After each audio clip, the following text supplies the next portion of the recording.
Chapter 1. Hope and Ambition. By the time Uzumaki Naruto had turned 5 years old, he had come to realize that a good majority of the people in his village hated him. It was not an immediate realization, as the haze of colors and sounds called infancy slowly but inevitably passed. He first came into the awareness of his individuality. Looking down at his stubby toes and observing how they wriggled at his every command, he saw that he was his own person. His body and mind belonged to him and only him. And as far as he could tell, every other person that he saw possessed this right.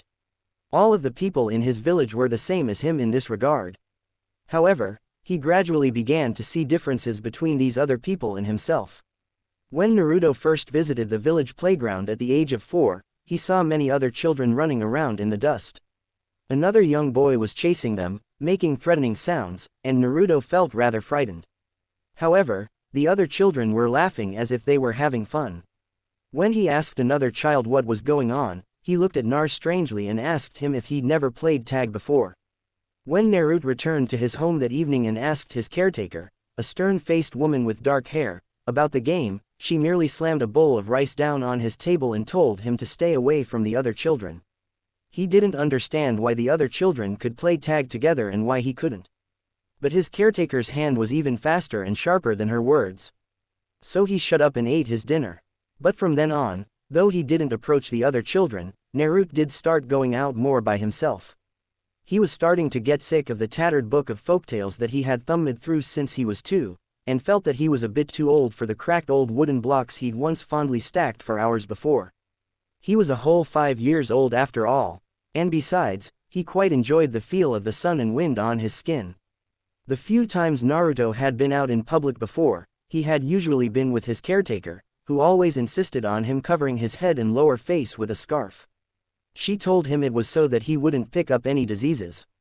But now that he was exploring the streets of his village, he was beginning to have second thoughts. Because wherever he went, inevitably, he was followed by an intense storm of heated whispering. He hadn't realized at first, even following the realization of his individuality.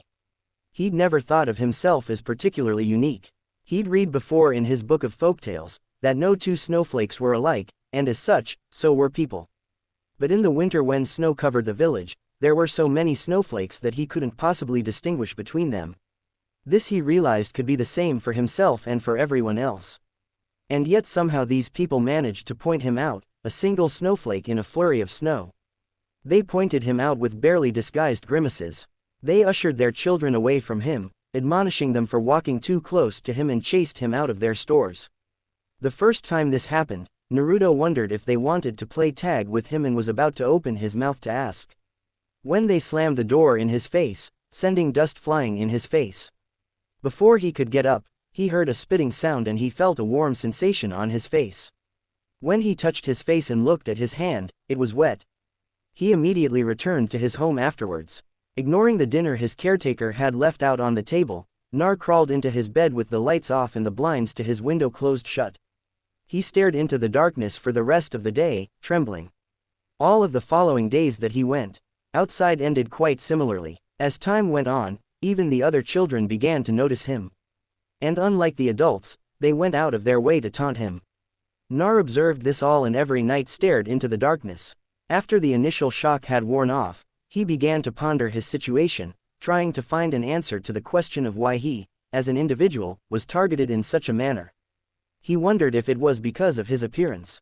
After all, when he ventured outside with his scarf on, nobody treated him like an aberration or even worse, pretend he didn't exist. If they accidentally bumped into him, they apologized, and if he bumped into someone, they pet his head when he apologized. Recently, some of the other children had started to call him Tomato Head because of the shock of red hair that framed his thin face, but he did not think that could be why he was singled out so much. He had examined his features quite closely at one point. His hair color was a bit unusual, but he had seen others with brightly colored hair in the playground quite a few times, and nobody ever glared at them or said unkind things to them. He had blue eyes, a quite ordinary trait, and though he was a bit small for his age, he was in no way deformed. He had counted carefully. He had one head, a face with all of its features, 2 arms, hands, and feet, and 10 fingers and toes, just like every other child. Some of the adults sometimes were missing a finger or a limb. In fact, The only really unique thing about him was the pair of faint whisker-like birthmarks on his cheeks. Naruto had noticed that some of the village clans, like the Inuzuka clan, had physical markers for their members. So sometimes he liked to sit in front of a mirror and imagine what it would be like to have other people who had bright red hair and whisker marks on their faces. And then inevitably his thoughts would turn to his dead parents. He knew that he was an orphan and that they had died on the same day he was born. His caretaker had told him that much. His situation was fairly common following the Third Shinobi World War and the attack of the Ninetales. His apartment was not too far from the orphanage, which teemed with children. In fact, Naruto hadn't even realized that he didn't have parents until he saw for the first time an adult picking up one of the children at the playground. Looking into the darkness, his thoughts unimpeded by jeers and glares, Nar eventually came to a conclusion. Having compared his behavior to that of other children, he knew that he himself could not be at fault for the behavior of the village people towards him. He never asked for anything that he didn't need. He ate almost all of his vegetables and he always obeyed his caretaker. He briefly wondered whether he was just ugly, but upon hesitantly asking his caretaker, she'd snorted and told him to stop asking her stupid questions and to finish his soup. So Naruto finished his soup and after tossing and turning in bed that night decided he couldn't control whether he was ugly or not, and anyone who thought otherwise, well, they were the stupid ones. Despite his brave thoughts, however, Nar didn't go out the following morning and instead remained curled up in his bed. By the time he finally got up and pulled up the blinds, the afternoon sun was high in the sky.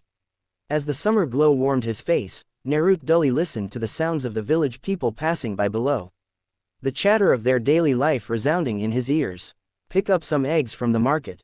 Won't step a foot in the library. You know he's gone for a week to Wind Country. Naruto's eyes flew open. Wind Country. While he knew that he lived in Konoha, the hidden village of Fire Country, the thought that there were other countries had never occurred to him. Yet, thinking about it now, it seemed such an obvious thing. He'd never left the village himself, but he'd seen the gates opening and closing many times, and seen the travelers and merchants streaming in and out. Though the small glimpses of the outside he'd managed to get through the gates showed only a forest, he realized now those people must have been headed somewhere. It was then that a sudden terrible amazing alien thought came to him. Maybe he could join them. It had never even been a possibility to Nar before, but he felt himself quickly warming up to the idea since the people in his village didn't want him. Yes, why not? Maybe he could just leave. A faint shadow of himself began to play before his eyes. He could imagine it. An older version of himself, stepping with confidence through the gates and traveling through the forest. After a while, he'd find another village and be welcomed with open arms and to the sound of cheers. And maybe he'd even find other people there with red hair and whiskers on their faces. And with a loud resounding sound, Naruto slapped his hands on his face. Furiously, he shook his head. He was being stupid. He was an orphan. He didn't have any family members elsewhere. His caretaker had made that clear enough. And if he was this hated in his own village when he'd done nothing, what were the chances of his being accepted anywhere else? Turning his back on the sun, Nar let his face cool in the darkness. While it had sounded like a great idea, maybe leaving the village wasn't the answer. But if that wasn't, then what was? Was there anything else he could do? Sometimes he wondered what it was like to walk outside in the sun without being jeered at. It would be nice, he thought, to not have to wear his scarf. And sometimes when he saw the other children leaving the playground holding their parents' hands, something throbbed within his chest. The leaves of the trees in the hills had long since turned orange and red before the answer came to Nar from a rather unexpected source. On the morning of his 6th birthday, he woke up to find the room cold and with no breakfast on the table. His caretaker had always made him 3 meals a day, washed the dishes after him, done his laundry, and cleaned his small apartment once a week. She'd never had a kind word for him. In fact, she'd rarely spoke to him at all, but she'd never made him starve before, blurrily staring at the empty table as he rubbed the sleep from his eyes. Nar didn't notice the masked individual that suddenly appeared on the open windowsill. Before he could do much else, the man had forcefully picked him up and jumped out the window. At first, thinking that someone had finally decided to attack him in his home, he struggled in the strange man's grip, clawing at the man's chest. But he then realized that the man was wearing a porcelain animal mask and metal chest armor, and relaxed. As much as he was hated by the rest of the village, it was common knowledge that the strange animal mask men worked for the Hokage. Sure enough, He was dumped unceremoniously into the Hokage's office. Naruto didn't remember ever having been in here before, but he could read the characters Hoge on the desk in the middle, which top was overflowing with stacks of paper and scrolls. The Hokage himself stood before him. His aged countenance and wizened form almost belied the strong, unwavering eyes that observed him from below the white hat. Naruto quivered and began to look away. But unlike the villagers, the Hokage's gaze held no animosity or hatred. So he met the elder ninja's dark eyes with his own. And for a moment, he thought he might have seen a flicker of emotion within them. But then it was gone, and he turned away. Naruto learned several things that day. Though he'd never really thought about it before, he now learned that the Hokage had been his benefactor paying for his caretaker, and that now that he was 6, she would no longer be coming by. He would receive a monthly stipend from the Hokage, but he would have to prepare his own meals and clean up after himself.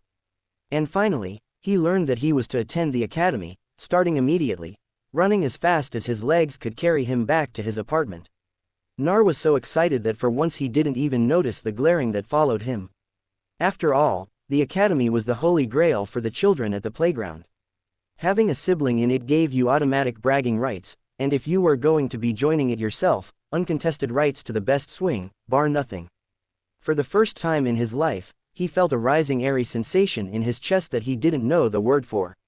However, that evening, Naruto watched the sun set from his window, and with the growing darkness, he began to feel a niggling sense of doubt. He'd never been allowed to join or be a part of anything before. Would attending the academy really change anything for him? He'd always admired the ninja. Their mystique and power made them just like the heroes of his childhood folktales. But could he become like one of them? And if he did, would people stop hating him? Or was he doomed to be hated for the rest of his life? His fingers rested on the window sill, clenched into his palms, leaving behind red marks. No, Nar decided none of that mattered. He would just become a ninja that they couldn't ignore or despise. He would become so great. His red hair or his whisker marks wouldn't matter.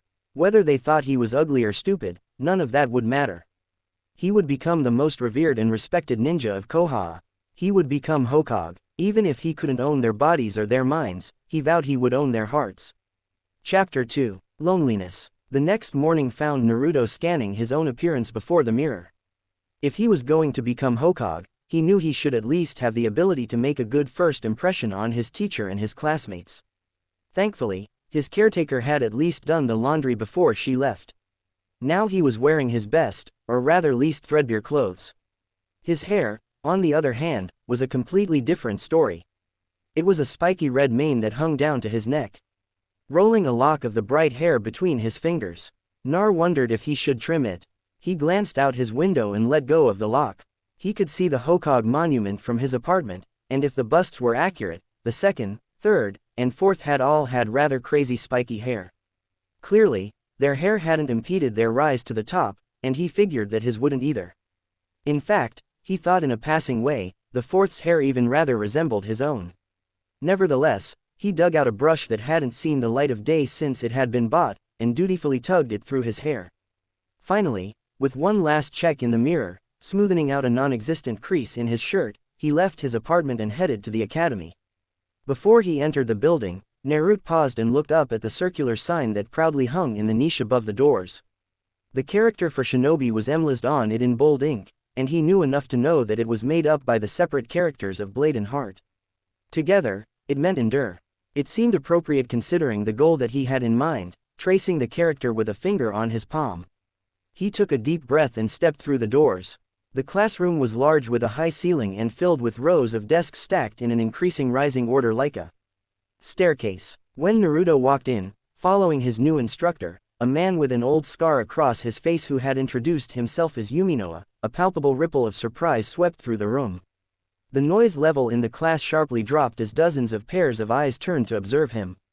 Nar didn't meet any of their narrowed gazes, but stood awkwardly in front of the blackboard. Offhandedly, he realized that he recognized one of the faces that stared back at him.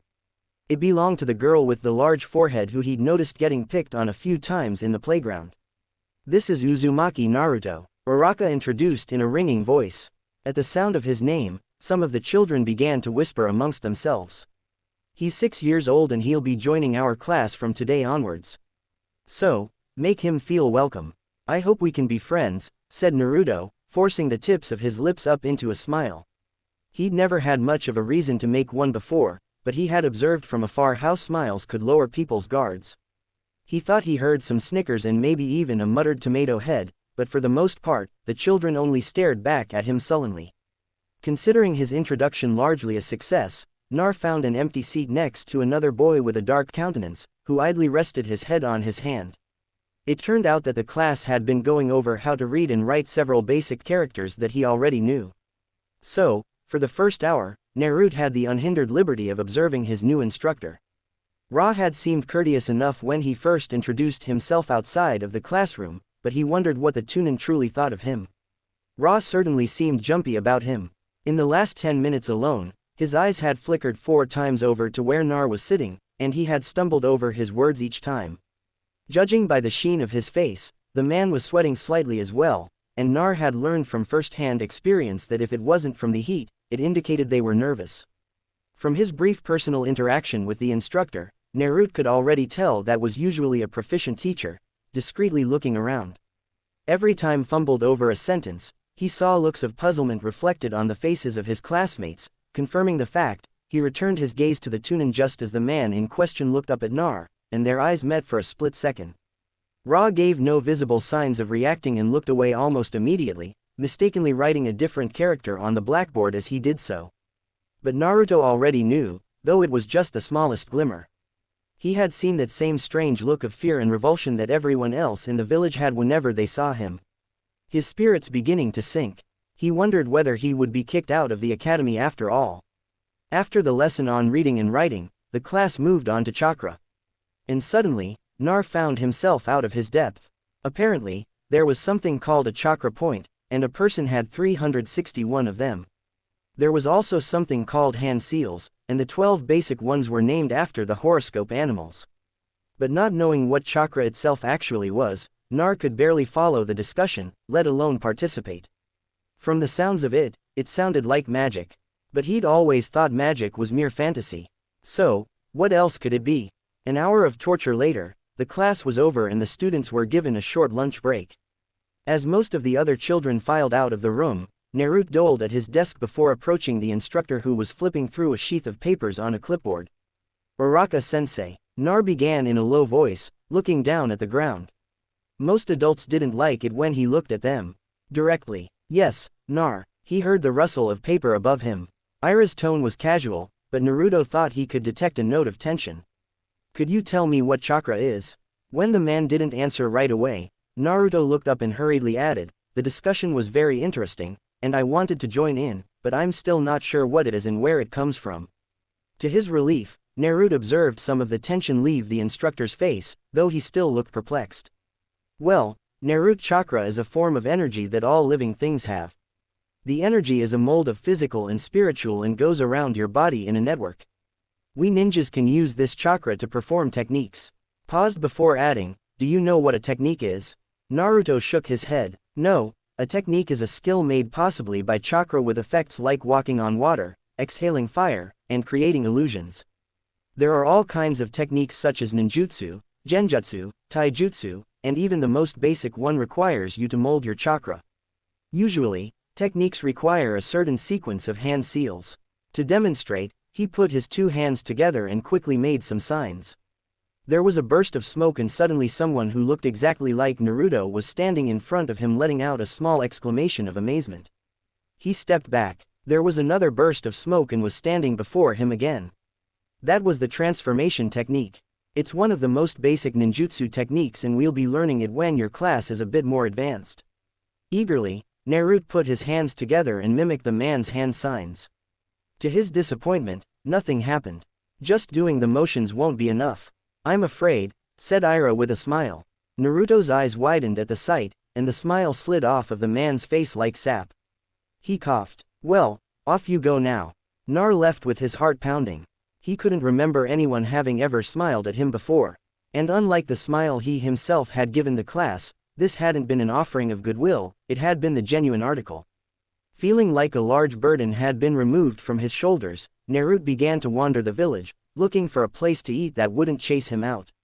So long as he didn't get on Uraka's bad side, Maybe he would be able to learn everything he wanted about being a ninja, and then he would be that much closer to becoming the Hokage.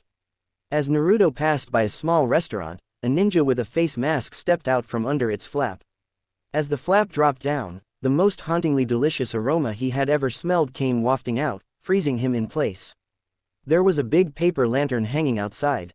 It said Remenuraku in bold red characters. As though entranced, before he knew it, he had lifted the flap and stepped in. Several of the villagers were already there eating. And at his entry, they looked up at him, reacting on instinct. Naruto tensed, waiting for them to glare at him. But instead, their faces grew pale, rising to their feet with a clatter. They all left in a hurry, leaving behind an array of empty stools. Well, that was a new reaction. Even he'd never cleared a restaurant out like that before. Feeling a chill run down his back, Nar turned to the counter to find himself face to face with a stern-faced man in an apron. He waited for him to respond angrily, but instead the man grunted, "What do you have?" Taken aback, Naruto's eyes flickered over to the menu, and he stammered out the first item he saw, miso ramen.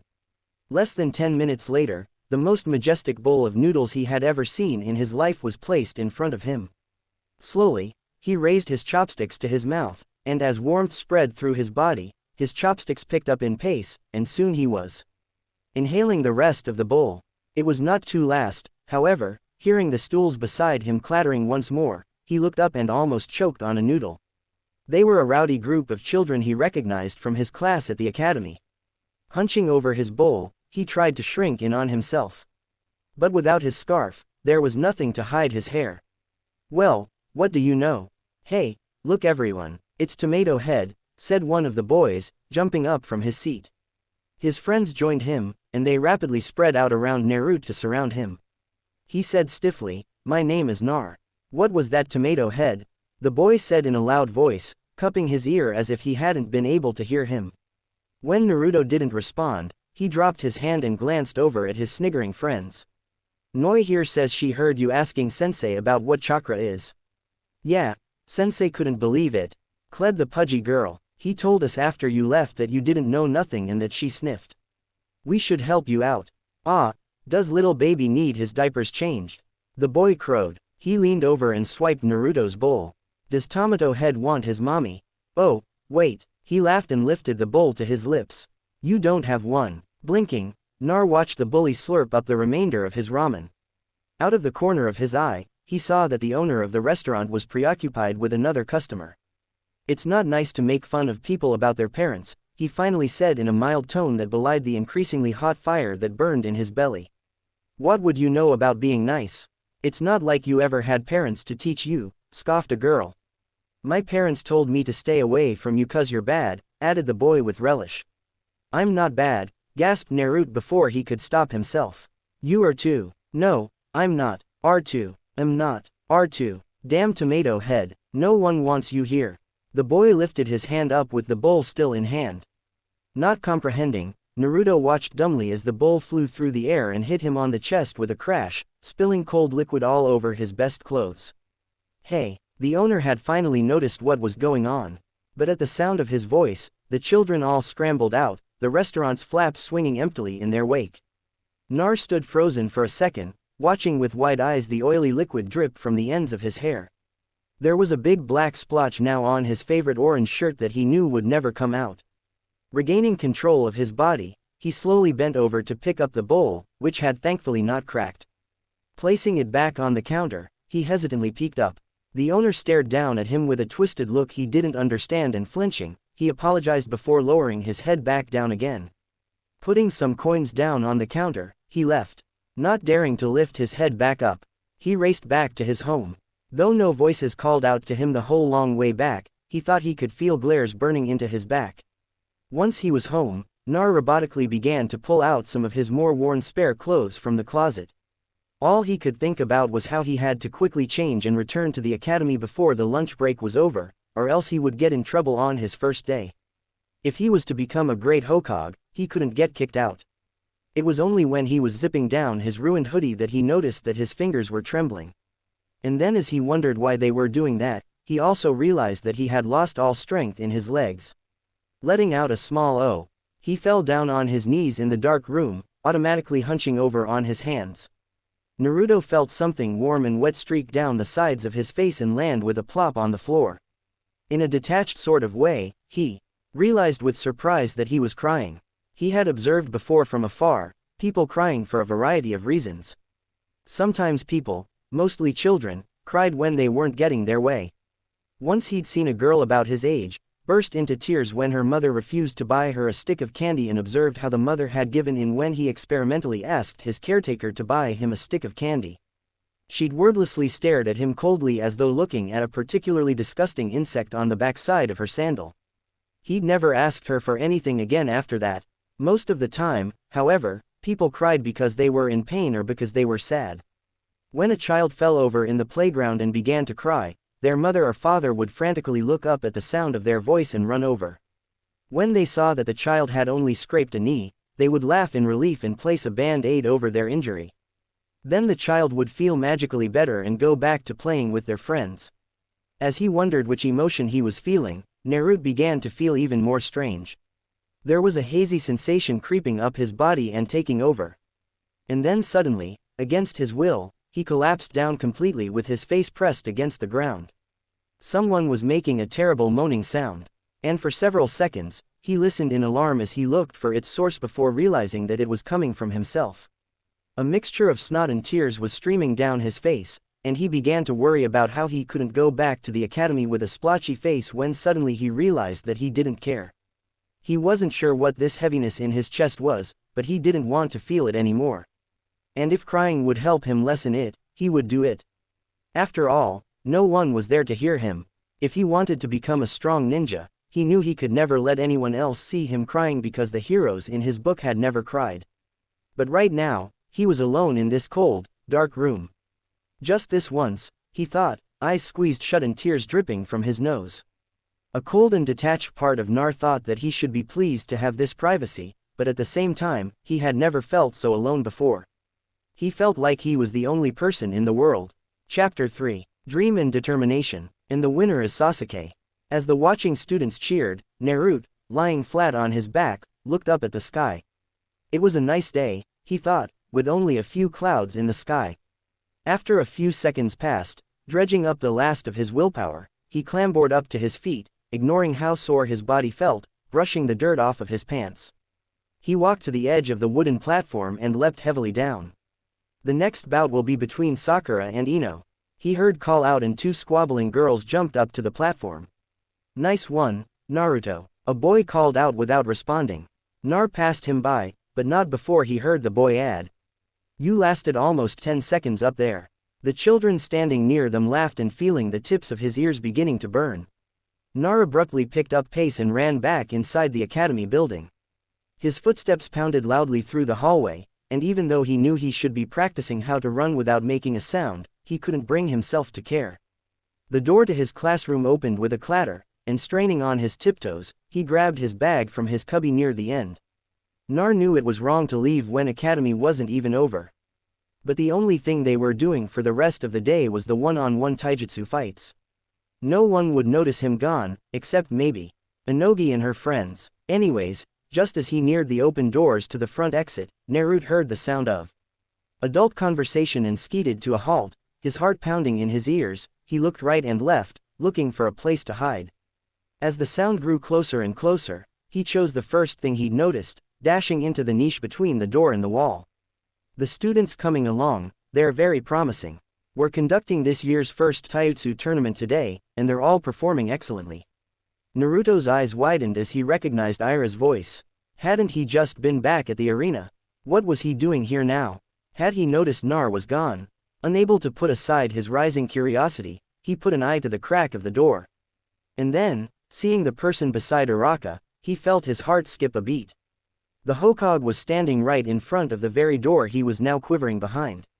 "Ah, Fugaka's younger son is in your class." "No, quite precocious, isn't he? Actually, while I'd hate to see him go, I think that if he continues to perform as well as he is doing now, transferring him to a more advanced class wouldn't be out of the question. They are brothers after all." The Hokage chuckled. There was a short pause as the Hokage seemed to be surveying the academy building for a horrifying instant.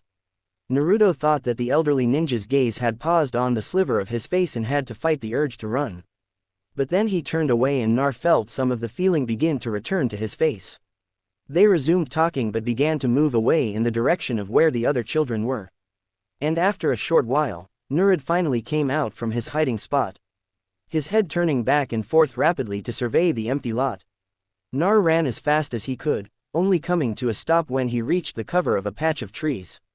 Panting, he rested for a few minutes against the trunk of a cherry blossom tree. 2 weeks had passed since he joined the academy, and Naruto had quickly learned that it wasn't just basic ninja knowledge that he was behind in. Many of the other students were from clans or had ninja relatives, and they had been training since well before joining the academy. It was all Naruto could do to keep up with the daily physical exercise, and he was completely out of his depth when it came to actual taijutsu. While the other children were flipping through the air and flowing from one stance to the next, Naruto was still struggling to follow along without landing flat on his back.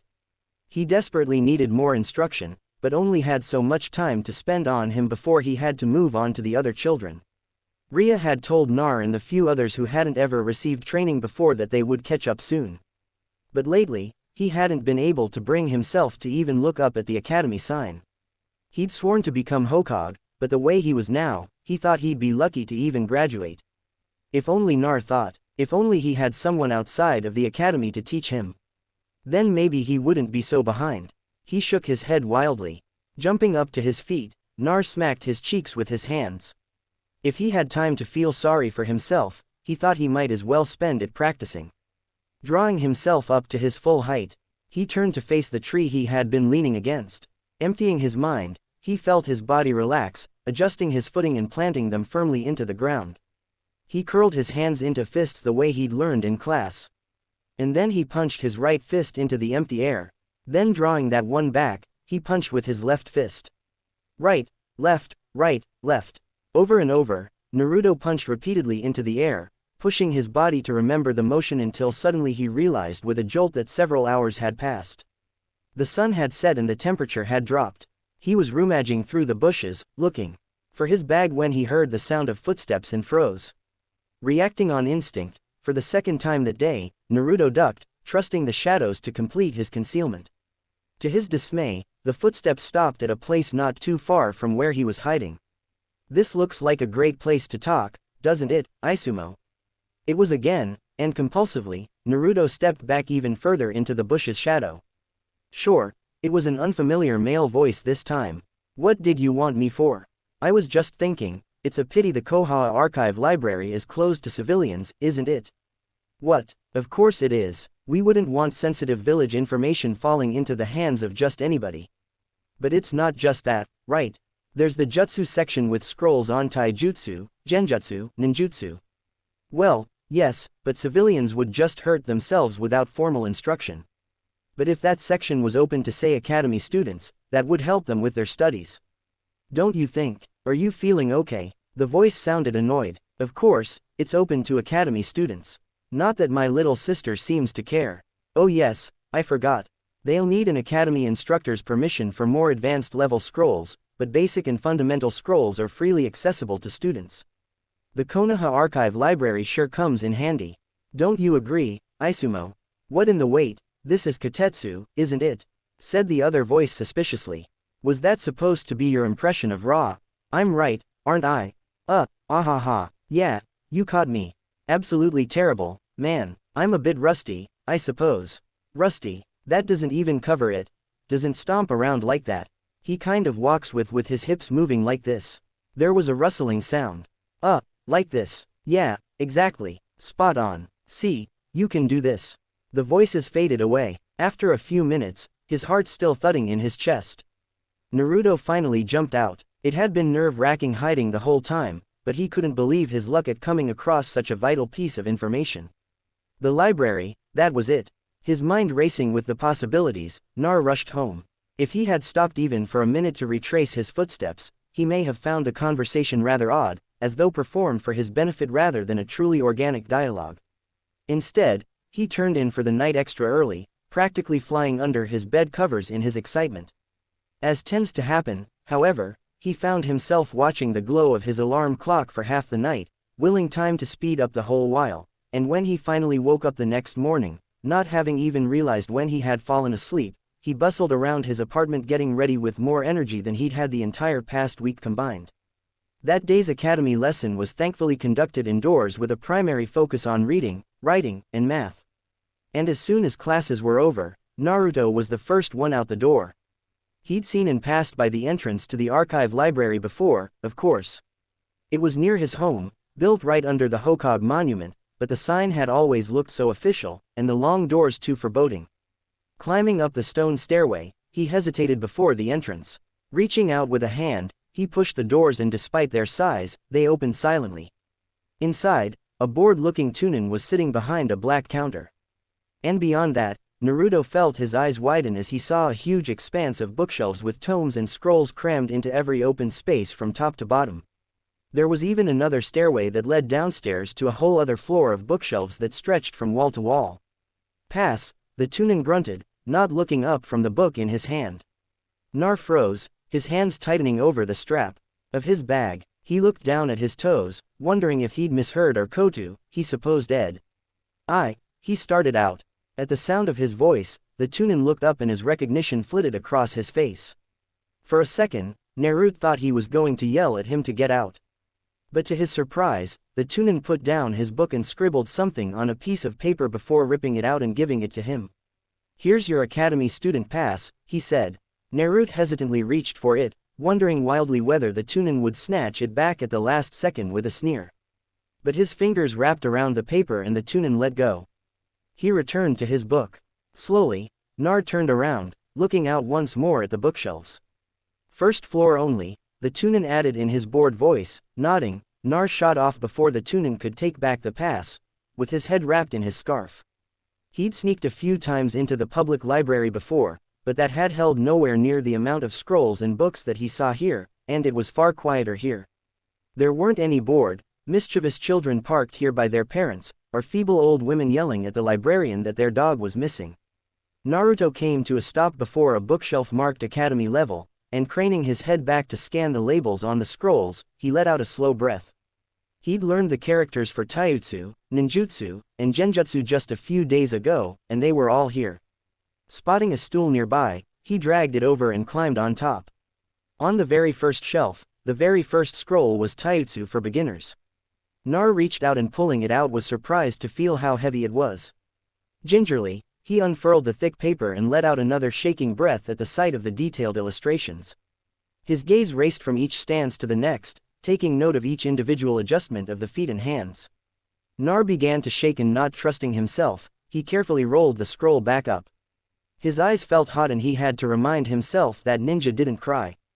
But it took all the willpower he had to force back the tears. And only when his eyes were completely dried did he allow himself to open the scroll up again. He knew now these scrolls would be his teachers, his parents, his friends. 1 year later, the next bout will be between Naruto and Nogi. A girl wearing her hair back in a ponytail stepped out nervously onto the wooden platform. The platform, which had been smooth and unblemished at the beginning of the year, was now scarred with numerous marks of past fights, serving as a reminder of how far they had come since then. Opposite her, a young boy with red hair leapt lightly onto the platform, making only the slightest sound as he landed. He stood relaxed and comfortably with his hands hanging in front of him. His name was Uzumaki Nar. Noi hated him. At first, it had been fun just because he was so easy to make fun of with his stupid hair. And she never got in trouble for picking on him because nobody else liked him either. When her papa came home late smelling of beer and yelled at her mama and told Nogi to pick up her damn toys, there was nothing that made her feel better than running outside and taunting him with Fa and Yasu. Naruto never said anything back, but he never cried either, so it was easy to pretend that he wasn't, well, one of them. He was weak, too. Noi always relished her matchups against him in taijutsu and always used extra force than necessary when pushing him down to the ground. Even though she always got in trouble with gradually at some point over the year, Noi had suddenly found that he wasn't quite so easy to push down anymore. His awkward movements at the beginning of the year were gone. And one day, he even managed to connect a kick. It was stronger than she'd expected, and she was sent flying off the platform. Her friends were immediately at her side, helping her up, but when she looked up, Naruto was already getting off the platform without a second glance at her. Noi hated him. It was now the end of the year Taijutsu evaluation.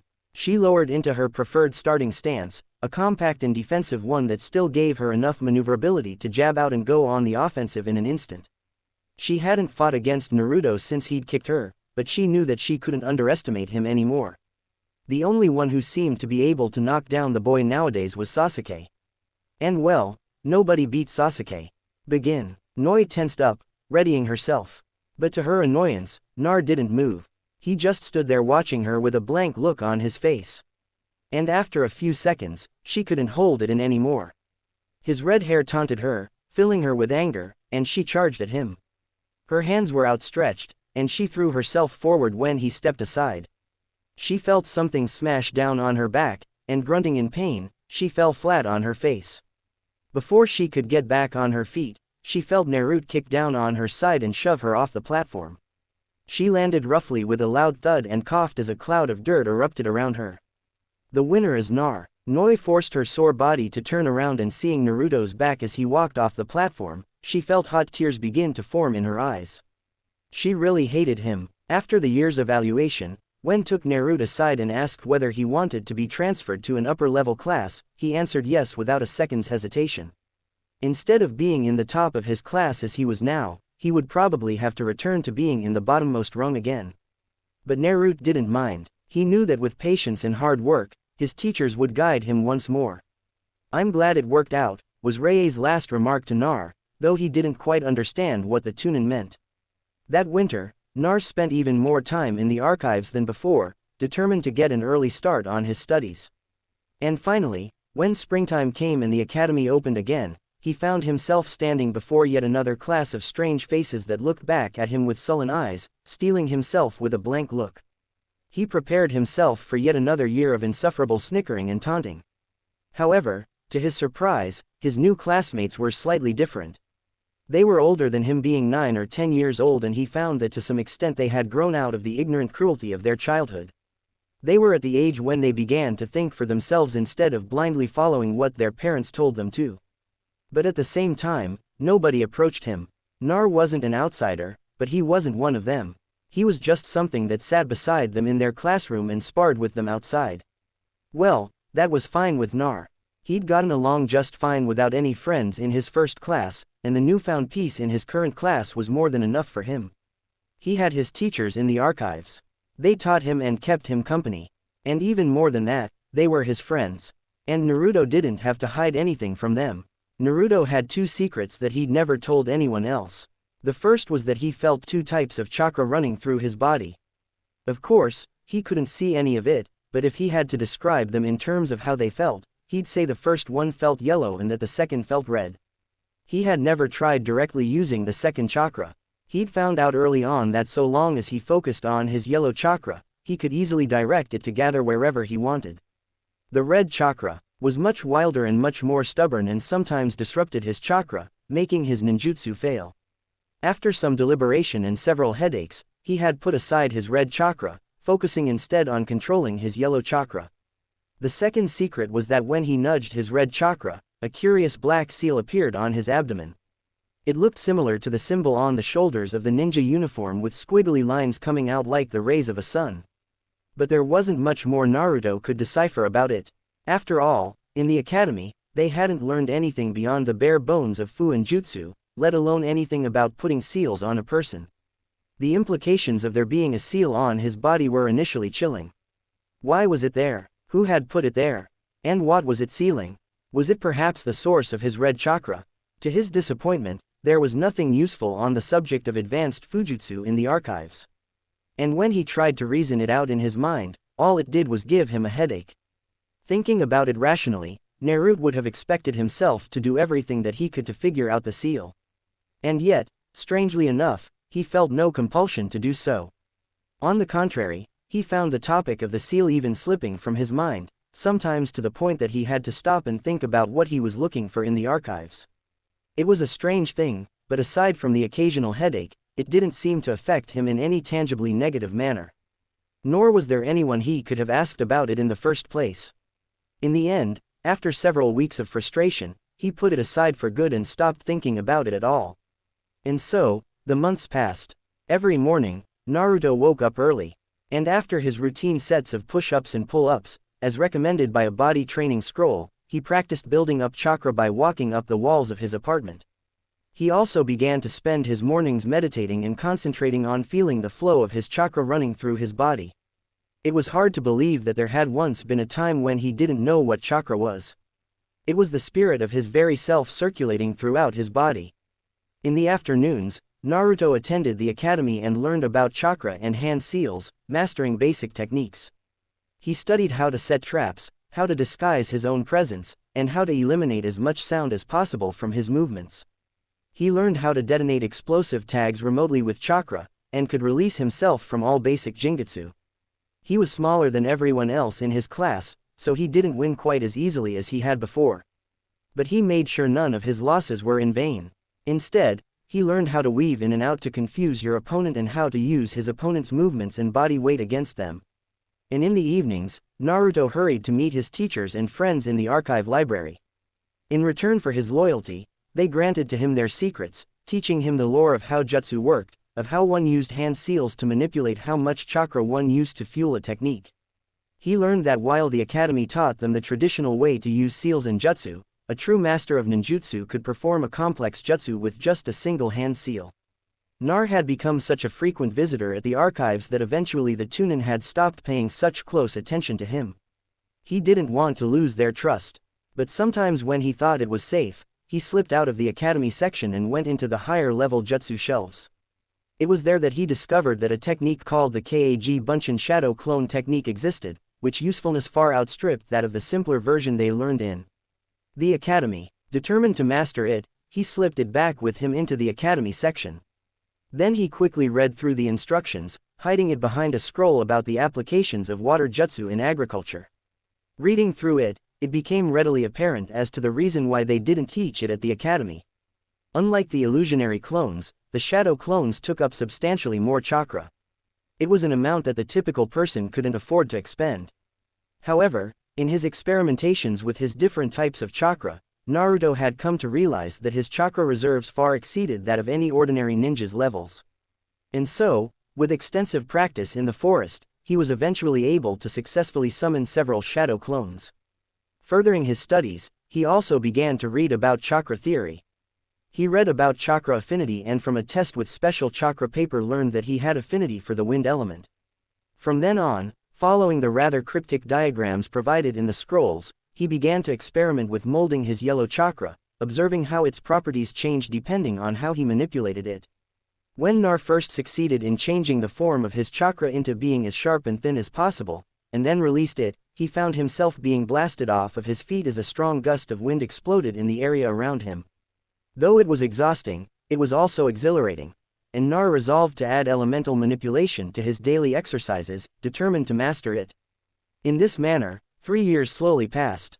When Naruto was 10, he graduated from the academy at the top of his class and was put into Team 7 with 2 other genins, a girl named Mayu Kamuzuki and a boy named Raihagen.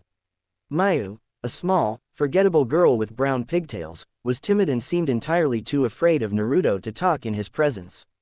Instead, she hid behind their other teammate, Rai, a tan, dark-haired boy whose face was somewhat marred by a scar that ran strikingly across his left cheek. Neither seemed altogether pleased about being in the same group as the village pariah. Their Jonin teacher was the renowned shinobi copy ninja Kakashi. Chapter 4. Distant Memories. Leaning against the railing of the roof garden, Kakashi looked down in silence at his new Jonin team. Their facial expressions and the way they had positioned themselves was very telling. The girl, Kamuzuki Mayu, was biting her lower lip and looked like she wanted to be anywhere else but there. Kakashi wondered for a moment how she had passed the academy test. She had gotten one of the lowest scores in ninjutsu and the deacto lowest in taijutsu.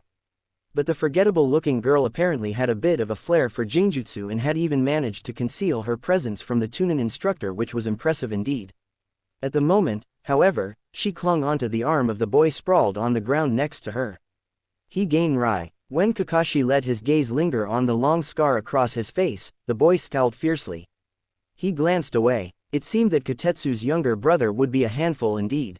Finally, He let his thoughts rest on the third genin, Uzumaki Naruto. He was 2 years younger than the other two and yet had passed with the highest total score on the exam. His new hitai gleaming on his forehead, he sat noticeably apart from the other two, though Naruto's blank face was rather more difficult to read. Kakashi could make out a note of determination ingrained in the boy's eyes. Oh, he had to wonder what exactly the boy wanted to prove so much. Despite his best efforts, seeing Naruto's face up close like this, Kakashi couldn't help but think of his own sensei. The boy may have had his mother's hair, but everything else was his father's. While he had been under strict orders from the third Hokage to not approach Naruto until now, he had seen from afar just how much the boy had suffered at the hands of the ignorant villagers. The third had said that the experience would make him strong, just as how Minato had wanted. But Kakashi couldn't help but think that his old sensei would have been furious at him for letting his son grow up without knowing how much he had been loved. At long last, Kakashi clapped his hands together to get the attention of his newest team. I am your new Jonin instructor, Hideki Kakashi, so that I can know you better. Let's go around in a circle with your names. You can also tell me your likes, dislikes, hobbies, and your dreams. The three genins stared silently back at him, and Kakashi had to suppress a sigh. How about you go first? He gestured towards Rai, who scowled again but acquiesced. The name's Hagane Rai. The boy grumbled. I love anything to do with weapons. My goal is to become the best weapons specialist in Koha. And he glowered at Kakashi. I hate being ordered around. A handful, Kakashi thought to himself. Now the girl, he ordered. Mayu stiffened under his gaze.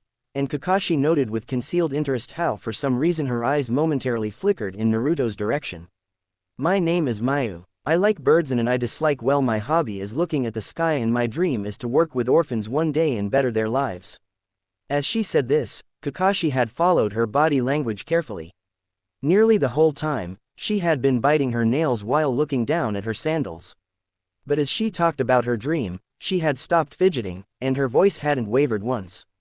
Perhaps Io's younger sister had more substance to her than he'd initially given her credit for. Suddenly, a voice spoke up without Kakashi's prompting. I'm Uzumaki Nar. I plan on becoming the next Hokage. Kakashi blinked. It was the first time he had really heard Naruto's voice. It was even-toned and tempered, which was to be expected considering the isolated lifestyle he knew the boy to have led. But his words, their lack of empty bluster, and even more so, the conviction behind them. Now, that was a surprise. He hid a smile behind his mask. Maybe the third had been right after all. It looked like the fourth son had grown up to be quite interesting. The next day, the newly formed Jonin team waited at the training field for their new Jonin sensei. Though Kakashi had told them to arrive early, it seemed the man himself was going to be late, grumbling about being hungry.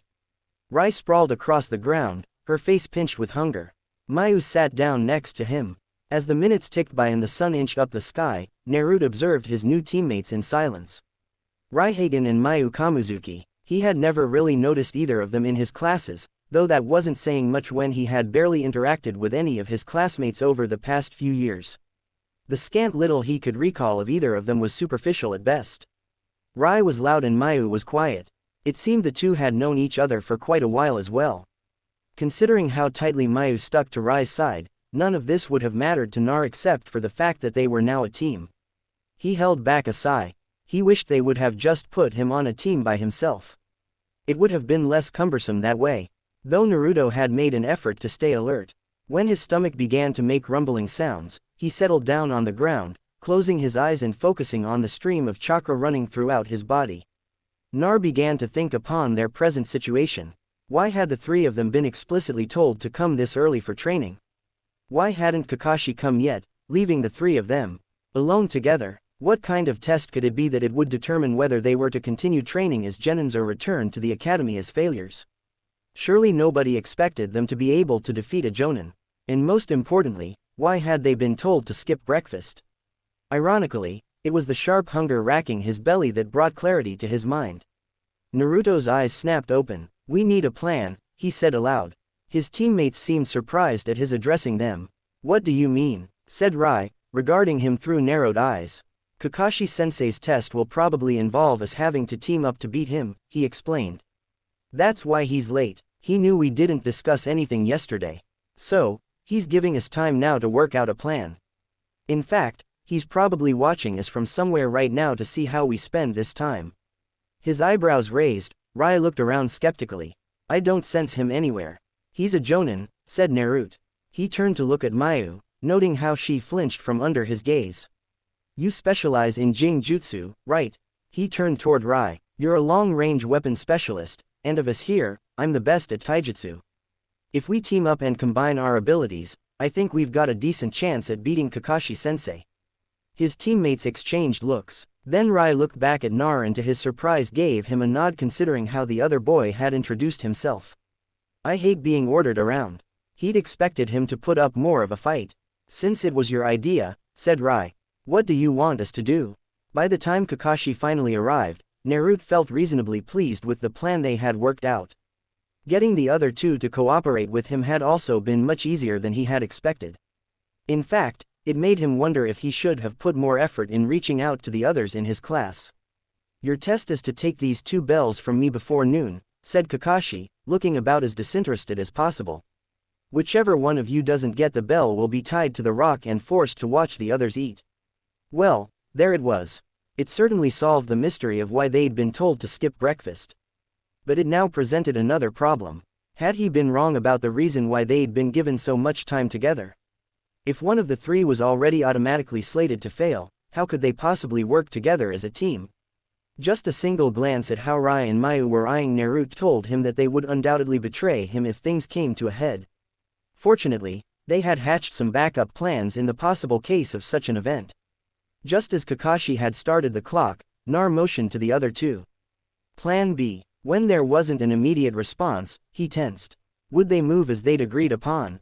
True, he'd made another backup plan of his own just in case his teammates betrayed him from the start, but its chances of success were significantly lower. But to his relief, just as he was about to consider a change in plans after all, they nodded in agreement and then disappeared in a blur of motion. Directing chakra towards his feet, Naruto silently leapt up a tree to gain some higher ground. Once secured on a branch, he checked for Kakashi's location. To his surprise, he appeared to still be standing where they'd left him. Either the man really underestimated them, or it was a clone. There had to be a reason behind this farce of a test. It seemed unlikely that Kakashi was simply a sadist and took pleasure in failing genins. The man had seemed a bit too bored for that. It was more likely that he was trying to teach them some sort of meaningful lesson. Yet, the test was set up in a way that guaranteed that at least one of them would fail. Was this supposed to be a demonstration in self-sacrifice? Was one of them meant to patriotically sacrifice himself for the success of their mission? From the corner of his eye, he saw a flock of bluebirds come flapping out of a tree about 100 yards away. It was the signal. Raising his arms back, Naruto flung several shuriken and kana down at Kakashi's still figure. With grim eyes, he watched them strike their target. And with a burst of white smoke, Kakashi disappeared, revealing a tree log in his place. It was a clone then, meaning the real Jonin had hidden himself and was probably watching, which could only mean bad news for Nar, who, just given away his own location. Dropping back down on the ground, he began to run. Before Naruto had gotten too far, he sensed the presence of an active pursuer who could only be Kakashi. Without making any visible signs of recognition, he began to slow down as though growing weary. Then, without warning, he dropped to the ground and swung out several shuriken at the spot he sensed him to be in. A moment later, the presence flickered out, his pulse quickening as he saw something silver flicker right next to him. Naruto flipped out of the way. Just as he landed, there was a cloud of dust. And when it cleared, Kakashi was standing behind him. Not bad, said Kakashi. A beat passed where Naruto remained motionless, and he realized that something was wrong. Then, with a burst of smoke, Nar disappeared, and a log clattered on the ground. There was a hissing sound, and recognizing it in a heartbeat as the indicator of an exploding tag, Kakashi immediately leapt out of the way. As he spun into the air, a red-headed figure bulleted out of the nearby bushes and barreled into him, raising his arm just in time to block the kick. Kakashi reached out with his free hand to close off the boy's movements. But even as his hand settled around Naruto's ankle, the boy twisted around in midair, swinging the length of his other leg at Kakashi's neck. Forced to let go in order to avoid having his windpipe crushed, he watched as Naruto landed nimbly on his hands before flipping back upright. Without a moment's pause, Naruto threw another exploding tag at him. As Kakashi leapt aside again, he saw that the Jonin had began to quickly make some seals. Before Kakashi could see what technique he was forming, the tag had combusted, momentarily distracting him. The next second, a sharp gust of wind burst into existence beside him, picking up a cloud of leaves and dust to create a miniature storm in the clearing. Interesting. So Naruto had wind affinity just like his father. But Kakashi had to smile at the naivety of the Genin's plan. If Naruto's aim had been to blind him, unluckily for him, Kakashi didn't need to rely on his vision to be able to sense where he was. And as expected, he sensed the boy running directly towards him. Bending his legs, he prepared to leap over Nar when suddenly he sensed upwards of 20 Kai shooting straight towards him from above and behind, thought Kakashi as he was forced to roll to the side. In the excitement he'd forgotten about the other two. On his feet once more, Kakashi dodged another leg sweep from Nar, scanning the area for Rai as he did so. Judging from how the kunai had been thrown, Rai was probably hiding in one of the trees and had waited for the opening Naruto had created. And if Rai was around, Mayu was sure to be close by.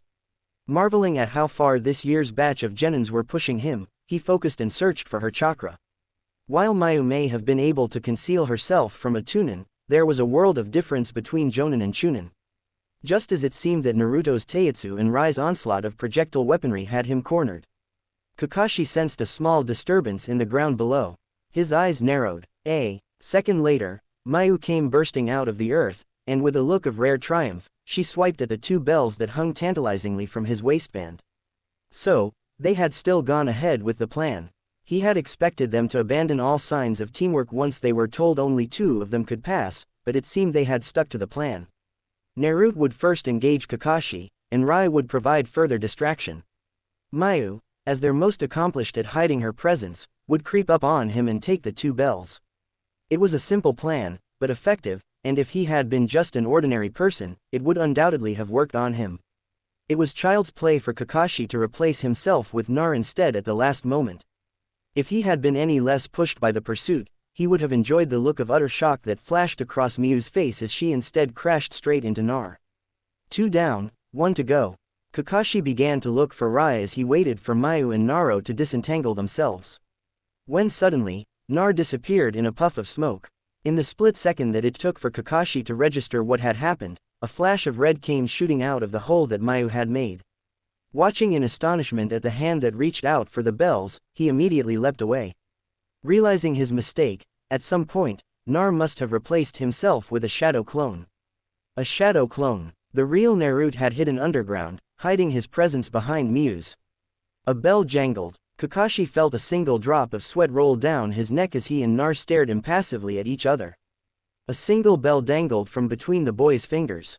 Judging from the look of shock still on Miyu's face, she had not been privy to this part of Naruto's plans either. Kakashi had to wonder whether it had been a spur-of-the-moment thing or whether he had thought of it all from the very beginning. Whichever the case, however, it didn't make much of a difference. He had underestimated the Jonin. It was as simple as that. As similar as Naruto looked to the fourth, it had been all too easy to simply dismiss him as the cute baby-faced son of the legend. He certainly hadn't expected him to know a Jonin-level technique such as the shadow clone technique or thought it possible for a Genin to have devised such a plan. But now he knew better and he would never so completely underestimate the son of Minato again. No, Kakashi corrected himself. He would definitely not be underestimating Uzumaki Nar again. Very well, he said, shaking his head fully. The remaining bell jingled from his pocket. But since only Naruto got a bell, the two of you will have to be tied to the rock. For a few seconds, he let the two Jonin process the information, noting the look of disappointment on Miyu's face and the carefully blank one on Naruto's. Then he smiled behind his mask. Just kidding, everyone passes. Letting out a big sigh, Miyu fell on her knees. And soon afterward, Rai dropped out of the trees to join them. With some amusement, Kakashi noted the wide, easy grin on his scarred face. It looked far more natural there than the scowl had. It seemed the boy didn't take too well to strangers, but was the type to quickly warm up to one. As his Jonin began to ravenously dig into their lunches, Kakashi looked over them. He had somewhat mixed feelings about how things had turned out. Originally, he had fully expected them to work separately and completely fail at capturing a bell. Then, he would have tested them as he had with all previous Jonin teams by checking to see whether they would choose to ignore his orders and take care of each other. This was the first time that he would pass a team for actually succeeding in their mission, and he didn't know whether to feel proud or apprehensive. After instructing everyone on Team 7, now Team Kakashi, he's supposed to rest up in order to start missions. The following day, Kakashi prepared to make his report to the Hokage. But before leaving the training area, he stopped by the memorial where his best friend's name was inscribed. He lowered his head and thought of his own sensei and team. It all seemed like a millennia ago, and now he was the only one left. He wondered if he would be able to pass on what he had learned from them to his own Jonin team. He sincerely prayed that it would not come for them at as high a cost as it had for himself. Chapter 5. Eyes like cold steel. Knowing that the road to becoming Hokage would be a long one, Naruto had always had faith in his own patience. But as he chased down the Fire Lord's wife's pet kitten for the nth time that afternoon, he found himself entertaining thoughts of premeditated murder. "It's little wonder it's always running away," muttered Rai. With varying looks of pity on their faces, they watched the pig of a woman press the squirming kitten against her folds of chin fat in a show of fervent adoration. As the woman pulled out several crisp bills of Rio from her handbag, the kitten wriggled out of her grasp again and began to race for freedom towards the exit, noting the look of extreme terror on its small face. It was only half-heartedly that Nar grabbed the animal and returned it to its owner's claws. It had been several months since Team 7 had passed Kakashi's test. And in the days following, they had carried out a long, repetitive series of D-rank missions. Most of these missions involved mundane odd jobs that posed little to no risk to their lives, and they were getting restless. Nonetheless, Nar was pleased with their Jonin sensei. The man understood the significance of chakra manipulation, and when Naruto demonstrated his own experimentation with his wind affinity, seemed willing to teach him how to refine his control.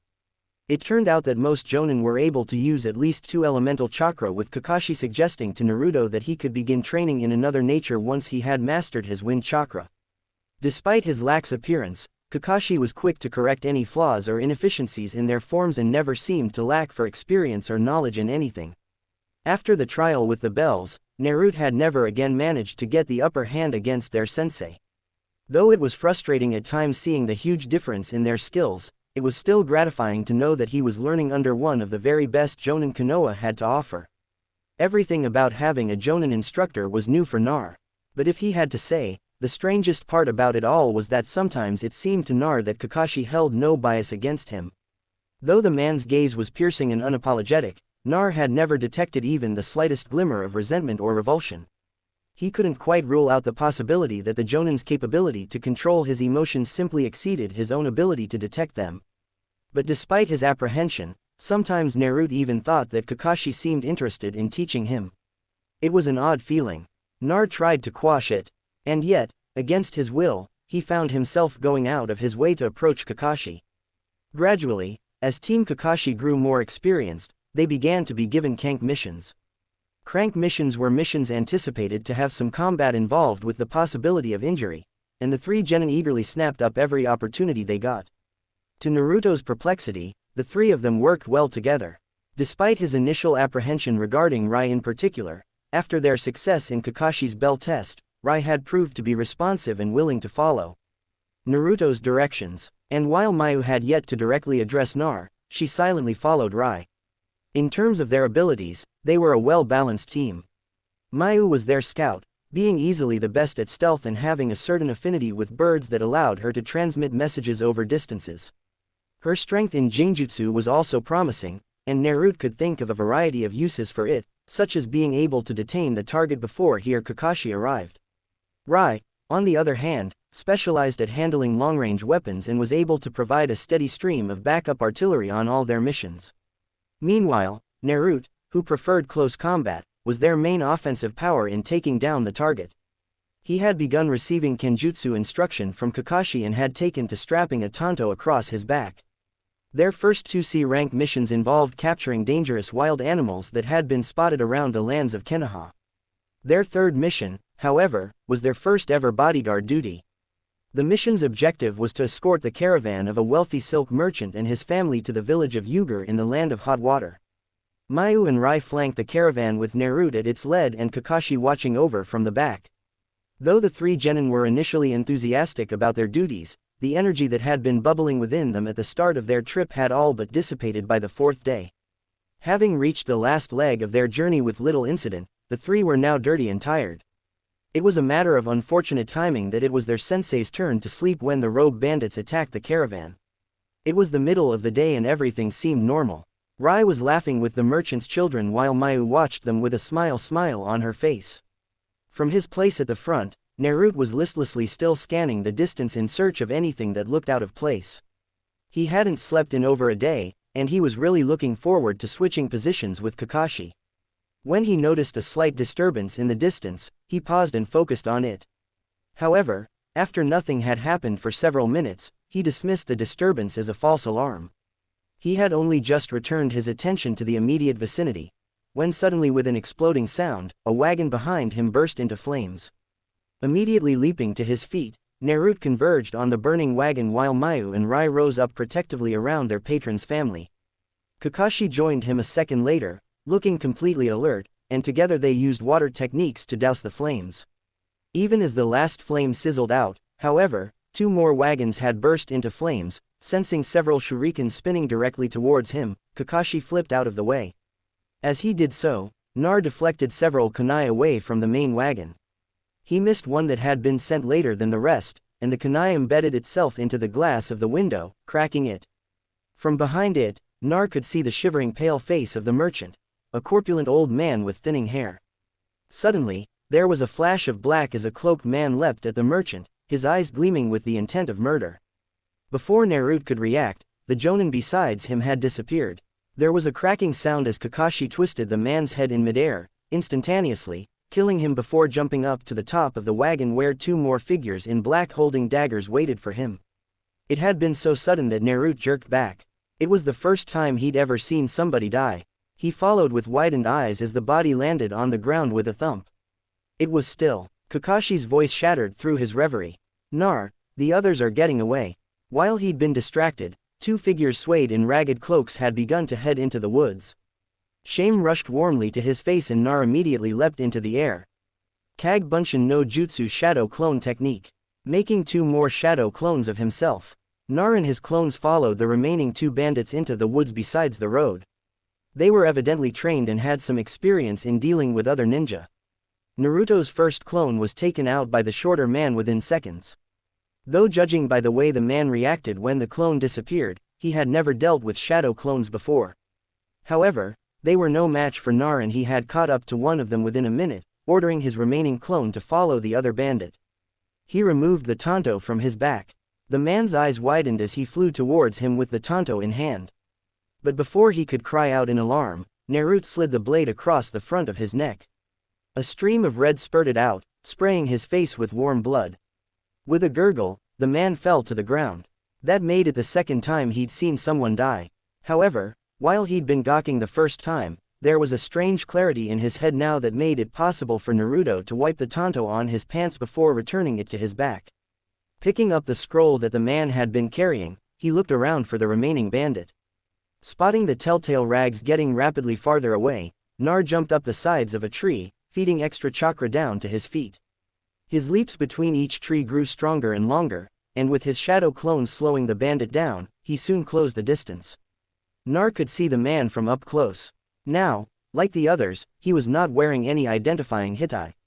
The bandit's age was inscrutable, though the face was scruffy with stubble and worn down. The man could see the Naruto too now. His features twisted in visible shock. "You're just a child," he said just as Naruto's shadow clone reached him.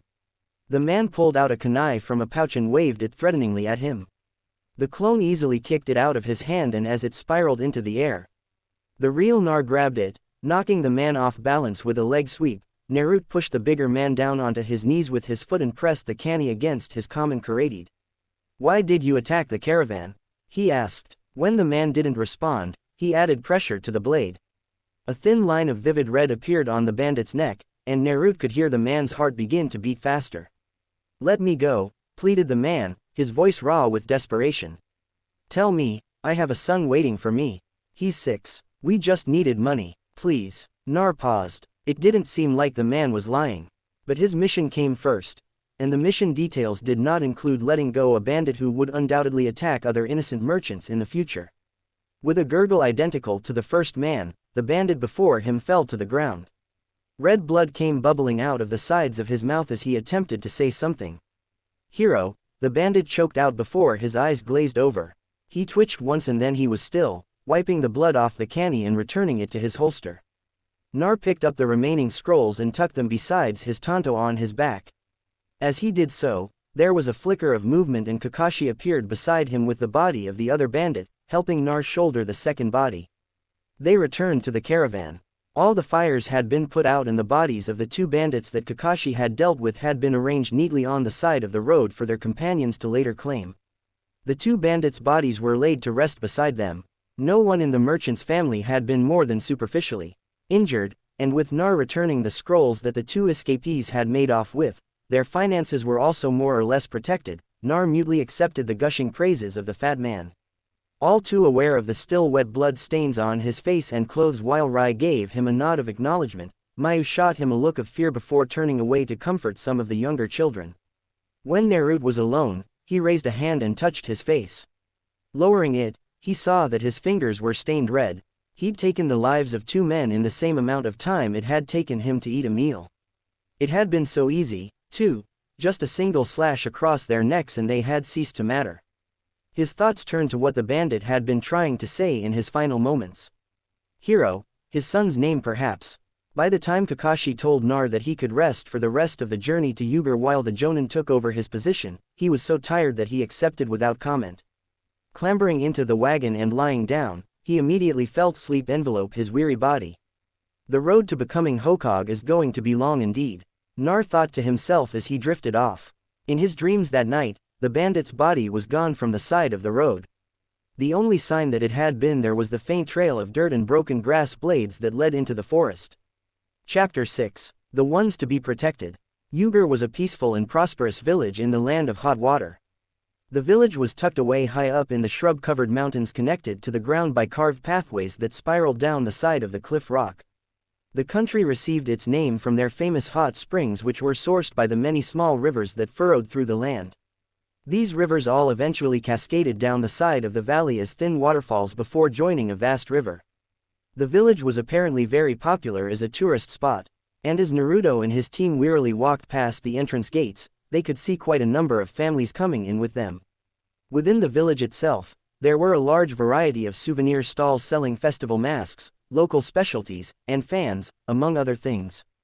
The center of attraction, however, seemed to be the big wooden archway with the words Hot Springs at the center of the village, which the majority of the people were headed towards. The sky was bleached with orange and purple as the sun set and Kakashi decided that they would stay the night before leaving for Koha at dawn. Hearing of their decision and overcome with gratitude for a job well done, the silk merchant gifted them with tickets for an overnight stay at a famous local inn with its very own hot spring. And so that evening, Mayu headed off by herself to the women's bath. While Nar and Rai hunkered down in the heated pool in the men's bath, resting a soaked towel on his head, Nar closed his eyes, letting his tired muscles soak in the hot water. With his eyes closed, he idly began to pick up the jumbled chatter of multiple surrounding conversations. The way they washed over him had a very relaxing effect. "Oi, Nar." Nar opened a single eye to see Rai looking at him from the opposite end of the pool, mirroring Nar with a folded towel on his head. He had a mischievous look on his face. Much more than Mayu, and even more so since the incident with the bandits, Nar had noticed that the other boy was talking to him with increasing frequency.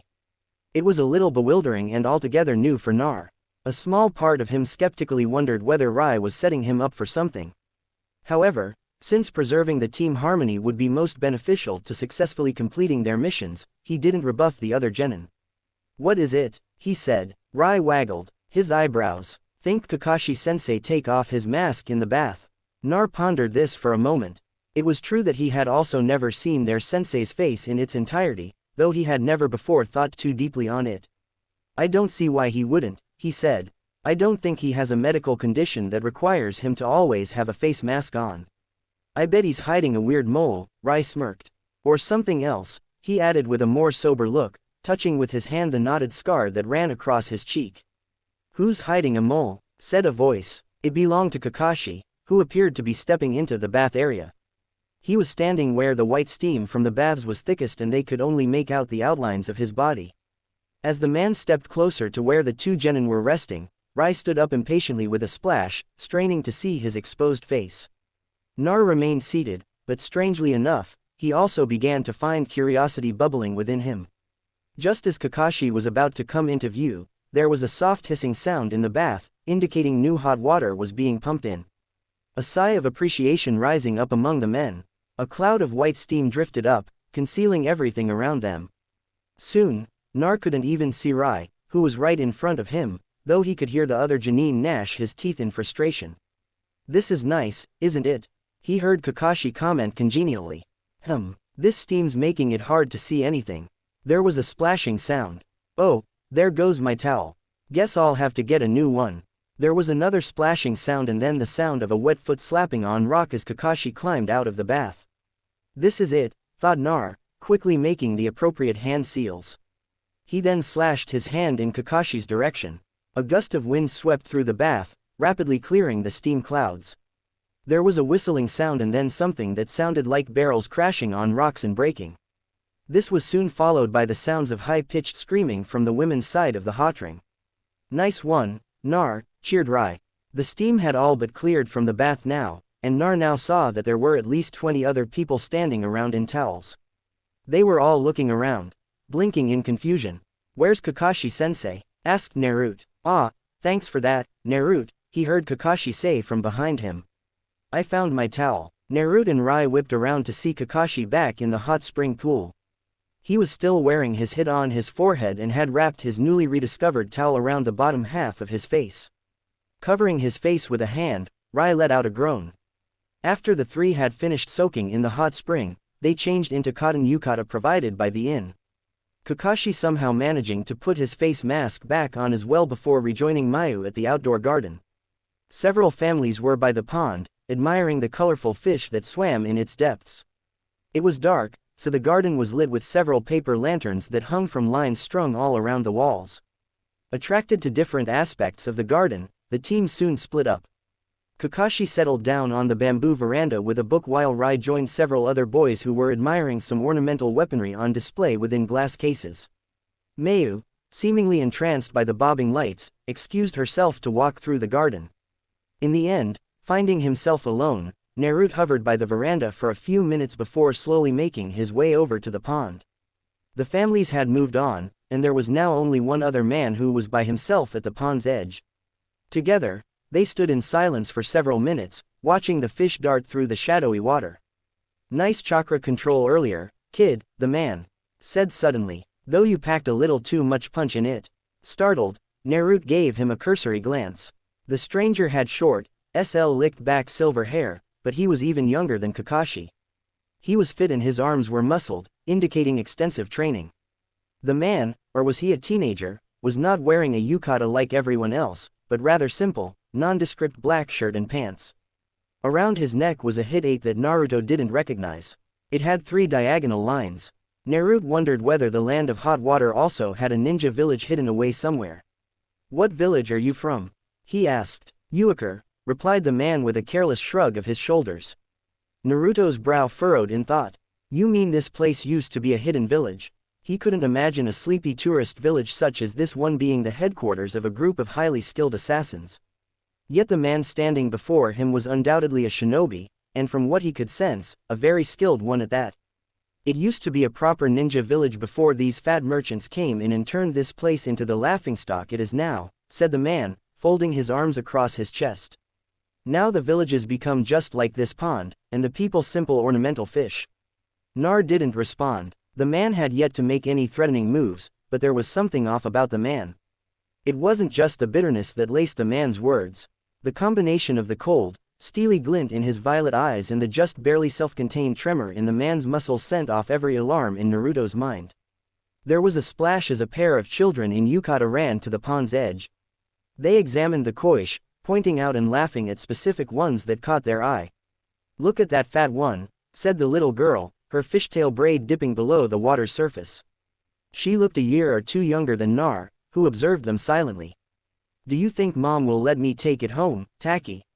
Her brother, standing beside her in a bright blue yukata, swiped at the fish in question several times before huffily giving up. "It's just a stupid fish. It'll die in a day anyways, like all your other ones." Jumping out of the pond, he waddled away, calling out for him to wait. The girl shot a second glance backwards at the fish before struggling up and following. Naruto felt the sudden explosion of killing intent a moment before the foreign ninja disappeared. Dashing forward, he grabbed the sibling pair underneath each arm and jumped, flying through the air with the two children struggling in his arms. The ground where they had been standing on just a moment earlier blasted apart into chunks of broken earth. When the dust had cleared, it revealed a giant steel katana in the hands of the silver-haired man. Looking up with a smile as he met Naruto's eyes, the man yanked the katana out of the ground. Jumping back with a vindictive giggle, he slashed at a passing woman and then disappeared again. The woman stared down in disbelief as bright red blood suddenly came spurting out of her thigh and her leg collapsed in on itself. The explosion had stunned everyone into silence. But it was only after her single pained scream pierced through the garden that pandemonium set in. "What's going on?" shouted Rai, racing over. Nar could barely hear him over the screaming. If they weren't careful, they could be trampled. "There's a man on the loose," he said. Just as Mayu, looking terrified, reached them with Kakashi on her heels. "He's strong, sensei." "All right, Team Kakashi," said the Jonin, looking around grimly. "I'll take care of him. You three, focus on evacuating the citizens." They jumped into motion. Rai ran over to the locked entrance gateway, which a crowd of panicked people were now pummeling their fists against. Looking around frantically, he spotted the weapons on display that he had been looking at earlier, immediately shattering the glass with his fist. He pulled out a scythe, dragging it over to the gate. He smashed the doors open, and the terrified crowd began to pour out. Meanwhile, Mayu and Nar had begun to help the various injured persons that were lying scattered across the ground. As Nar helped up a middle-aged man bleeding from a deep slash across his stomach, the man let out a groan. "Heen, please stop him." The man slumped against Nar as he fell unconscious. Mayu rushed over and together they propped the man upright against the wall of one of the buildings. Straightening up, Naruto quickly looked for Kakashi with shrewd eyes. He had never seen the Jonin look so serious before, and even the horror of their situation couldn't distract him from the opportunity this presented. Now Nar would be able to see him truly in action. He quickly spotted Kakashi standing in a clearing and shivered. Even dressed in a yukata as he was, Kakashi's coldly furious face would have set the most battle-hardened veterans running in the opposite direction. As it was, however, the silver-haired man Haiden only laughed maniacally as he began to swing the heavy katana around. Despite himself, Naruto couldn't help but feel impressed by the sheer raw strength and power the man was displaying. "Don't just stare at me," said Haiden, tightening his grip on the handle of his blade. "Show me what you've got." Without responding, Kakashi disappeared in a flicker of white and faster than Naruto had ever seen him move, kicked Haiden directly in the chest. Caught off guard, Haiden flew backwards toward where the two genin were watching. Leaping out of the way, they watched the man collide into a tree instead, which collapsed from behind him upon impact. A deafening crackling sound reminiscent of 1,000 birds filled the area, and a bright blue ball of spinning chakra quickly formed between Kakashi's hands as Haiden angrily brushed aside fragments of wood from his chest. The Jonin shot towards them, leaving behind a small path of destruction. Just before Kakashi struck, however, Haiden let out a mocking laugh as he reached out for something with his free hand. "The boy!" cried out Miyu, but Nar had already begun to move, pushing himself to run faster than he had ever done before. He leapt into the air. The struggling boy in the blue yukata stared with terrified eyes at the incoming Jonin as he hung from Haiden's hands like a meat shield, grabbing the neck of the boy's yukata with his hands and tearing him away. Nar spun through the air. The crackling ball of lightning chakra passed by mere inches from his face. Heen snarled in frustration and leapt backwards. Kakashi followed. Landing on the ground, Nar set the struggling boy on the ground. Mayu rushed to the boy's side to check for injuries, but he immediately pushed her away. He looked up at the two genin with only fear in his eyes. "Get away from me, you monsters!" he screamed, his small body shaking like a leaf in the wind. "We're here to help you," said Miyu gently, holding her hands up to show she wasn't holding anything. "No, you killed Nami," bellowed the boy, staggering backwards in his desire to get away. Naruto remembered the girl with the fishtail braid the boy had been playing with earlier. "Don't kill me, too." Nar stopped in his tracks as he remembered the bandits he had killed the day before. His clothes back in the inn were being washed, but it would take several more washes before the blood stains completely faded. He suddenly wondered if the man's son was waiting for his father to come back, shivering alone in the dark underneath a forgotten bush. Would he be as frightened as this shivering boy in a torn yukata before him? I won't allow you to die. Nar held his hand out to the boy. Trust me. The boy stared back at Naruto with wide eyes, his mouth falling open a little. He stopped, and he must have found sincerity in Naruto's expression because he stopped trembling. Behind them, Haiden screamed in pain and in fury, and the terrible shrieking sound of shattering metal followed. Nar saw, as if in slow motion, a jagged shard of steel whistle through the air as it headed straight for the boy who now reached for his hand. Chapter 7. Companions. Kakashi had just been nodding off to sleep when his mental warning bells suddenly went off. Immediately alert again, he hadn't had to look long to find the man behind the disturbance. He didn't know who this man was, but the Jonahan knew that people like him with such little regard for others' lives were one of the most dangerous opponents to have around and the least forgivable. Don't just stare at me, said the strange shinobi, swinging his katana carelessly. Show me what you've got. Kakashi obliged, sending chakra into his feet. He propelled himself like a bullet towards the man. His opponent's violet eyes widened in surprise as his foot connected squarely with his chest, letting out a grunt of pain. The man flew backwards and careened through a row of gangly trees. The Jonin raised his hit, revealing the 3 tamo of the Sharingan in his left eye, and lowered his hand. Reikiri lightning cutter. As he channeled his lightning chakra towards his hand, the deafening sound of crackling chakra filled the garden and a focused ball of swirling blue materialized. The silver-haired shinobi was still dazed from impact, and Kakashi saw with his Sharingan that he would not have enough time to move out of the way. The instant his Reikiri was ready, the Jonin lowered his head and shot towards the stirring man, tearing up the earth behind him with the sheer aftershock. However, just before he reached the man, there was a flicker of movement he hadn't anticipated. Kakashi, to his shock, sensed a much smaller and weaker chakra suddenly being thrust between him and his opponent. His hand was already moving towards the man's heart, however, and he knew that he wouldn't be able to stop even if he had to go through the child. A surge of rowing yellow chakra Naruto was already moving towards them. And Kakashi, with all the strength of his will, managed to inch his crackling chakra slightly upwards. Nar tore the boy out of the man's grasp and to his relief evaded his hand. However, the brief instant it had cost him gave the other man enough time to recover and leap backwards. Kakashi's hand instead slammed into the ground. The earth exploded, throwing up a huge wave of dirt. Nevertheless, taking advantage of the wave, the Jonin followed under its cover and aimed a quick kick at the man.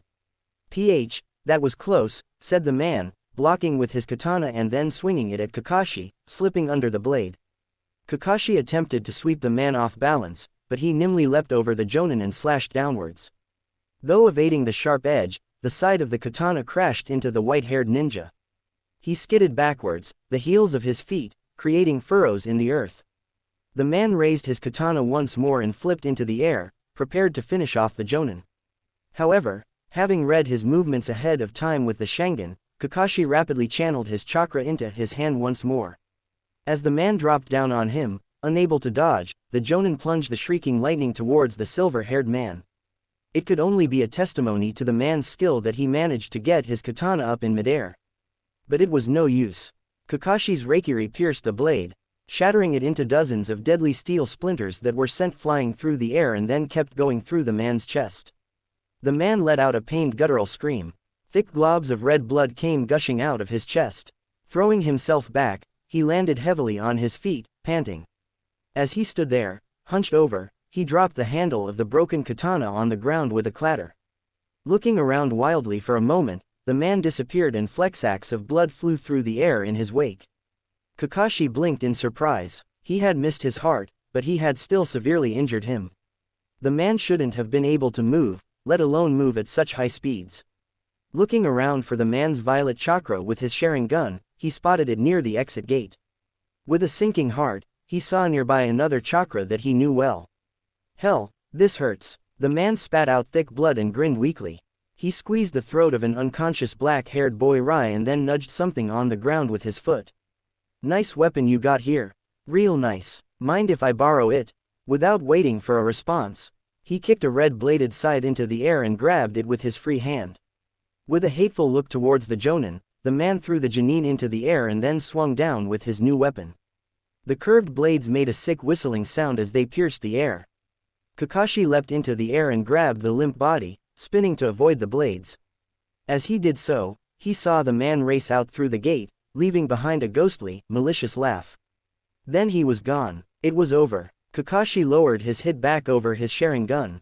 Setting Rai down on the ground, he checked the genin's vitals and let out a sigh of relief. Looking around, he saw that most of the bodies lying on the ground had only superficial injuries. The biggest damage had been done to the garden itself. His eyes widened as he found his two other genin. Nar said Kakashi running over. Mayu, what happened? Looking terrified, Mayu was trying to staunch a profusely bleeding wound on Naruto's bare chest. The boy was unconscious on the ground, the tips of his fingers still twitching. His yukata, which had been partially opened to reveal his chest, was torn and ragged. A long, jagged shard of metal covered in sticky blood was on the ground besides them. Quickly putting the pieces together, Kakashi gently pushed the shocked girl aside. She obliged willingly, standing up. She put a comforting arm around a young, trembling boy that he didn't recognize. Gathering his chakra together, he prepared to use what little medical ninjutsu he knew to try and at least stabilize the boy and then stopped. Impossible, thought Kakashi. Disbelievingly, he wiped away some of the blood that had pooled on the boy's chest, but saw that it was true. The deep wound was already healing. Even as he was watching, the skin was beginning to knit back together. Amazed, the Jonin blinked, as if doing so would somehow halt the healing.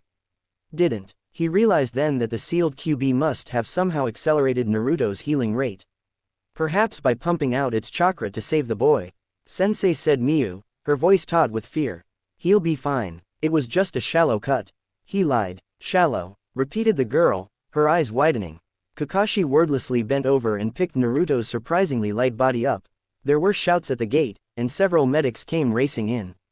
Catching one of the medics' attention, he directed them towards Rai, who was just beginning to feebly stir. When he turned back to wave for Miu to follow him, he saw the look on her face and stopped. Mayu, sensei, I already know, she said quietly. I know what he is. When Naruto came to, everything was hazy and out of focus, and there was a sharp throbbing pain in the right side of his chest. He was alone in a dark room. Looking down, he saw bandages covering his chest. For a second, Naruto couldn't figure out what he was doing there before the memory of what happened came rushing back. When the piece of the metal blade came spinning at the boy in the blue yukata, Naruto hadn't thought. He'd simply just moved. The only thought in his mind right then was how much he needed to save the boy. He'd pushed the child aside, and that was the last thing he could remember before waking up in the room. Nar wondered briefly if he had died and this was some awful version of the afterlife, but quickly dismissed the thought. He didn't think his body would hurt this badly if he were dead. Just then, he heard footsteps outside the room and then soft voices. Naruto tensed, wincing as he did so before relaxing as he recognized their voices. It was Kakashi and Mayu. They were talking too quietly for him to hear, but it seemed like they were discussing something. A minute later, they must have come to a decision, for he heard Kakashi's heavier footsteps begin to walk away. There was a pause and then the door slid open. It was Mayu. Nar quickly closed his eyes in feigned sleep. He didn't know what to make of his female teammate.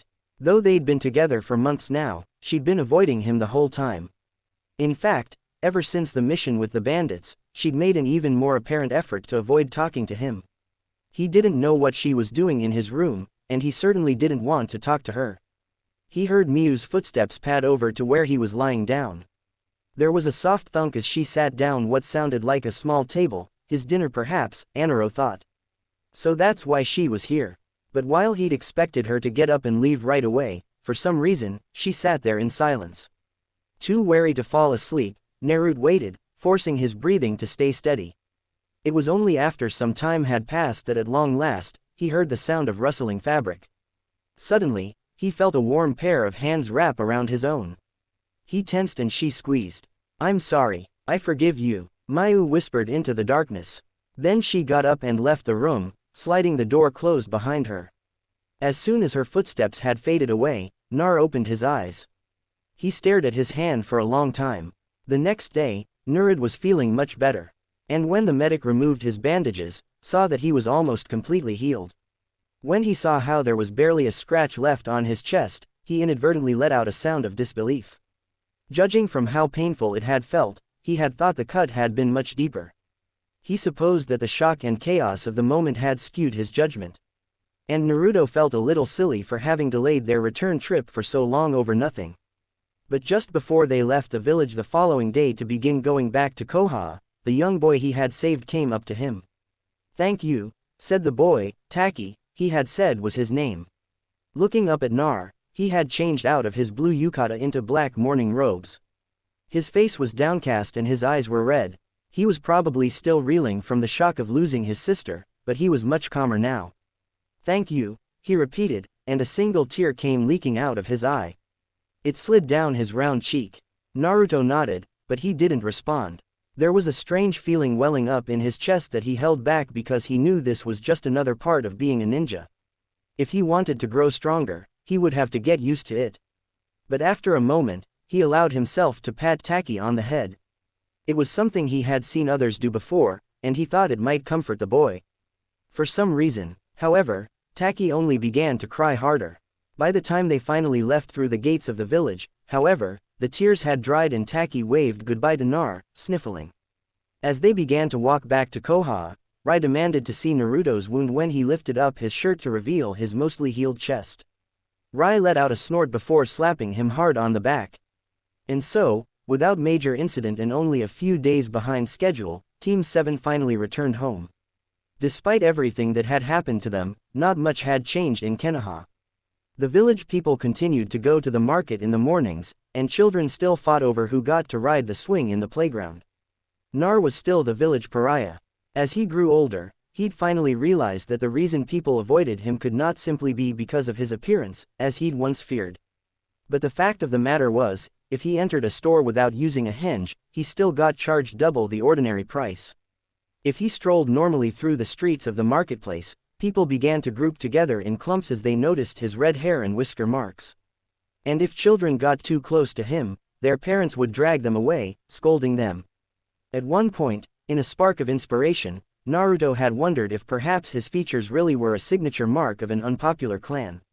But despite his best efforts, he'd found nothing about an Uzumaki clan in the archives, and so could only conjecture as to why he'd been singled out from such a young age.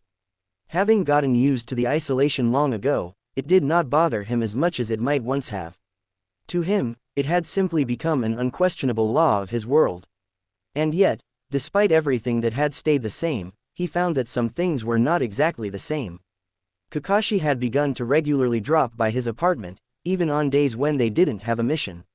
Sometimes they would pick up where they had left off in previous discussions of chakra application.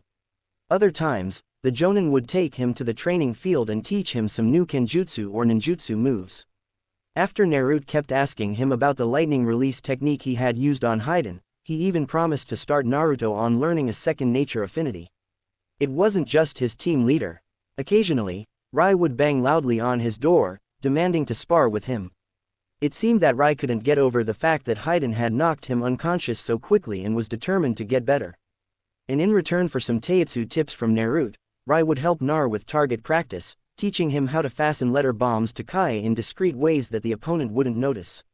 Even Mayu sometimes joined in, though she never looked for Naruto by herself. She was always with either Rai or Kakashi, but she had begun to talk to him more and more with increasing bravado. Naruto wondered if it had something to do with the night back when he was healing, and she had whispered those words to him. Thinking back on what she had said, he had tried to figure out if he had ever wronged the girl, but couldn't think of anything. It was puzzling. He had a feeling that Miu knew he had heard her words, and yet he couldn't bring himself to ask her. Still nowadays, as he trained with his team, Naruto felt light in a way that he'd never felt outside of the archives.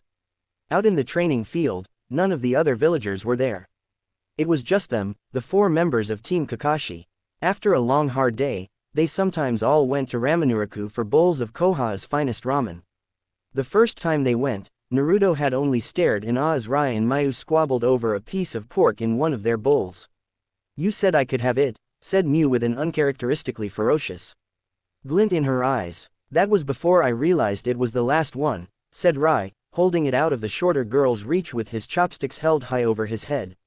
Then, making sure she could see, he popped the strip of meat into his mouth. With a cry of fury, Mayu threw her chopsticks like shuriken at him. Skillfully, Rai batted aside the chopsticks with his own, but then froze as the ricocheting sticks of wood knocked over Kakashi's bowl. They looked on in horror as it crashed into the ground, its noodle contents pouring out over the ground, taking one look at the frozen smile on Kakashi's face. Rai jumped out of his seat and began to beg for forgiveness. "Why does this always happen when you're around?" the owner asked Naruto, the edges of his mouth twitching. And for the second time, Naruto found himself apologizing to him. And so the months and seasons passed. Naruto's 11th birthday came and went with little fanfare. Though to the entire team's shock, Mayu baked him a birthday cake. It was his first time eating cake. And while it was actually too sweet for his tastes, he found himself finishing his portion to the very last bite. Best of all, however, was Kakashi's gift of a new tanto. Unlike the older one he'd been using, it was made of a special metal that would allow Naruto to channel his chakra into it. He made sure to polish it after every use. Team Kakashi continued to go on missions, though nothing quite as eventful as the one in Yugur occurred. With Miyu's new willingness to work with Naruto, their teamwork grew leaps and bounds, and their missions became even easier to complete. That wasn't to say that their team was perfect.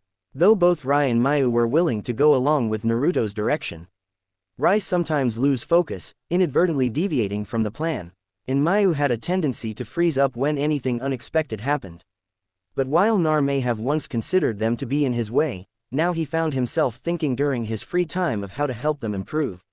It was sometime into the new year at the end of a particularly fruitful training session when Kakashi told them that the Chunin exams would soon be taking place in Sunjik, the hidden village in the Land of Wind. Hearing this, Naruto looked at his teammates and they nodded back at him. He looked back at their sensei. Team Kakashi was going to be there, and if he had his way, they would all be passing. Chapter 8. Sand Ripples in the Wind.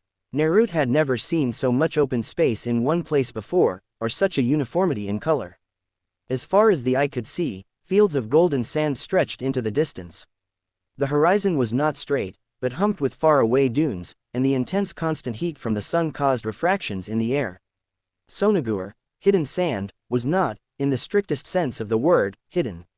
Neither was Konohagakure hidden leaf. For that matter, the huge overhanging mountain with the busts of the Hokage carved into the cliff's face was a dead giveaway. But just like how Konoha was isolated by dense forests and mountains, Sunogakure's location was secured by the sheer extremity of its geographical surroundings. They had had to endure endless sandstorms and scale treacherous rocky cliffs for several days to reach the village. If any ordinary person or ignorant ninja had attempted the journey, they would surely have fallen long before the village's clay buildings came into view. When Naruto and his team finally arrived at the gates of the village, they were directed towards a desert space encircled by a barbed fence. Inside were dozens of huge pieces of rock that jutted out from the sandy ground. As soon as the gate to the lot screeched open, he felt at least several dozen pairs of eyes immediately turn to glare at them. Nar had never seen such a large gathering of foreign ninja together in one place. Just judging from the hit of the nearest genin, he could tell there were at least 4 other villages here, including Amigure, Hidden Rain, Kuzugakure, Hidden Grass, Takure, Hidden Waterfall, and of course, Sunagire, Hidden Sand. Naruto shifted. The tension in the air was tangible. "Ick, this place is disgusting." He overheard a genin from Takigakure complaining. "I've got mud all over my sandals. Let's hurry up and pass the stupid exam so we can go back home." Her teammate grumbled. "Confident, aren't they?" muttered Rai from besides him. He, like the other two, were wearing thick cloth cloaks to protect them from the sun. He looked musingly around. "I wonder who the others from Konoha will be. I heard from my brother that some rookies are actually taking the exam this year." "They must be really talented then," said Miyu uneasily. Her eyes darted around. "I know I definitely wouldn't have been ready for it when we graduated. I don't know if I'm ready now, actually." With a shake of his head, Rai squeezed her arm comfortingly. "You'll be fine. You've got me and Nar backing you up." Miyu's face remained pale, but she nodded. While it was too early to say for sure, Naruto could already tell that the exam was not going to be a pushover. The other villages would have sent their best Jin teams and competition was going to be fierce. The question was, what kind of trials would they face?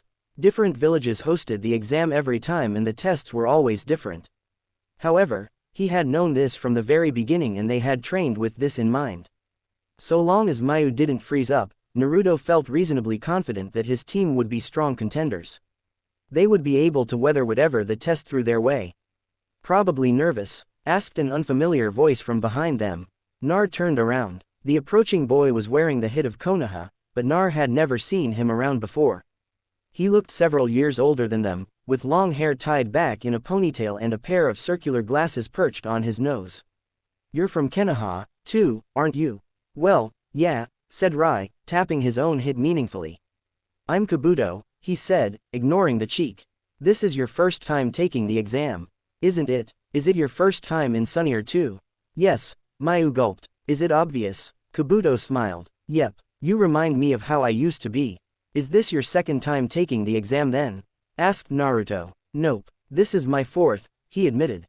"This exam is held twice a year, so this is my second year. It's my second time here in Suna as well." Unable to detect a lie from the boy's tone of voice or his body language, Naruto felt himself losing interest. He doubted anyone truly competent would fail the Chunin exam twice, let alone 3 times in a row. A glint of gleaming metal caught his eye, and turning slightly, Naruto saw the familiar leaf hit again on another boy. He was pale with long dark hair and had the unmistakable clear eyes of the Hyuga clan. He seemed calm, though his fidgeting teammates looked a bit more nervous. Nar looked him up and down. The Hyuga clan was rumored to be one of the strongest in Konoha. He wondered how the boy before them would measure up. Mayu must have followed his gaze, for she commented, "They must be one of the rookies from the class after us. I don't recognize them." "Yeah, they are," said Rai, perking up and turning away from Kabuto. Pointing at a girl with Chinese-style buns, he said, "The girl's 10N. She's a weapons specialist like me. Her dad used to train us together when we were young."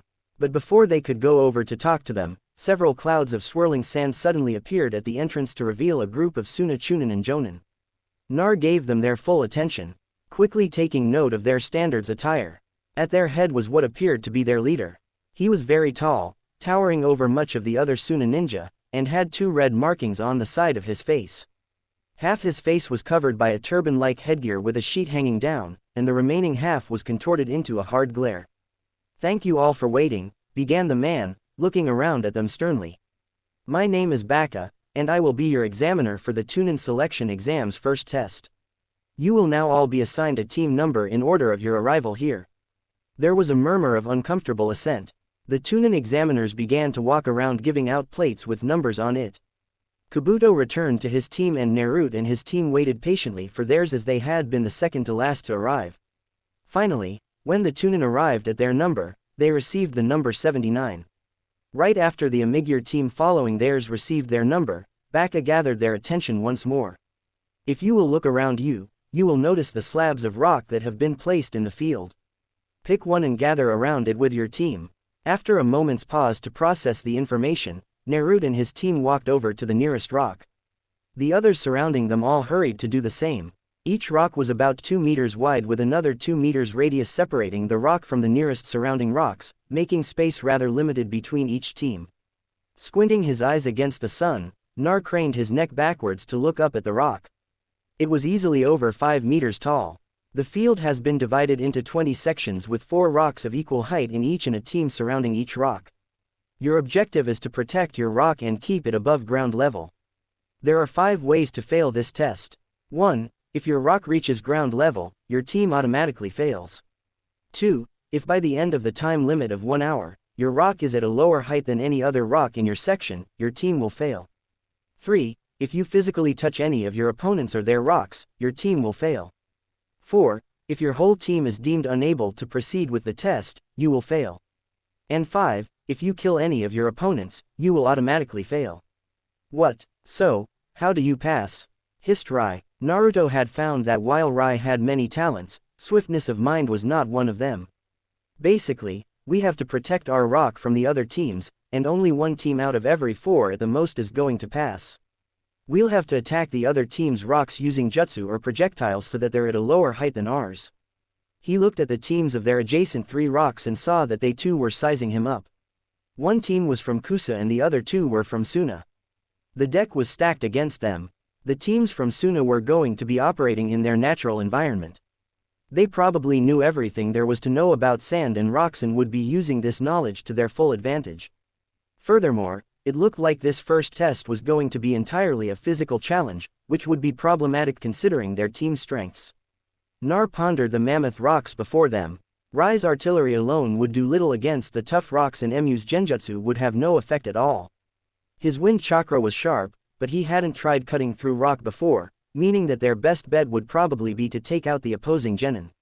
Suddenly remembering something, Naruto knelt and picked up some of the sand. He rubbed it between his fingers, and while most of it fell to the ground, some of it stuck to his skin. It was slightly moist. "So, what's the plan?" prompted Rai. Naruto looked up to see that he and Mayu were looking at him expectantly. He glanced at the enemy genin. They didn't appear to be listening. "But we'll go with Plan E," he said, talking quickly. Baka the Jonin was opening his mouth. "Mayu, take the Kusa. Rai, take the closer Suna team. Begin." Immediately a flurry of action and clanging filled the air. As Naruto quickly formed the necessary seals with his hands, he saw that the Suna genin were focusing their attentions on attacking the rocks.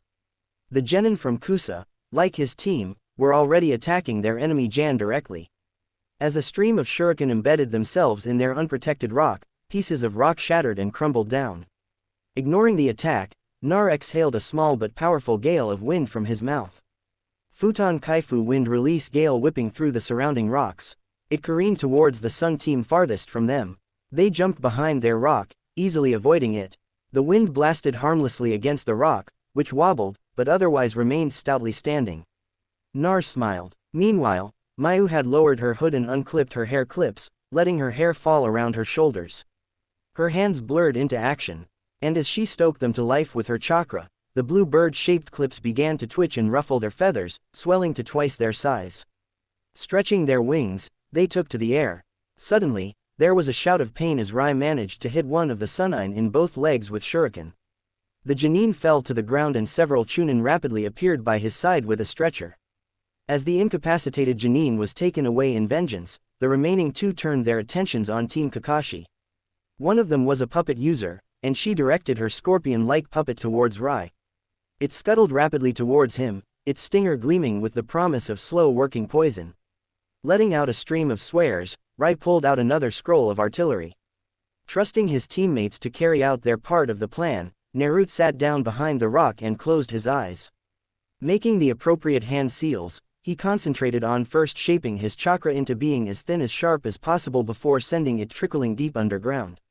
Slowly but surely, he could feel the air pressure building up below him. And in reaction, something else began to surge upwards. In the distance, he heard further screams of pain coming from the Kusa team and felt a glimmer of pride. Mayu's Jing Jutsu operated through her bluebirds. If a bird made physical contact with another person, they would immediately fall under her trap. She could cause them to feel any sensation, including intense pain. The Sunsen probably wouldn't have fallen for the trick, seeing as how they were familiar with the birds of the region, but the Kusajin hadn't suspected a thing. Now, this left the two remaining Suna teams. Leaving Right to handle one, Naruto fed an extra burst of chakra into the jutsu and then finally gathered it all into a concentrated ball directly below them. Futon Kiho wind release air bubble opening, his eyes blinking rapidly to adjust them once more to the sun. He inhaled deeply, rapidly forming the hand signals for his follow-up jutsu. When his lungs were full, he blew the same strong gust of wind towards the rock of the Suna team. Once again, they prepared to leap behind their rock and froze as they couldn't. Looking down, they found their feet submerged in quicksand. With a yelp of panic, as the sharp wind blew towards them, they ducked down. The wind blew over their bodies and smashed against the face of the rock. With looks of blatant relief, they straightened up and then froze once more as the rock teetered dangerously. Disbelief dawning on their faces as their bodies continued to be swallowed up by the quicksand. They helplessly looked up as the rock wavered back and forth above them. After a few seconds of dangerous indecision, the rock finally lost its battle against the combined force of gravity and an unsteady base.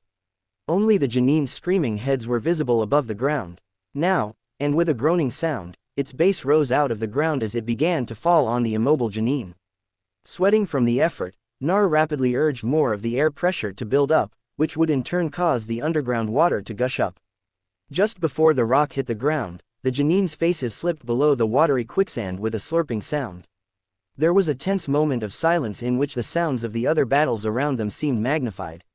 Finally, A second later, the three gens' heads popped up again above ground from besides the rock, which floated on the surface.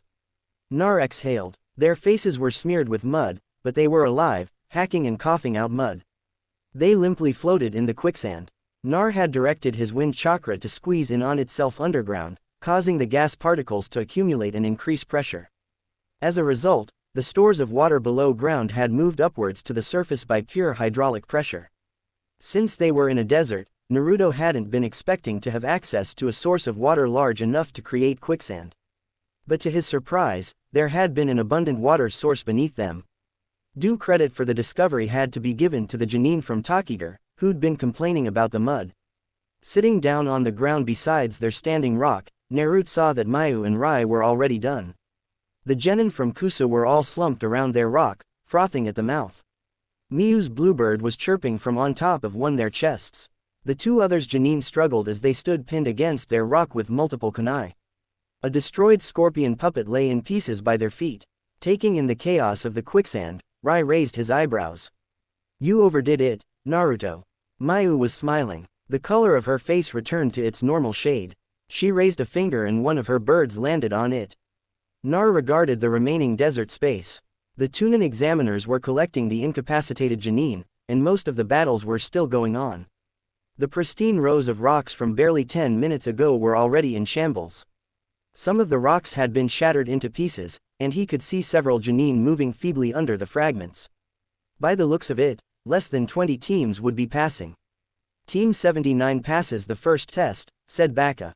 Stand by for the second test. Chapter 9. Deep Dark Crystal Cave. The teams that had managed to take out their opponent teams before the time limit were all gathered in a large room with rows of clay chairs.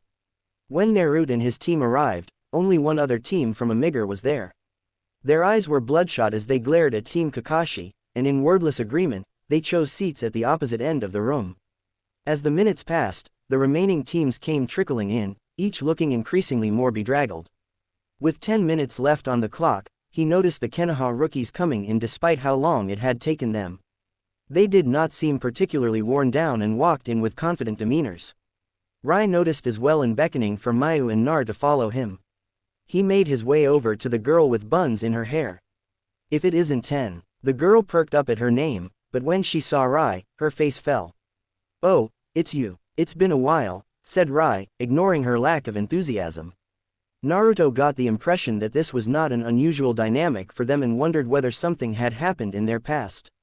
"This is 10, guys. These are my teammates, Mayu and Naruto." Mayu shyly smiled at them. "This is Hyuga Niji and Rock Lee," replied Tenten dutifully, gesturing to the two boys besides her. The one with the clear eyes had to be the Hyuga, meaning the one with the bushy eyebrows and the martial arts belt around his waist was Rock Lee. "Nice to meet you. I am Rock Lee," said Lee with a flashing grin and a thumbs up. He seemed reasonably friendly and hadn't reacted at all to Naruto's countenance the way other villagers did. On the other hand, Nar had never seen him before, so it was possible that the boy was one of the war orphans who'd kept to the orphanage. "You're Kakashi's team, aren't you?" said Niji, glancing at them coolly.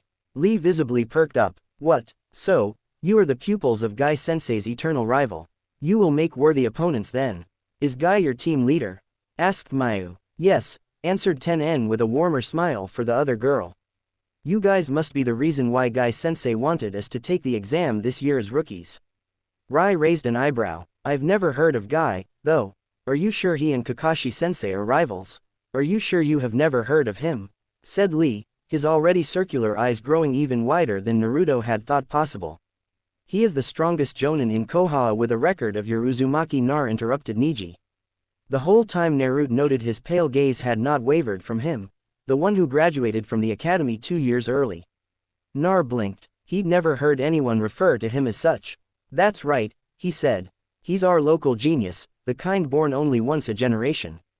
"Yada yada," said Rai, throwing an arm around Naruto with a sly smile. He added, "Kind of like you, Hyuga." "I'd say a genius," echoed Lee. The words appeared to have struck a chord with him. "I'd like to challenge you to a fight sometime then." At that, Naruto turned towards Lee, taken aback. "This probably isn't the best venue for a fight," he said mildly. "You'll have to wait for a later test for an opportunity."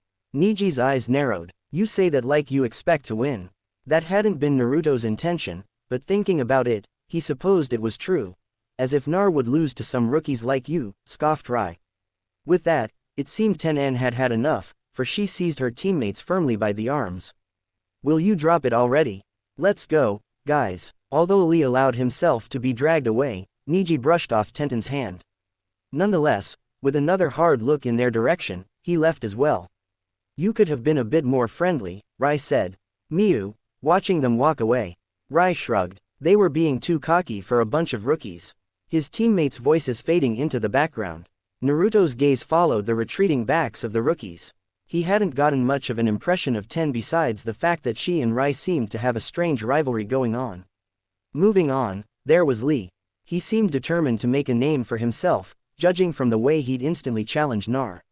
His heavily bandaged fists also indicated strong resolve.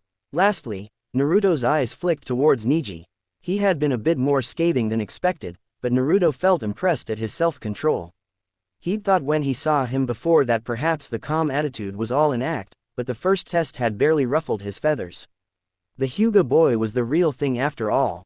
Team Guy would all likely be strong contenders in the exam. Naruto didn't mind so long as they didn't get in the way of Team Kakashi. He thought that the more Kino Genin that passed, the better. From a rough estimate, there were about 18 teams seated in the room, about evenly distributed in terms of villages. Many of them looked weary with purple bruises and scratches all around their body. Only a scant few seemed relatively untouched, like himself and his teammates. Simply judging from their lack of presence compared to the Konoha rookies, they did not seem like they would be much of a challenge for him. But looks could be deceiving. That was what being a ninja was all about. After all, blending in with the shadows and offering oneself as harmless so as to lower the enemy's guard. And then, just when the enemy had relaxed and left an opening, you struck. Suddenly, he turned around as he felt a tendril of intensely cold bloodlust creeping in from the entrance. A sandaled foot emerged from around the corner, and just as the bloodlust vanished as quickly as it had appeared, he saw Kabuto walk in with his teammates trailing behind. Nar closely examined the teammates, but they looked fairly ordinary with black masks covering most of their faces. He wondered, could this be an example of precisely what he'd been thinking of just moments ago, of a snake coiled around its unsuspecting prey, poised to strike with its poisonous fangs? It turned out that Kabuto's team had been the last one to pass, for no one else had come in when a bell rang piercingly at the 1-hour mark. As all the gathered genins simultaneously turned to look, a pair of doors that had been closed flung open with a bang. A file of Sunonin marched in with a different Junin at their head. He looked younger than Baka with black hair that hung over his right eye. Congratulations on passing the first test of the Tunin selection exam, said the Jonin, his indifferent expression belying his words. My name is Yura, and I will be your second examiner. Regardless of whether any of your teammates are capable or not, the second test will commence within the hour. But first, we will proceed to the venue for the second test. Following the Tunin past the doors they had just come through, it was revealed to be a long tunnel-like hallway that sloped sharply downwards. The walls were made of sanded rock and it was dark, lit only occasionally by stone torches. As they shuffled in silence down the steps, Naruto looked around. The air was growing increasingly colder and damper, and the sputtering lights from the torches were growing weaker. It seemed the second test would be taking place underground. Mei stumbled beside him, and as Naruto reached out to steady her, he suddenly noticed how pale her face was. Are you all right? He asked. He wondered if she had gotten injured during the first test and whether it would be serious enough to affect them in the second test. Yeah, I just don't like feeling trapped in small spaces, she said, pulling away from him. Nar exchanged looks with Rai, who tried to say something to her. She ignored him, however, and for the rest of the journey, she didn't talk again. After 20 minutes, the ground finally leveled out again, and soon they emerged into what appeared to be a narrow underground cavern. There were 12 gaping human-sized tunnel holes in the opposite rock wall. A torch burned besides each entrance. Nar immediately realized the nature of the second test. It was likely going to be some sort of maze. Besides him, Mayu must have come to the same conclusion, for she began to tremble. I will now explain the details of the second test. And then, before starting, I will need everyone here to sign these agreement forms, said Yura, standing in the middle of the cavern. With a rustling sound, one of the Tun pulled out a sheath of papers and began passing them out. There will be deaths in this test and it won't be against the rules this time. So if I don't have you sign these, it will become my responsibility. It was silent. In this test, it will be a survival of the fittest. Each team will enter the maze through a tunnel in the order that they passed the first test. Here are some details. About the maze. We are 200 feet below ground level, and if you take the correct path all the way through, it is about 3 kilometers long before ending up at the surface. All the tunnels intersect one another at multiple points using whatever weapons and jutsu you have available. Your objective will be to obtain 2 team plates. This includes your own team plate. So if you manage to protect yours, you need only secure one other one. If your team plate is taken, you will need the team plates of 2 other teams. To pass this test, you and your team must reach the end of this maze with 2 team plates. They're cutting us at least in half now. A Janine grumbled. There is also a time limit. This second test will last 120 hours, which is exactly 5 days. You will be given a torch, but there are other sources of light within the maze. As for food and water, well, you'll have to figure that out on your own. Yura's eyes gleamed maliciously. Those who cannot learn to adapt will die from the harshness of the course. Now, I will talk about what will disqualify you. First, those that don't make it to the end of the tunnel with 2 plates within the time limit. Second, anyone who creates their own tunnels that reach to the surface. And third, anyone who destroys a team plate. A genin from Amiga raised his hand. What if not everyone on our team survives? Your objective is to reach the end of the tunnel with 2 plates, said Yura. Even if you are the only surviving member of your team, you will pass if you complete this requirement. He gestured towards a copy of the form in his hand. That is all. So after signing the form as a team, go stand by one of the entrances. 1 team per entrance only. As the genin signed the forms, Naruto stared down at the paper in his hand. The second test was very telling of the remainder of the exam as well as the code that the shinobi of Suna lived by. It was apparent that for Suna, the accomplishment of a mission took precedence over the lives of the ninja. Failure was not an option. Furthermore, the fact that the entire team was not required for completion of the second test indicated that the third part of the exam, unlike the first 2, would test individuals. The third test would likely pit the remaining contenders against one another in direct battles. Do you think any of these tunnels are easier than the others? Mused Rai. By the time they'd handed in their forms, half the teams had already picked an entrance. They now waited outside one of the tunnels, tensely waiting for the rest. Possibly, said Naruto, but he said that they intersect, so it's unlikely to matter. He looked at Mayu, who had stopped shaking during the explanation, but was still pale. He hesitated, searching for the right words. He still wasn't used to comforting people. The tunnels should widen, so it shouldn't be too bad, Mayu. Thanks, she said with a weak smile, but remained quiet. Nar supposed it could have been worse.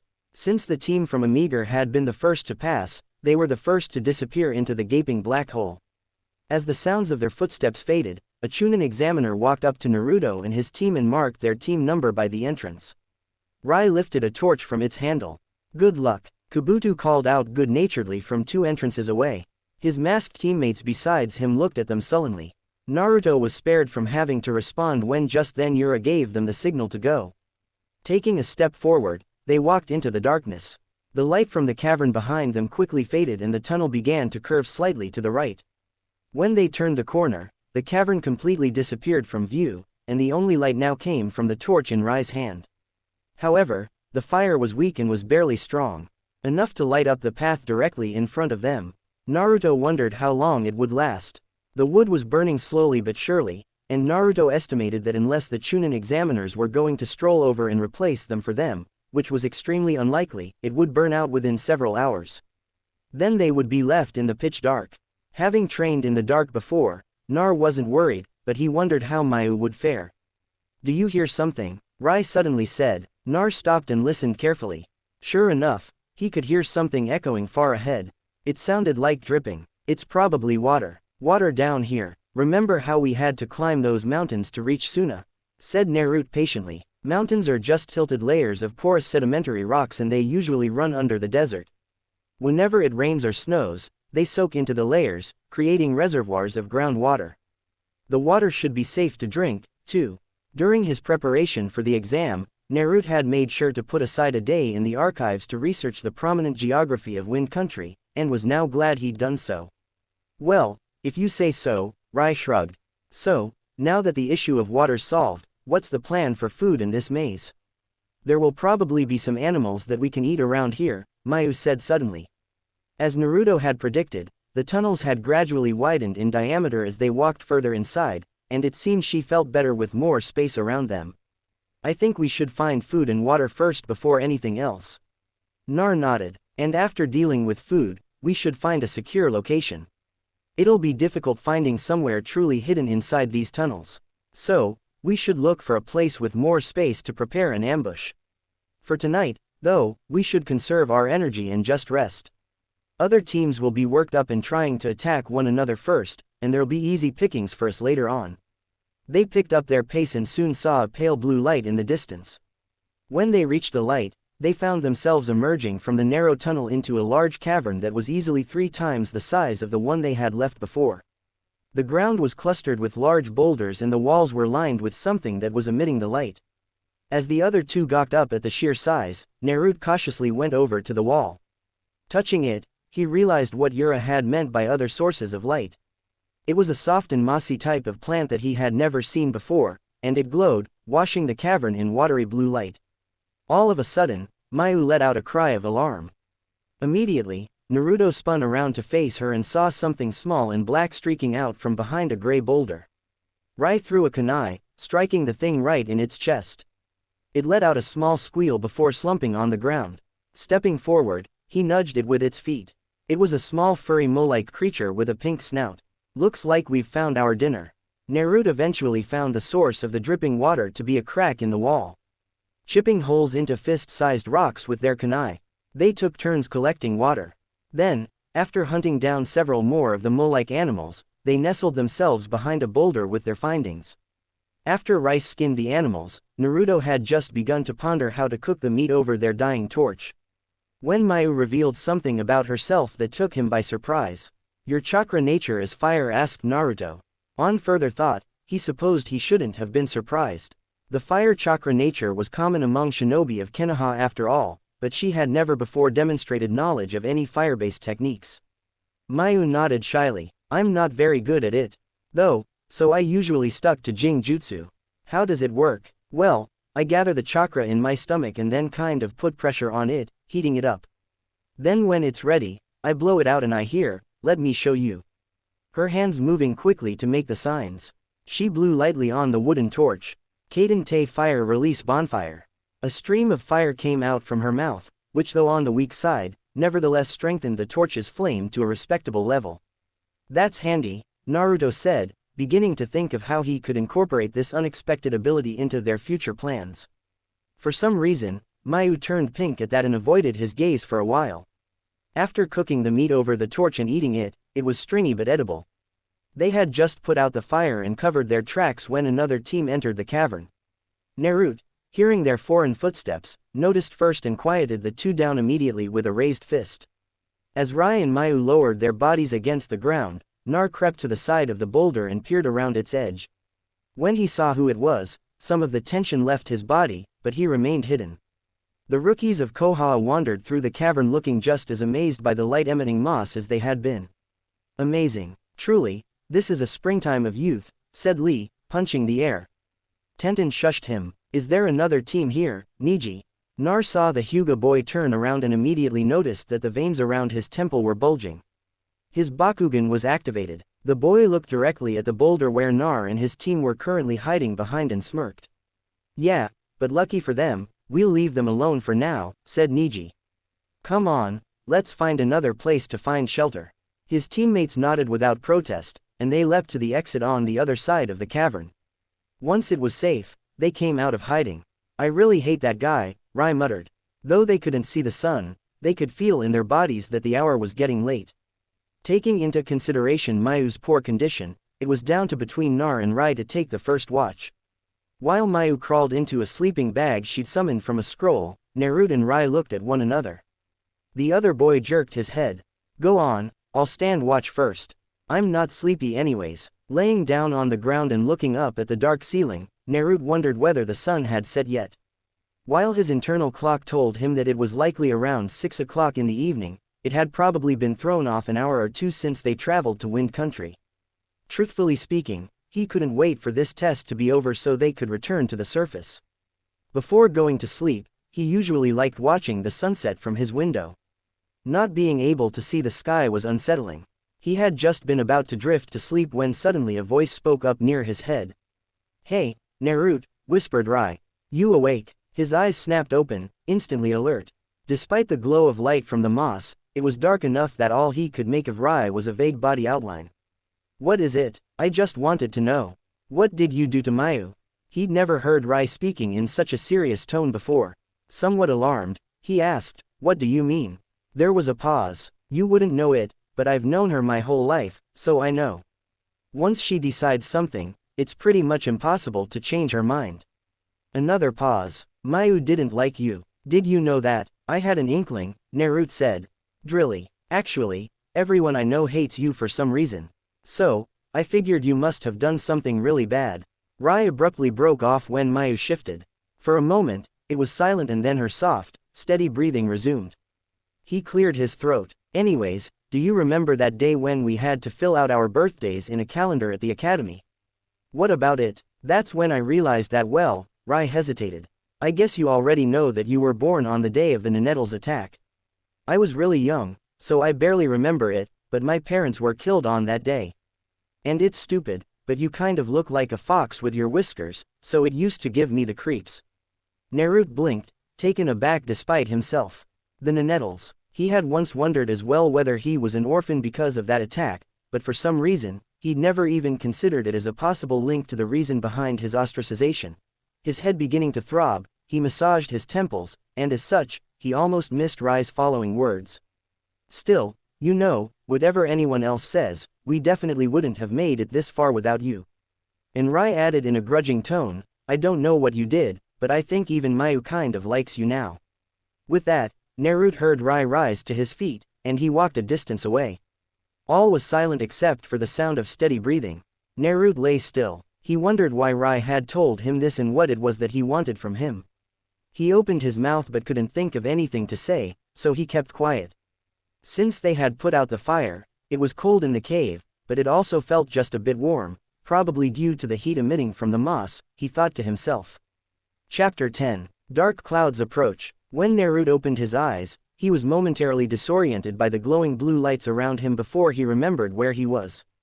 They were somewhere deep under Sunakar in the midst of the maze of the second test. They had figured out how to get water, food, and had found shelter for the night. Now they would have to decide how to fulfill the second set of requirements of the exam, obtaining another team's number plate while protecting their own. As he grew more alert, he was shaken out of his thoughts when his nose picked up the aroma of roasting meat wafted through the air. His stomach growled and he got up, sniffing the air. Turning around, he saw Mew sitting beside a small makeshift campfire. From the looks of it, she had prepared breakfast as they slept. Much of the color in her face had returned, and judging from the small smile on her face, she certainly felt better. She was currently turning several stone sticks skewered through meat and what looked like yellow vegetables over the flickering fire. Naruto sat down on the ground beside Rai, who gave him a nod, but otherwise to his relief, made no indication of the conversation they had shared the previous night. Instead, sharing identical looks of gratitude as Mayu offered them their portions, they dug in. It was quiet for several minutes as they ate, watching the shadow of their fire dancing on the moss-covered walls. Finally, Rai spoke up. Now that we're rested and all, he viciously tore a chunk of meat off of his stick. "It's time to shake out some rookies." "Yeah," Mayu frowned. "That's disgusting." Rolling his eyes, Rai began to chew even more noisily than before. Ignoring them, Naruto decided to dive straight into business. It's been about 13 hours since the test began, leaving us with just under 110 hours. We can either wait for the last 2 days or strike fast and finish early. If we wait it out, it's likely that we'll get our choose of the pickings among the weaker teams still remaining. But the ones who still haven't passed at that point might be more desperate, more dangerous. Mayu pointed out, her pink face tinged with worry. And on top of capturing another plate, we also have to start thinking about reaching the surface. Right. Trailing off, she turned to Naruto searchingly. It hadn't escaped his notice. How Miyu had begun to speak up in their discussions. It was a welcome change to the wall he'd once felt like he was talking at. Desperation breeds desperate measures, he said. So, we should try and finish this quickly and early. And like you said, Mayu's face brightened. It'll be best to start mapping out the maze while keeping an eye out for enemy teams and booby traps. Every time the tunnels diverge, we'll mark the path we took. And if we come across it again, we'll take the other path. Sweeping sand over their campfire, they quickly concealed all signs of their overnight presence. Working under the assumption that Niji would have used his Bakugan to choose the best possible route, they then left the blue cavern through the same tunnel Naruto had seen the rookies go through the day before. As the dimly lit pathway rapidly decreased in diameter, they were forced to walk closer together. Naruto felt Mayu shudder and picked up their pace. Soon, however, they stopped as the tunnel forked into two different paths. One widened out and sloped upwards, while the other narrowed and sloped downwards. So, which one will it be? Said Rai, eyeing the two paths. Miu wordlessly edged towards the wider path, making her preference obvious. Yeah, but that's exactly what they'd expect us to take, right?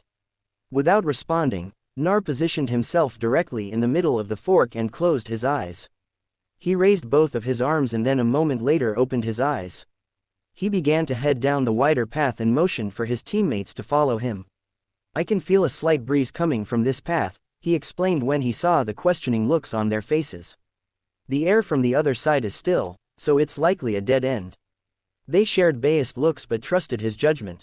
However, while they navigated through the tunnels of the underground maze, they were forced to resort to a wide variety of tactics. Mayu sent out her bluebirds ahead of them, and they provided a constant stream of information, which, though limited, was helpful in sketching out their mental map of the caves. Rai kept a sharp eye out for signs of fights and scuffles, as well as keeping track of which tunnels they had already went down. Meanwhile, when Naruto wasn't able to discern any difference between the wind currents of a split in the pathway, he sent out a shadow clone down one while they walked down the other.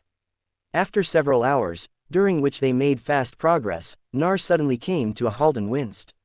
One of the shadow clones he had sent out 20 minutes ago had just fallen into a pit full of fat larvae before promptly dissipating. Shivering at the sensation of crawling all over his body, he narrowly almost missed the extra shadow that flickered behind them.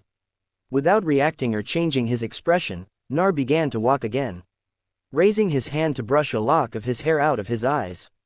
He twitched his pinky. Glancing sideways, he made eye contact with Rai, who gave an imperceptible nod, dramatically making groaning sounds. Rice slumped down on the ground. Man, I'm starving, he complained. It's about time for lunch, isn't it? We've come pretty far. Let's find some food now. I agree, said Naruto, crossing his arms. Let's take a break for now. Well, all right then, said Mayu. I'll collect some vegetables. So, how about you two get the moles? Sounds good, said Rai, pulling out a kunai and twirling it in his hand. Come on, Naruto, let's go find some moles. At his last words, he jumped up and disappeared. A moment later, he reappeared at the opposite end of the tunnel, holding his kunai to the neck of a dark-skinned male genin. At the same time, Nar swiftly threw a shuriken up at the ceiling.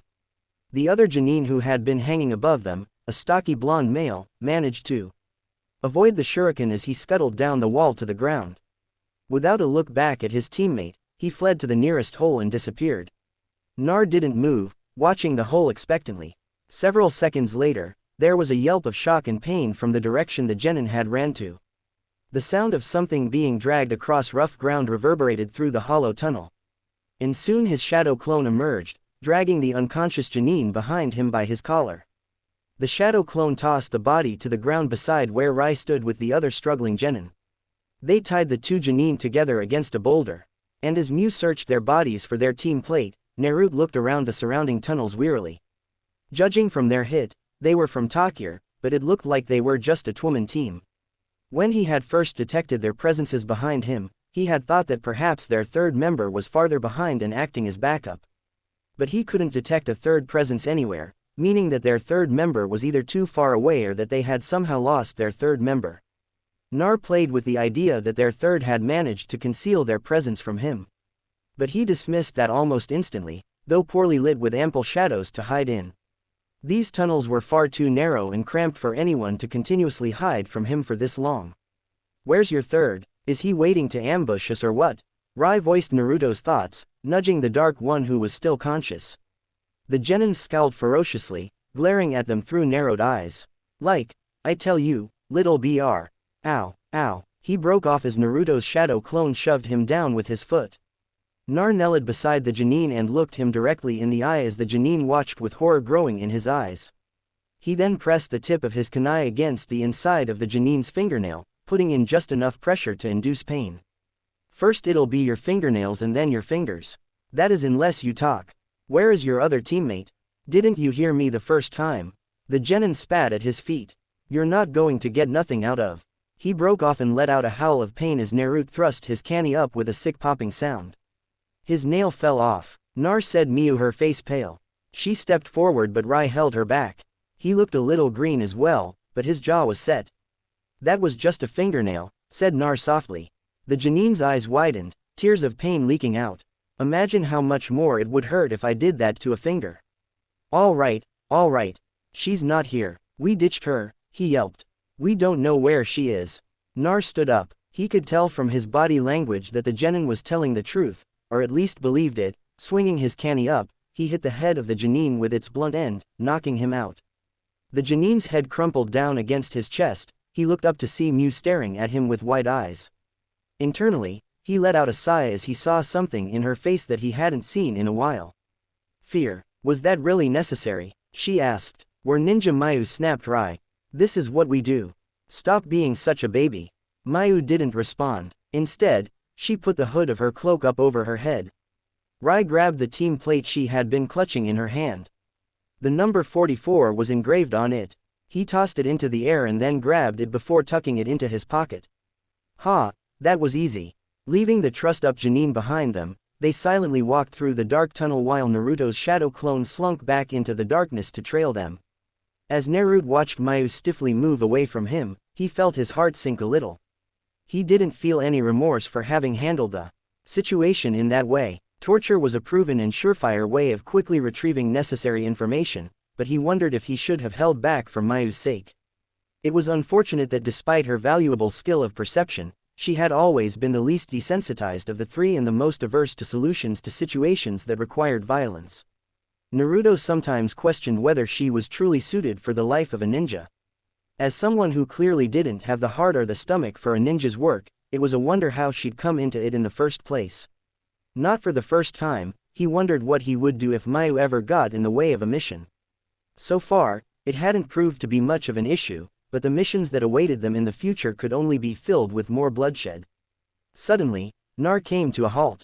In one sleek motion, he pulled out his tanto from its sheath as the memories of his shadow clone flooded his mind. It had just been attacked from behind. The last thing it had seen before disappearing was a flash of white. Before he could let out a warning, a high-pitched voice called out from behind them, "Stop right there." Shock flooding his system, Naruto spun around, dropping into an offensive stance. Besides him, his teammates mirrored his actions. However, the genin that they saw remained calm and seemingly defenseless even as she casually walked towards them. She had short spiky hair and curious orange eyes. Naruto's eyes flickered to the hit 8 slung around her right arm. The waterfall symbol of Taki Geeker stared back at him. That, and judging from the way she was alone, she was likely the third teammate that had been abandoned by the genin they'd captured their plate from. Naruto's grip on the tanto in his hand tightened. His shadow clone hadn't even sensed her coming up behind him. He had thought that was impossible in such a closed space. He could feel it in his bones. Despite her seemingly harmless exterior, his every nerve was screaming that she was dangerous. There was something foreign about the girl that caused a chill to rack his body. Foreign and yet at the same time somewhat familiar. But before he could puzzle over it further, his teammates sprung into action beside him. Rai released a barrage of shuriken at the girl while Miu's bluebird shrilled, taking off into the air. Dodging the shuriken, the girl picked up speed and began to run towards them, jumping up over the birds, her hands blurred as she opened her mouth. Hiden, Ren Pengakur, no jutsu secret. Hiding in scale powder technique. Prepared to counter it, Nar gathered his chakra into his lungs, his hands blurring through the signs. Futon, Dappa, wind release, great breakthrough. He blew, expelling a strong wind from his lips. However, to his surprise, what came out of her mouth was something powdery that sparkled, lighting up the tunnel around them before Naruto could wonder at its purpose. It made itself clear as the powder rapidly brightened into an intense light akin to that of the afternoon sun, sending searing hot pain into his eyeballs. Rai howled in agony beside him, and Nar shut his eyes reflexively. He heard the wind he had exhaled continue blowing through the tunnel, but it was too late.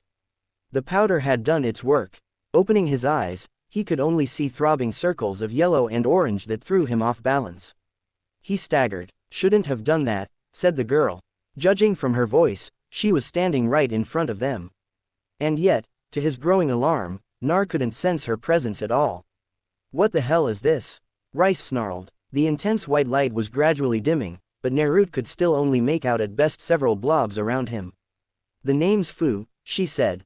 "That was my scale powder. Technique, but don't worry, the effects aren't permanent usually. Anyways, well, I'm just here to get my team play back. So, which one of you has it?" Rai must have given himself away with an involuntary twitch, for the girl immediately pounced on him. "Ah, so you do." There was a muffled yelp and a rustle of clothing. "Thanks. See you later, alligators." There was a pause or not. His vision was restored enough now so that he could see a faint shadowy figure bouncing up and running away from them. Rai made to get up, but Naruto held out a hand to stop him. Rai growled in frustration. "What is it?" "Don't," panted Naruto. "We're at a disadvantage right now. It'll be easier to obtain another team's plate than to try and attack her. It isn't worth the effort." Rai let out another snarl of anger, spitting on the ground, but sat back down. "Damn that girl." Picking up a pebble from the ground, he flung it at the wall. "And that Janine bastard, he lied to us. I'm going to kill him." "I don't think he was," said Mayu quietly. "They were probably traveling separately. Why the hell would they do that when she's got that technique?" But none of them had an answer for that. Once their vision was finally restored, they began to press forward again. However, Mayu soon stopped them as her birds informed her that there was an impassable pit up ahead, and they turned around. As they silently walked back along the same path, Naruto's mind buzzed over the recent unexpected turn of events. He hadn't taken the exam seriously enough. Obviously, the other team's plate had initially been as easy to capture as expected, but they'd barely had time to even look at the number before it had been taken back by that girl. She'd said her name was Fu. He hadn't been able to gauge her offensive ability, but she'd exuded a kind of confidence that only came with years of experience. Naruto had chosen not to follow her, explaining it to his teammates that their time would be better spent hunting down other teams. But he had to wonder, had it been influenced by doubt, by fear at all? He didn't doubt his own abilities. He believed that in a direct confrontation, he could take the girl down so long as he avoided her strange powder. Nevertheless, something about her unsettled him. With Rai still fuming and Naruto lost in contemplation, Mayu was the first one to spot the obstacle in their path. She let out a small "oh" of surprise and stopped. Returning to his senses, Nar peered ahead at the dimly lit path and saw the two Janine they had left behind, still tied to the boulder. From the way they were sitting, he could tell that the blonde, the one he had knocked out, was still unconscious. However, the dark-skinned one that Rai had handled, was now awake and glared at them hatefully. A trickle of blood had dried halfway down his face. "Did she not see them or something?" muttered Rai, walking over and nudging the blonde experimentally with his foot. He turned to the dark-skinned genin. "Oi, did your third teammate pass by?" "That thing's not a teammate of mine," the genin said coolly. Despite his obvious anger, he seemed more level-headed and in control than his teammate. Rai scratched his head. "Well, she took your team plate back from us," he confessed. "Wouldn't it have been logical for her to have freed you guys while she was at it?" "Monsters aren't logical," Monster repeated Nar. He noticed Miu stiffening in surprise beside him, but ignored it. "What do you mean?" The genin looked up directly at Nar, and for a moment, he thought that the Janine wasn't going to respond. Next to him, the blonde Janine suddenly twitched, his eyelids fluttering as they struggled to open. He let out a low moan. The genin's features twisted into one of utter loathing, and his eyes burned with a look that Nar somehow found familiar. "She's a gentry." "What's a gentry?" asked Rai. Just then, the blonde jerked and his eyes snapped open. Looking around wildly, he spotted Naruto standing by with his arms crossed and flinched. Gradually, as he took in the scene, a look of horror began to dawn on his face. "She's got a monster sealed inside of her. She's Taki Gaker's weapon," explained the genin. Upon hearing his teammate, the blonde's head whipped back as though he'd been slapped. "Mushimi, what are you doing?" He hissed. That's a village secret. And what about the plan? I don't care. The Janine Mushimi growled. That thing killed my parents before they sealed it away. I want it dead and I have my doubts about the plan. The blonde's mouth dropped open. I know how you feel, but remember what Hake-sensei said to us about telling anything to outsiders. Do you even realize what you're doing right now? If it means I have to betray our village, so be it. The conviction rang loud and clear in his voice. By monster, what do you mean? Asked Naruto slowly. As Mushimi opened his mouth, the blonde genin struggled in vain to release himself from his bindings. Shut up, Mushimi, a tailed beast, the 7 tails, said Mashimi, glaring up at them. So go tell your village and your Hokage, go tell them that Takir's raising up a weapon in order to become one of the 5 great villages. Come and destroy it for us. Chapter 11, Confrontation of the Black Shadow. October 10th, the day of Naruto's 8th birthday, and every birthday before that was Memorial Day at Konoha. It was always a cold, dark, and somber day, as though the skies themselves were in mourning. The sun hid itself behind its clouds, which loomed heavily and slowly over the village. The villagers, all garbed in black, gathered around the memorial marker for the fallen heroes of the day the Ninetales attacked. Even at the academy, there was always a special history lesson to begin the day for every class. The year before, when Naruto had been in Uraka's class, the Chunin had recounted for them how the shinobi of the village had fought bravely, holding off the Ninetales from the rest of the village as they waited for the 4th to arrive. Then they had a moment of silence before they resumed normal class activities. But Naruto had been transferred to a new class 2 years as senior, and he found this year that his new instructor, a Chunin named Mizuki, conducted the lesson rather differently, glossing cursory over what the ninja had done. The man seemed to relish in describing the 9 tails in detail. According to him, it was a colossal leviathan, and each lashing tail rained destruction on the world every time it was swung. It was an uncontrollable force of nature with fangs as long as a grown man and eyes that seethed with the burning fires of hell. The Ninetales was a rowing, churning ball of evil with only one intention in mind, to destroy anything and anyone in its path. A student raised his trembling hand and asked, but the 4th killed it, right, sensei? A murmur of uncomfortable agreement spread throughout the classroom. The students had all of course grown up hearing in their bedtime stories about the monster that had terrorized the prior generation. But they'd never had reason to fear it, because always at the end of every story, their mother or father had finished the story by saying, the 4th Hokage, a hero who loved his village and who was loved by the village, was able to protect us at the cost of his life. He defeated the Ninetales so that the future generation so that you could in turn grow up to be fine shinobi and continue protecting Konoha. With a kiss to their forehead and a click as the light turned off, they had always fallen asleep with smiles on their faces and dreams of becoming the next hero to save their village. But a strange sly smile stretched across Mizuki-sensei's face as he heard the student's question. Well, he said, the 4th certainly dealt with it for us, and that is why he is today a hero. The Chunin bowed his head downwards in a show of respect, and all the students automatically copied his gesture. However, just before Nar obediently complied, Mizuki tilted his head and glanced in his direction, and for a moment, Nar thought that the Chunin's eyes had lingered on him with a cold glint. But an instant later, Mizuki's gaze moved on to look fondly over the students. After a moment's hesitation, Naruto thought it more likely the fault of his overactive paranoia.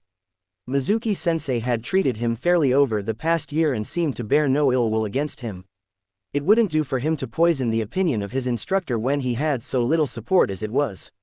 As he lowered his head, Naruto wondered briefly what Mizuki-sensei had meant by dealt. He hadn't directly answered the student's question. Could that mean that the Ninetales was still alive and roaming the wilderness? Naruto's head hurt at the possibility, and he instantly dismissed it. The 4th had been too great a man to have simply chased the beast away.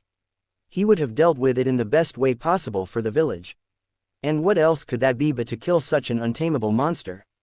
Team Oboro hailing from a Magyar never even saw it coming. Their plan had been to wait to the midpoint of the exam so that the strongest teams would have finished and the weaker teams would have worn themselves out. They were still in top shape and pumped for action by then.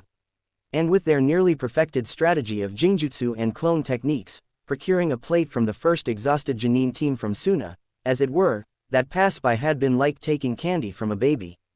Armed with the necessary plates and the intelligence that their allied AIM team had given them prior to the exam, they'd been on course to reaching the exit of the maze and passing the second exam with ease.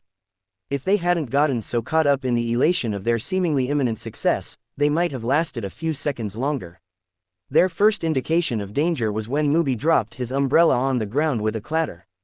The boy himself quickly followed after, convulsing uncontrollably on the ground as white froth bubbled out from the side of his mouth. Reacting instinctively, Kaguri and Oboro jumped away from their teammate, just in time to avoid the two kunai that now embedded themselves harmlessly in the ground. Kaguri's and Oboro's hands both blurred. Bunshin no Jutsu clone technique. As several clones appeared around them with swirling clouds of mist, they rapidly continued to form seals in succession. Dun Doyo no Jutsu Earth Release. Earth Swim Technique. The earth below them turned fluid and the two rapidly sunk below its depths, leaving behind their clones. Sure enough, a few seconds later, the tremors of unmistakable battle filtered through the earth towards them. Oboro turned to Kaguri, who nodded back at him. His eyes narrowed from behind his rebreather. The two burst back up to the surface, spinning in midair as their umbrellas rapidly spat out poison-tipped needles in opposite directions all around them as they stood back to back in their practice stances. Their sacrificial clones burst into mist. Oboro blinked at the dark clearing around them. "Where are they?" he hissed, looking around rapidly, given that they hadn't even sensed their enemy creeping up on them. He hadn't expected to take them out so easily. But he hadn't expected the enemy to simply not be there. But all he could see was Kagur's anxious face besides his. And what was that small blue thing fluttering around above them next to that stalactite? Wait, was that a bird this far underground? Before he could even open his mouth to yell out a warning, however, his remaining teammate dropped like a stone besides him.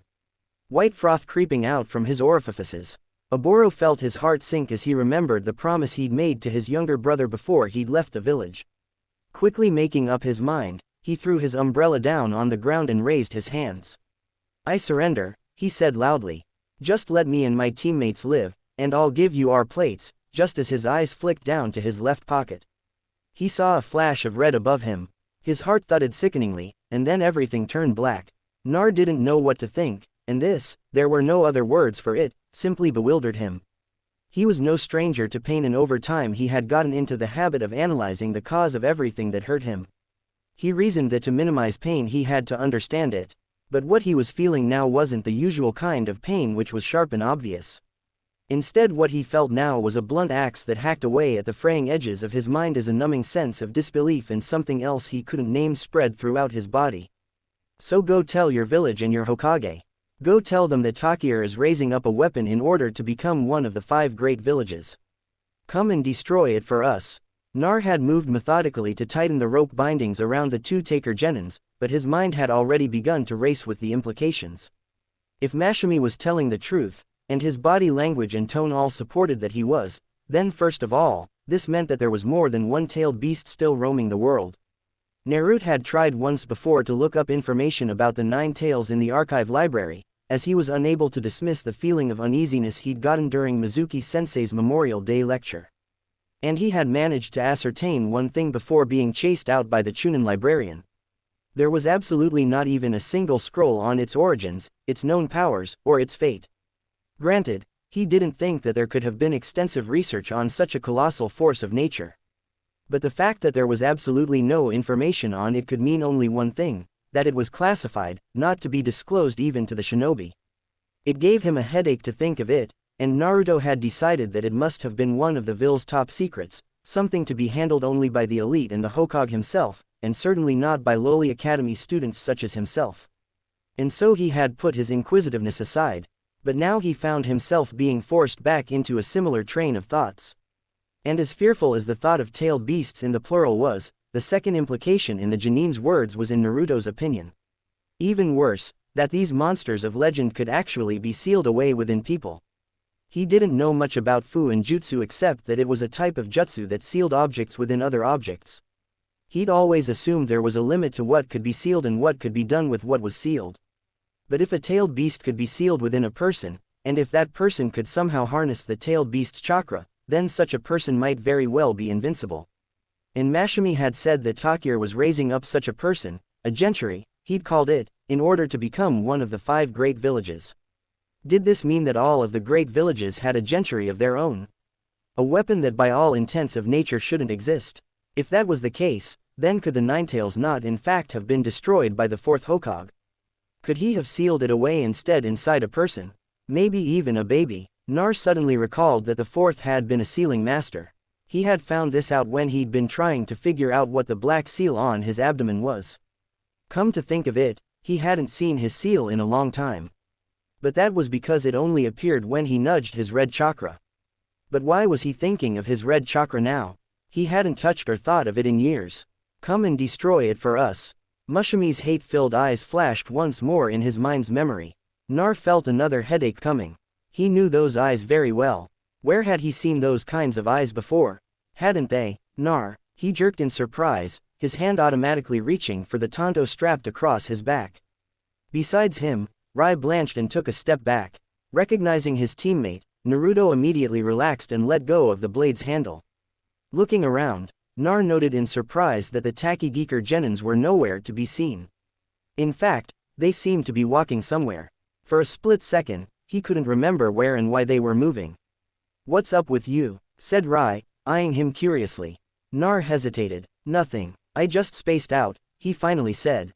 The rest of the second exam passed by quickly and easily, despite their increasing misgivings. Naruto's shadow clone found an Amagire team with 2 plates that had let their guards down enough for them to be sneaked up on. Mayu's genjutsu incapacitated 2 of them with ease.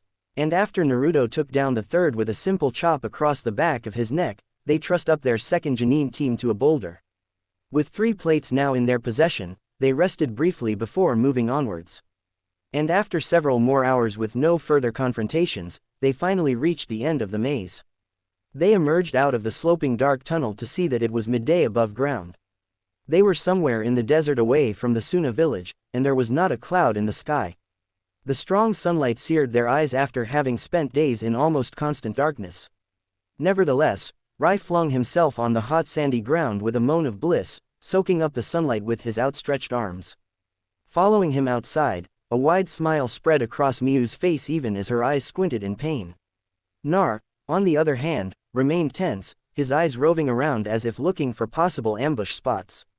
Rai seeing this rolled his watering eyes. Nar, we're finally out of that hell hole. Lighten up. Nar ignored him continuing his visual search. Rai sighed in long-suffering exasperation.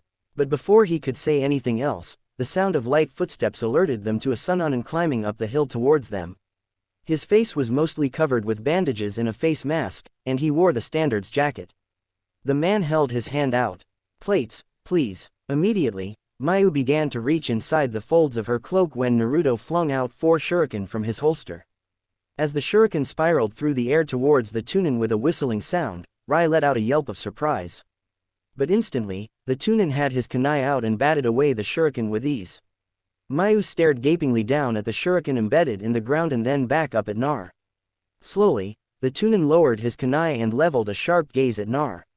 "Attack an examiner again and you'll be disqualified from the exam." "What was that for?" Rai demanded. Nar didn't apologize. "For all we knew, you could have been another examinee trying to take our plates at the very last second." It was difficult to tell the Chunin's facial expression from behind his mask, but Naruto could have sworn he saw something twitch. "My name is Tibusa and I am one of the Chunin examiners for this year's Chunin selection exam at Tsunagir. It has been exactly 29 hours and 44 minutes since the exam began.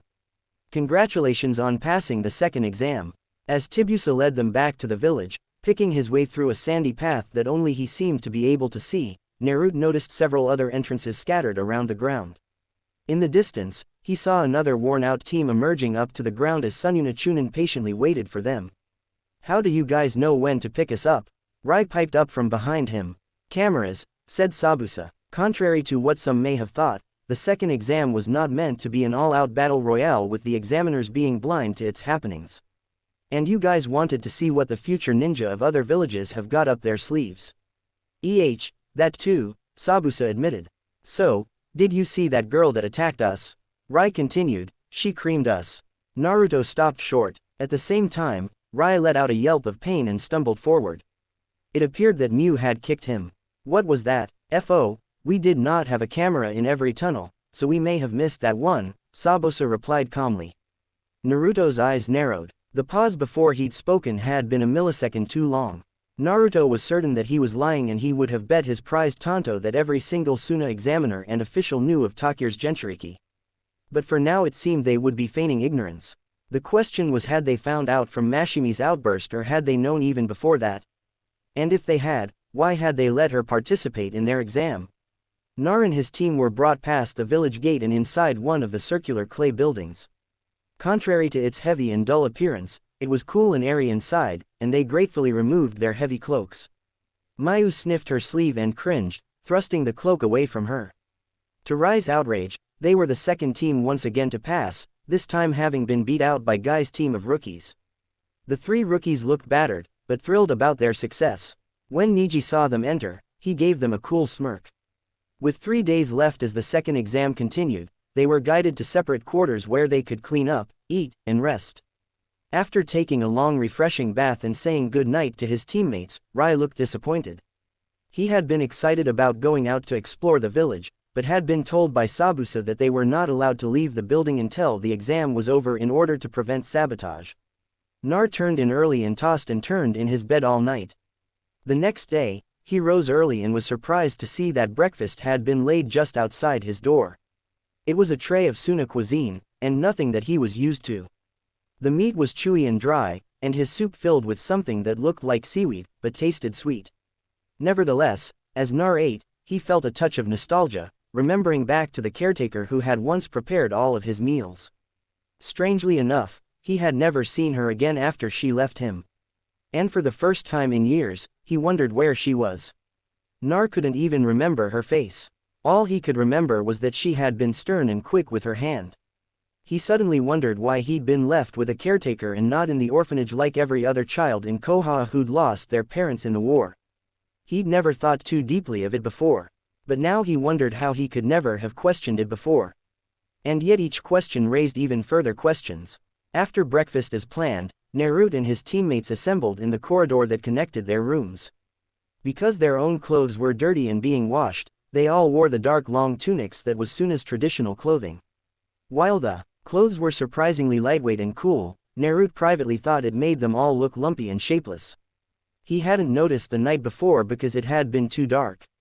But now that sunlight had crept into the hallway, Naruto saw that there was a small window that looked outside. Stepping forward and peering out, he realized that it overlooked the center of the village market. The sun was still rising and hung low in the sky, but he could see the market was already beginning to bustle with activity. "I wonder how many teams passed the second exam," said Rai with a great yawn. "Since we ended with 3 plates instead of 2, that means we took out 2 teams, right? What do you think the third exam will be?" "Some kind of sparring match probably," said Miu, leaning against the wall.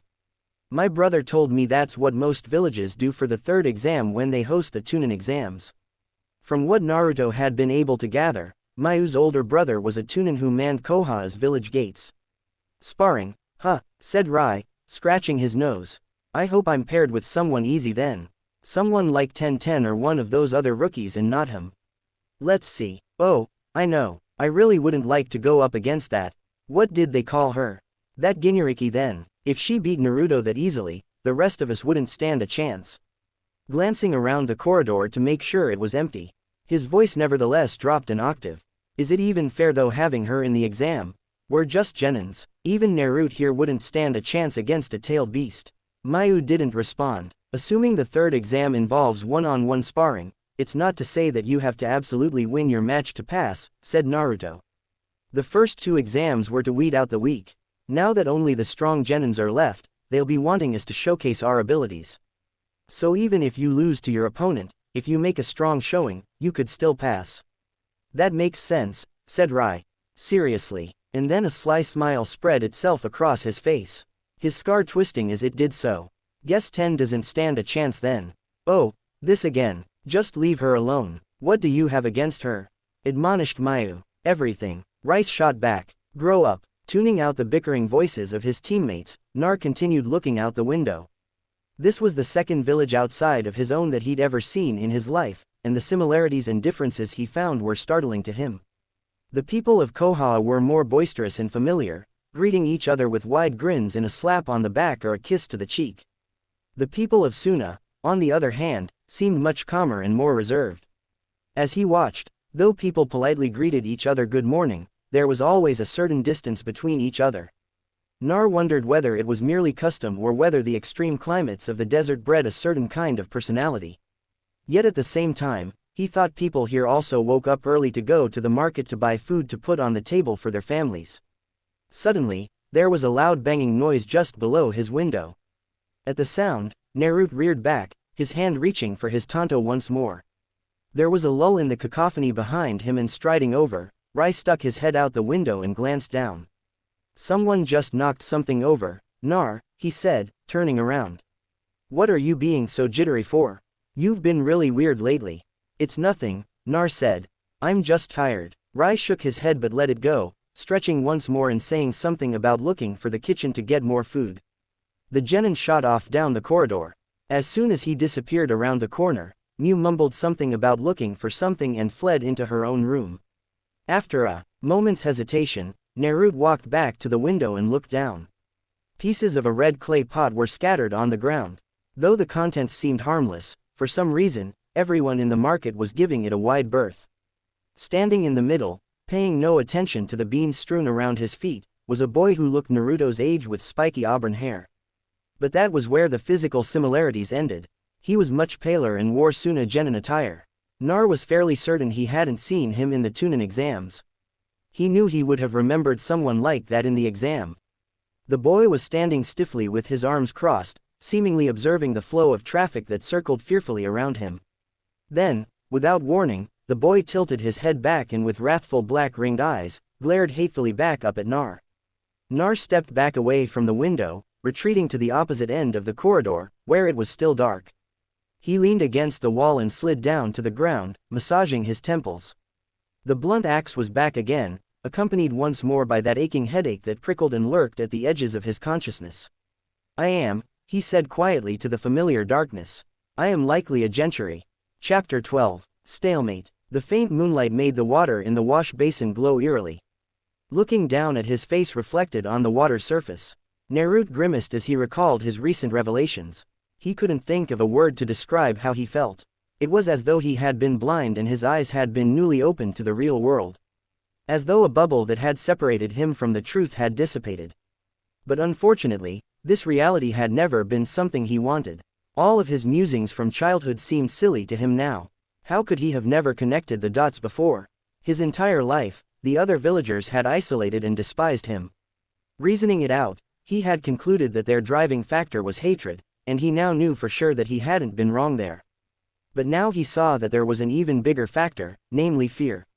He had been orphaned the night that the Ninetales attacked, but unlike the other orphans, he had been kept separate from them.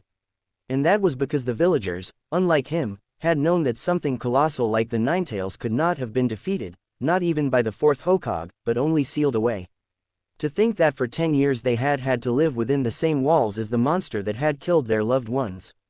Nar gazed down at the whisker-like marks on the face that stared back at him from the water surface. After a moment, he broke the surface of the water with his hand, contorting his reflection. Why had he never questioned the seal that appeared on his belly when he nudged the red chakra in his body? He had just dismissed it and never thought about it again after his initial curiosity. Nar felt sick at the vague memory. How many other markers had he missed because of his lack of attention? Suddenly, feeling an overwhelming urge to vomit, he covered his mouth. His headache had been growing increasingly worse all day, and now his head was throbbing again. Panting, Naruto leaned back against the sandy wall for support as his surroundings spun dizzily around him. As soon as the nausea had passed, he splashed some of the cold water on his hot face and then went to lie down on his bed. His heart pounding, he dazedly wondered whether he had contracted some kind of strange desert bug before his heavy eyes closed shut. The day the second exam ended, everyone who had finished was taken out to the field of dunes where all the tunnels opened up to the surface. With the exception of the Konoha rookies, it was the first time since they had come into Suna that they had seen any of other genins.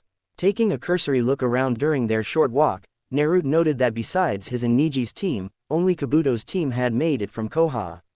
However, none of the teams from the other villages seemed to have fared any better. Overall, they looked rather more disheveled and worn down. At the field, as expected, a large number of Suna shinobi officials were waiting.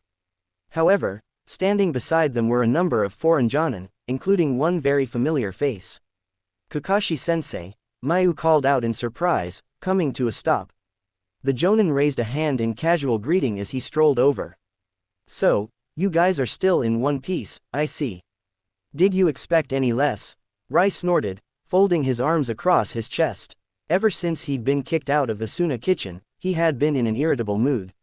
Are you supposed to be here? Mayu asked skeptically. Hey now, it's custom for the sensei to be present during the third exam, Kakashi explained. In fact, there are usually a substantial number of spectators from every village during the third exam. After all, the Chunin exam is what decides which ninja will be showing up on the battlefield. Mei's eyes widened. But all the nations here are allied, aren't they? Alliances can and have changed in a heartbeat, said Kakashi in a solemn voice. The man or woman you shared a drink with over the campfire could be the one to stab you in the back when the fire dies. Suddenly, he clapped his hands together, startling them. But enough of that business. You three should just concentrate on the upcoming exam. As if taking that as a cue, the Sununin who had picked them up, Sabusa raised a hand in signal. Kakashi as well as the other foreign Jonin returned back to their formation. When the genin had all amassed into a single group, he spoke. As of now, the second test of the Sun Chunin exam is, the rest of his sentence was cut off. As with a sudden flurry of sand, a red and white figure burst out of one of the tunnel holes in the ground. Phew, I almost overslept. That was way too close. As one, all heads turned to stare at the genin, who casually brushed the sand off her head. Isn't that Fu? Rai hissed unnecessarily into Naruto's ear. Hearing her name, the green-haired Kunoichi looked their way with an unexpectedly hard expression on her face, and Rai involuntarily took a step back. Ahem, Sabusa caught their attention with a cough. As I was saying, as of now, the second test of the Sun Chunin exam is now over. Taking into account the most recent arrival, 24 individuals coming from a total of 11 teams have passed. Congratulations. At this point, a particularly bedraggled-looking AIM team was unable to contain their joy, triumphantly thrusting the tips of their umbrellas up into the air. The Kazakh will now address you all. Sabusa nodded towards the group of Suna shinobi, which parted in the middle to reveal a robed figure of middling size. Stern dark eyes bored into them from beneath the green-ointed hat that denoted him as the strongest shinobi of Sunakar. Congratulations on making it this far, said the Kazakh in a deep and raspy voice. However, it is too early to celebrate. He pointedly looked towards the celebrating members of the AIM team who shrunk under his gaze. The Chunin exam is a valuable tool for evaluating the performances of the future generations of shinobi. You can think of everything until now as a preliminary test to weed out the worthless from those with potential. It is only from this point onwards that your mettle will truly be tested.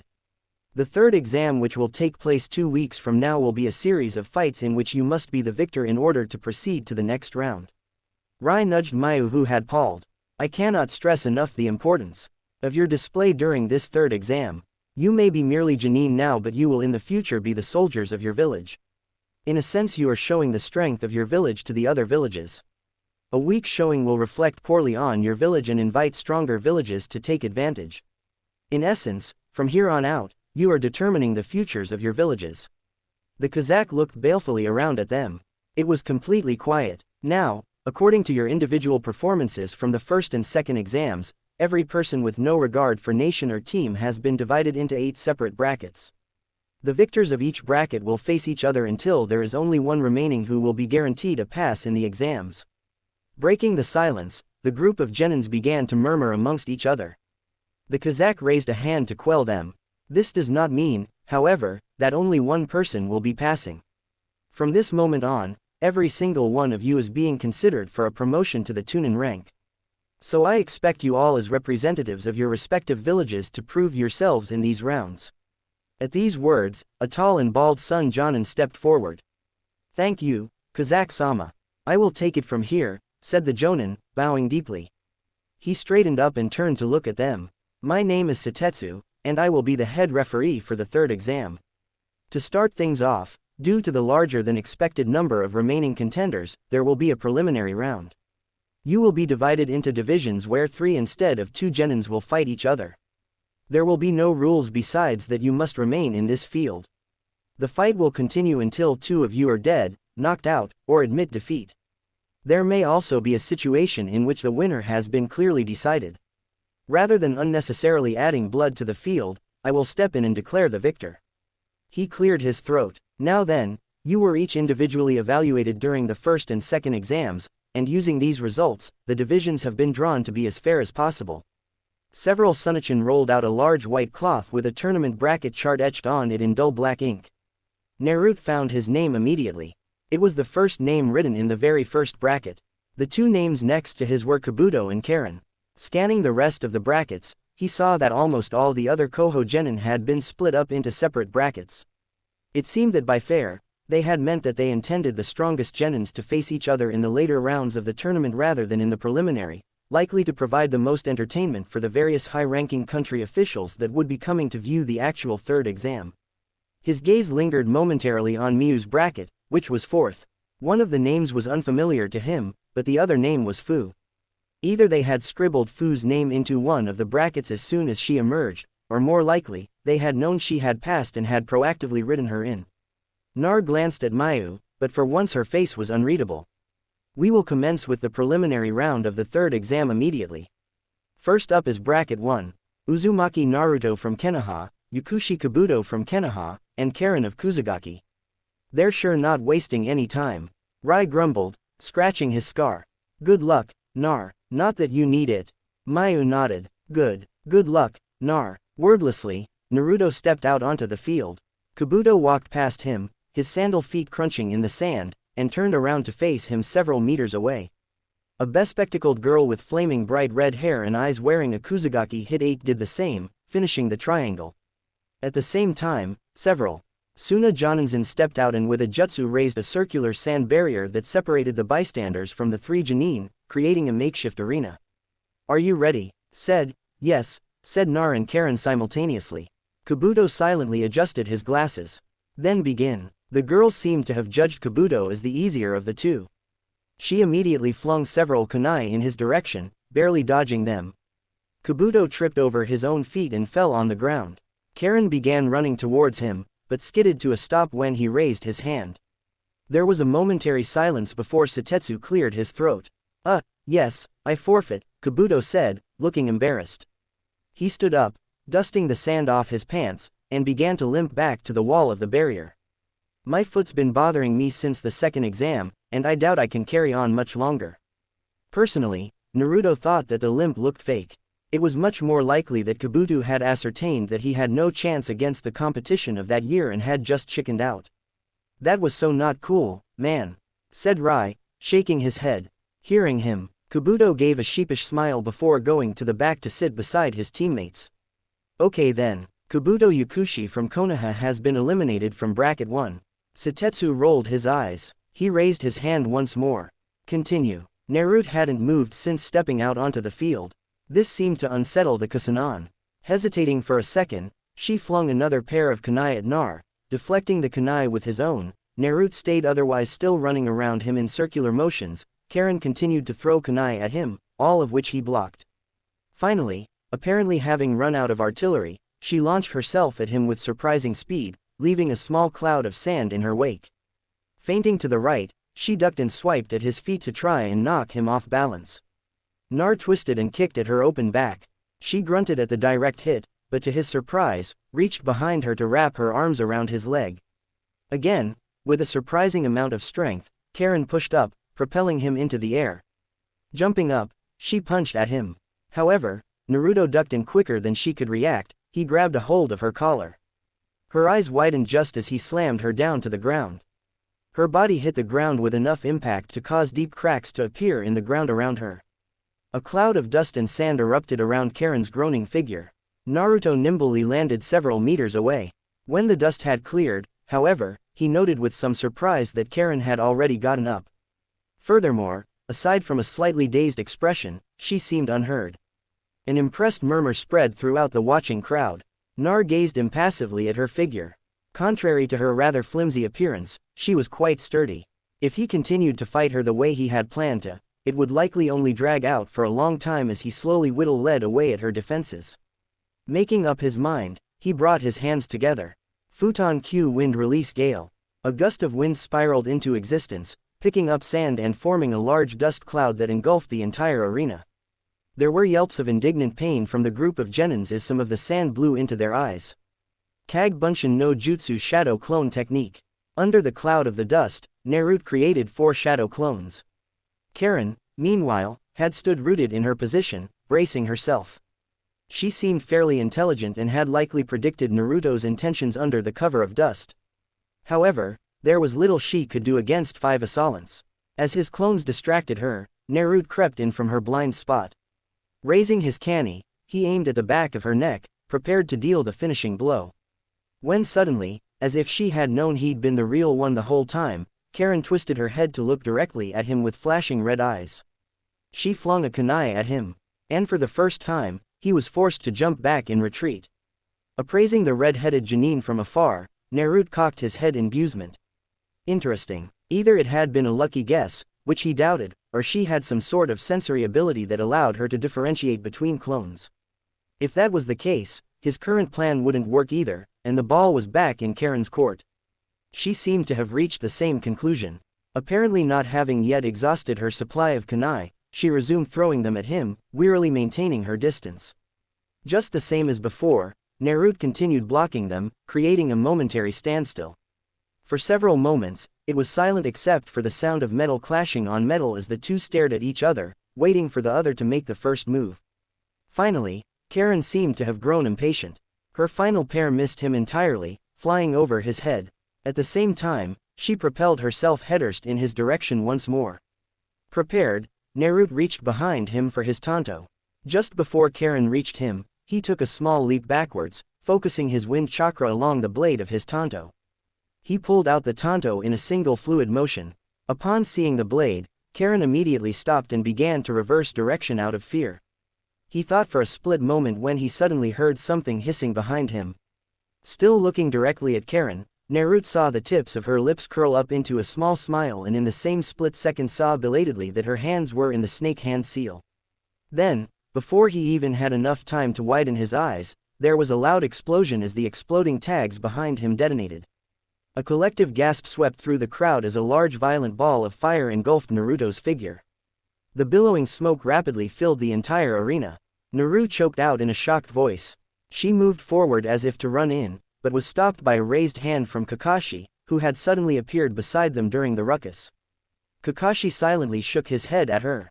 Meanwhile, leaping over the barrier, the referee ninja had disappeared into the thick smoke. What happened? Rai gasped wide-eyed. It seems that your genius was outsmarted, said Niji, folding his arms across his chest. Fu let out an admiring whistle.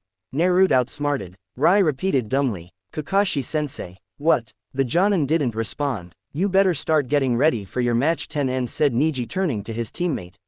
Looking dazed, she seemed startled at his suggestion. Alright, she said weakly. The winner of preliminary round 1.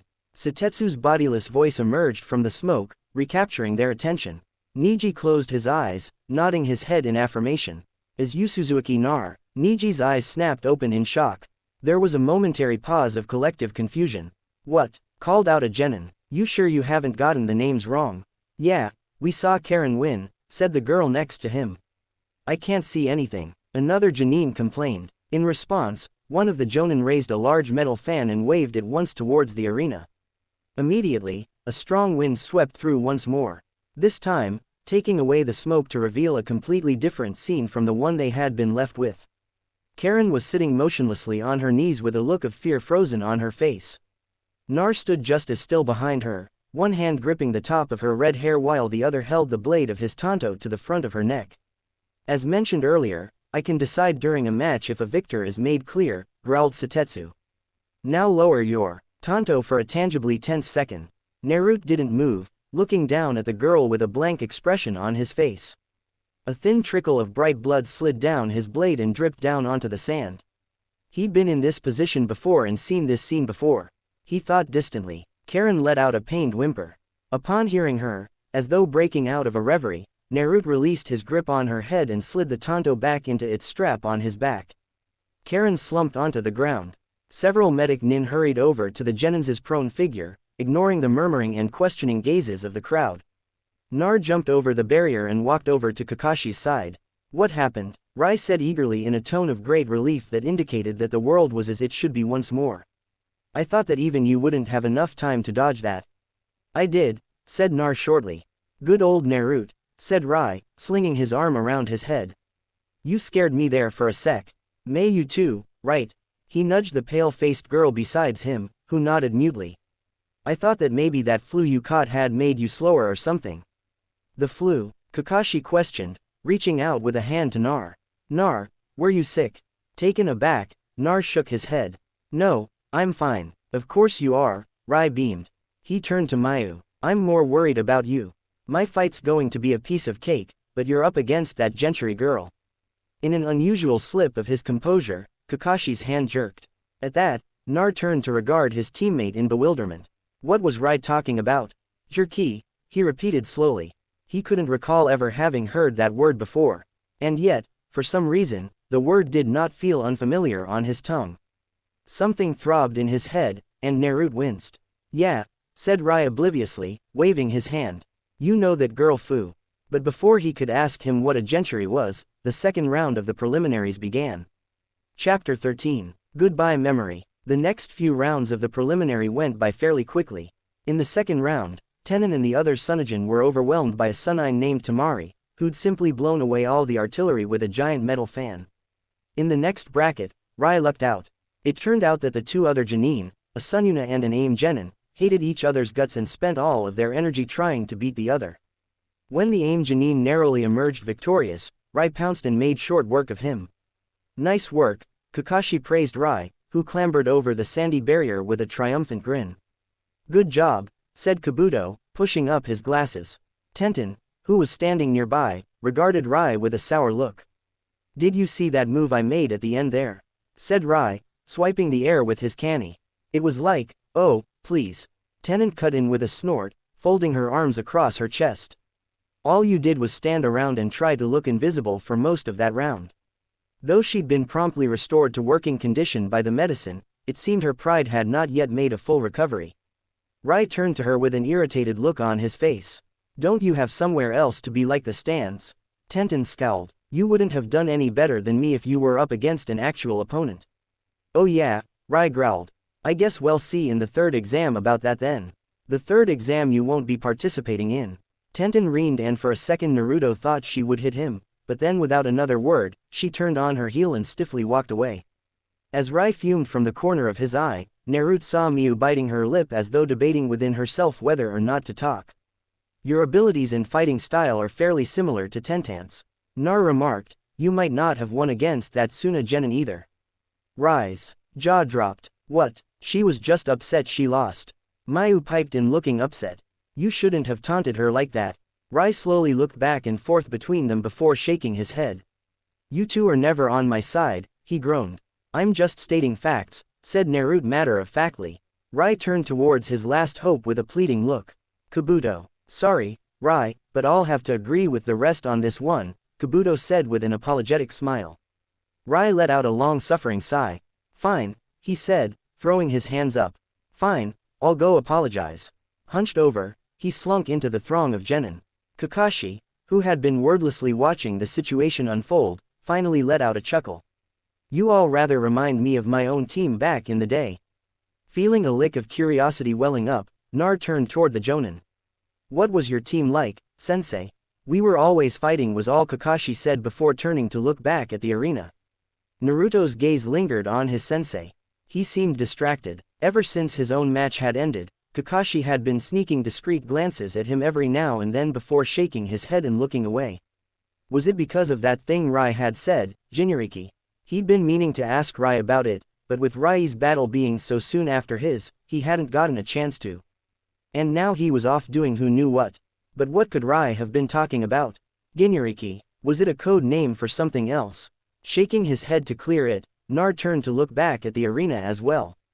The second half of the preliminaries was starting now, and the first ones up were, well, that's rotten luck, said Kabuto.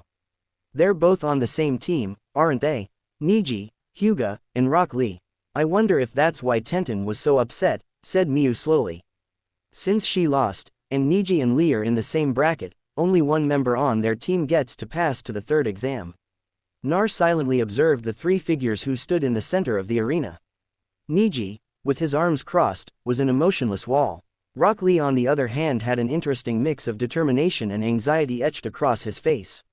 Looking over the third genin, a jittery-looking Suna with a practiced eye, Naruto mentally dismissed him from the battle. This would come down to be a fight between the two male Koha rookies. "Begin," said Satetsu, who leapt out of the arena. The Sunanin immediately jumped away from the Kohanin, pulling the bandaged humanoid puppet off his back. Lee said Niji, ignoring the Sun Genin completely. He stood stock still. "Forfeit now. You've never beaten me and you never will." Rock Lee lowered himself into a Taitsu stance. "Niji, I respect you as a genius, but as I am sure you know by now, I never give up." Niji shook his head and lowering himself into a stance. The veins around his eyes bulged outwards as the boy activated his infamous heritage. The fight was over in less than 5 minutes. At first, Lee seemed to be moving too quickly for Niji to follow, making sure to stay out of his reach. When the Suna distracted Niji with his puppet, Lee finally jumped in for his attack. But unfortunately for him, nothing got past the Bakugan's all-seeing power. As soon as Lee was in Niji's reach, it was all over him with what seemed like a series of gentle jabs to Lee's torso and legs. The boy crumpled to the ground. The Suna Genin soon followed after being easily incapacitated with a few jabs to the hands controlling the puppet. The winner of preliminary round 4 is Niji Hyuga. Without a look back at his teammate, who still lay on the ground, Niji left the arena. "It's unfortunate, but Rock Lee wouldn't have stood a chance against any competent ninja, let alone a genius like Hyuga," said Kabuto, adjusting his glasses. "What do you mean?" asked Mayu curiously. "He can't use any ninjutsu or jinjutsu. It's amazing that he's come this far with just taijutsu. But this is where the road ends for him," came the answer.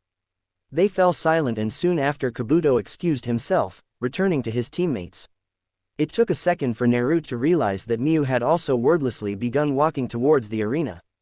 Naruto's gaze lowered to her trembling hands, and he let out an internal sigh. With that kind of mentality going in, he doubted she'd come out victorious. He looked towards her opponents. Fu and another AIM Genin were already waiting inside the arena. As his gaze fell on the Taki Genin, the girl seemed to notice.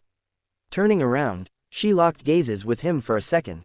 Then, baring her teeth at him, Fu gave him a sarcastic little wave before returning her attention to the others in the arena. Amused, Nar cocked his head, his thoughts returning once more to Rai's words and Kakashi's strange reaction towards them.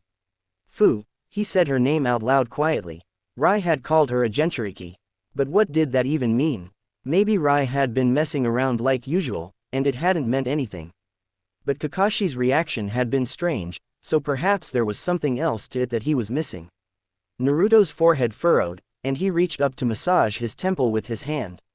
His head was starting to throb again. Wincing, Naruto glanced sideways at Kakashi. He opened his mouth and then hesitated. Should he ask the Jonin? Normally, he wouldn't have hesitated. If there was anyone he trusted, it was his sensei. But Kakashi's previously bizarre reaction gave him pause. He squeezed his temples. It was getting harder to think straight with his head aching like this. Was this another relapse of that weird desert sickness? How come he was sick anyways while no one else was? "Nar, are you all right?" Nar almost jumped in surprise before returning to his senses. How odd, he'd nearly forgotten that the Jonin was there. With a mental shrug, he decided that it couldn't hurt to ask. What had he been going to ask again? In some distant part of his mind, alarm bells were ringing. But for some reason, Nar was finding it hard to focus on them. Dazedly, he looked back at the arena. The round had started. Mayu was racing away while the Janine from Takagik was spewing a shiny powder that hurt his eyes. What had been the girl's name again? Nar. His eyes widened as he actually jumped this time. He'd forgotten Kakashi-sensei was there again. What was going on? What was wrong with his mind? He felt like he was drowning in an increasingly thicker fog. Focus, Nar, he told himself, massaging his temples. Closing his eyes, he mentally retreated to his sanctuary. Here, he had studied all of his difficult taijutsu stances and committed his jutsu to memory. But to his immense shock, whereas he had previously imagined it as a great expanse of nothing, there was something else there now, a giant bulky gelatin-like block that was rapidly expanding in all directions, even now. But there it hadn't taken over completely just yet. Naruto dove to grasp the fleeting thought before it was crushed for good under the block. "Sensei, do you know what Rai meant by a gentry?" He managed to choke out. "What?" Kakashi sounded taken aback. So you don't know what he meant? No, but Nar stopped with a hiss as he was forcibly ejected from his own sanctuary. He let out a groan as the wave of pain collapsed over him. Everything around him was beginning to spin dizzily, just like it had several days ago. What's wrong? Kakashi's voice was muted and distant, as if he were talking to him through a thick wall. Naruto staggered, his hands falling limply to his sides. The air was thick and hazy, and his mouth felt like a leaden lump of clay. He mumbled something through a thick tongue before everything turned black. As she slowly walked into the arena, there were so many thoughts and voices in her head that Miu was starting to feel rather sick. It was a tumultuous cacophony, a restless tornado that raged through her mind. There was no time to breathe or think, only react. I thought we had agreed that you were going to keep your distance from it. She skipped the academy today again. You don't mean you're making a cake for that thing, are you? Get away from him. He'll kill you. He's a monster. Where are you going? Miu flinched in surprise and then stumbled. Regaining her bearings, she looked around. In a daze, her surroundings had suddenly changed. She was already at the center of the sandy arena where an Aim Janine and Fu waited for her. Miu blinked. Fu had been the one to call out to her. Are you ready? The Sunjonin growled, glaring around at them. Miu's eyes darted away, not wanting to meet his eyes. Then begin. The Aim Janine immediately jumped into the air, lifting his umbrella and spinning it to release a torrent of deadly poison-tipped needles. Fu hopped away while Miu, almost tripping again, just barely managed to get out of range. Hiden Ren Pengakur no Jutsu secret hiding in scale powder technique. Fu used the same jutsu she had used on them earlier in the tunnels, exhaling a blindingly bright powder from her mouth.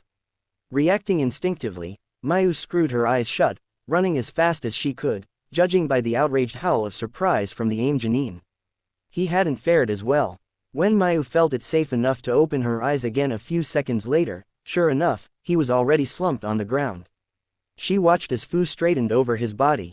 Casually, the green-haired girl stretched her arms back behind her body, reminding her for some odd reason of an insect extending its scaly wings.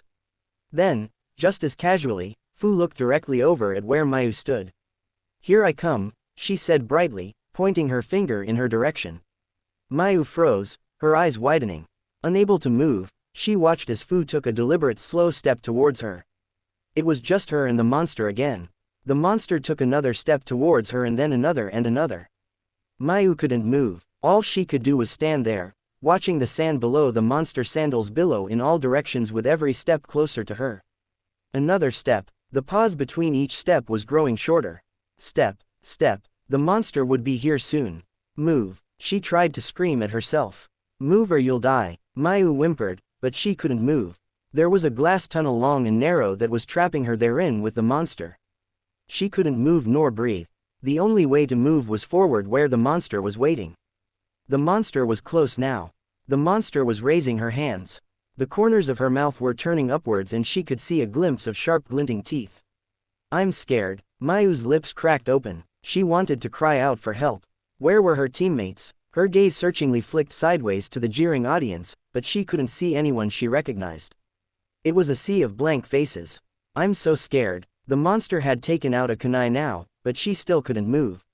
All she could do was watch the kunai, so reminiscent of a fang, make its way towards her in a slow downward arc. I'm scared, Miu, a voice bellowed, cutting through the haze, as though she'd been splashed in ice-cold water. Miu jerked in surprise and finding she could move again, just barely managed to throw herself out of the way. As soon as she hit the ground, Miu somersaulted back onto her feet, pulling a kunai out of her pouch and holding it above her with a shaking hand. Fu looked at her with a based expression, and in the moment of stillness, Miu glanced back at the spectators again. She found Rai immediately. His face was stark white as he stared back at her, the thick scar on his cheek standing out prominently. Naruto and Kakashi-sensei were gone and somehow she knew that Naruto must have collapsed again. The memory of finding him unconscious in his room several days ago suddenly flashed through her mind. She had been scared then too. Are you always this scared when your teammates aren't around? The girl asked casually, tossing the canny around in her hands. Her orange eyes flashed dangerously and her smile grew a little more strained. Or do you know what I am? To her surprise, Miu found herself opening her mouth to speak. I'm always scared, she replied in an unexpectedly calm voice. I've been scared of everything for years. Fuku cocked her head. What kind of way to live is that? Miu's grip on her kunai tightened painfully. It's no way to live, she said and threw the kunai. Fu jerked back, but the kunai never even went near her. Instead, it pierced through the air with a shattering sound before landing harmlessly on the ground at the other side of the arena. I'm scared, but I'm tired of being scared, Naruto. What's wrong? Kakashi asked, watching in alarm as the genin's face turned in ashen gray. Nar stumbled, reacting instinctively. Kakashi caught him before he fell. Sensei, my head. Naruto's eyes rolled back and his body went limp in Kakashi's arms. His free eye widened in shock. Rai was finally back. Looking worried, he raced forward to help but stopped in his tracks at Kakashi's expression. No, it couldn't be. Kakashi murmured to himself. Shaking his head, he anxiously stared down at Naruto's slack face. Over the years, as he watched the boy grow up from afar, he'd sometimes had his doubts and wondered about its possibility before. Even just today, he had felt uneasy when he heard about Naruto's recent sudden illness. After some contemplation, however, he dismissed it all as simple paranoia. But just now, the boy had fainted as soon as he broached the subject. This wasn't some psychological issue. It went far beyond that. This was an external cause, and it sounded very similar to the effects of something he'd once been very familiar with during the war. It couldn't be, he repeated miserably. That couldn't be what he meant. What are you talking about, sensei? Rice said, sounding upset. What's wrong with Nar? Is he sick again? Kakashi straightened up, lifting up Nar in his arms.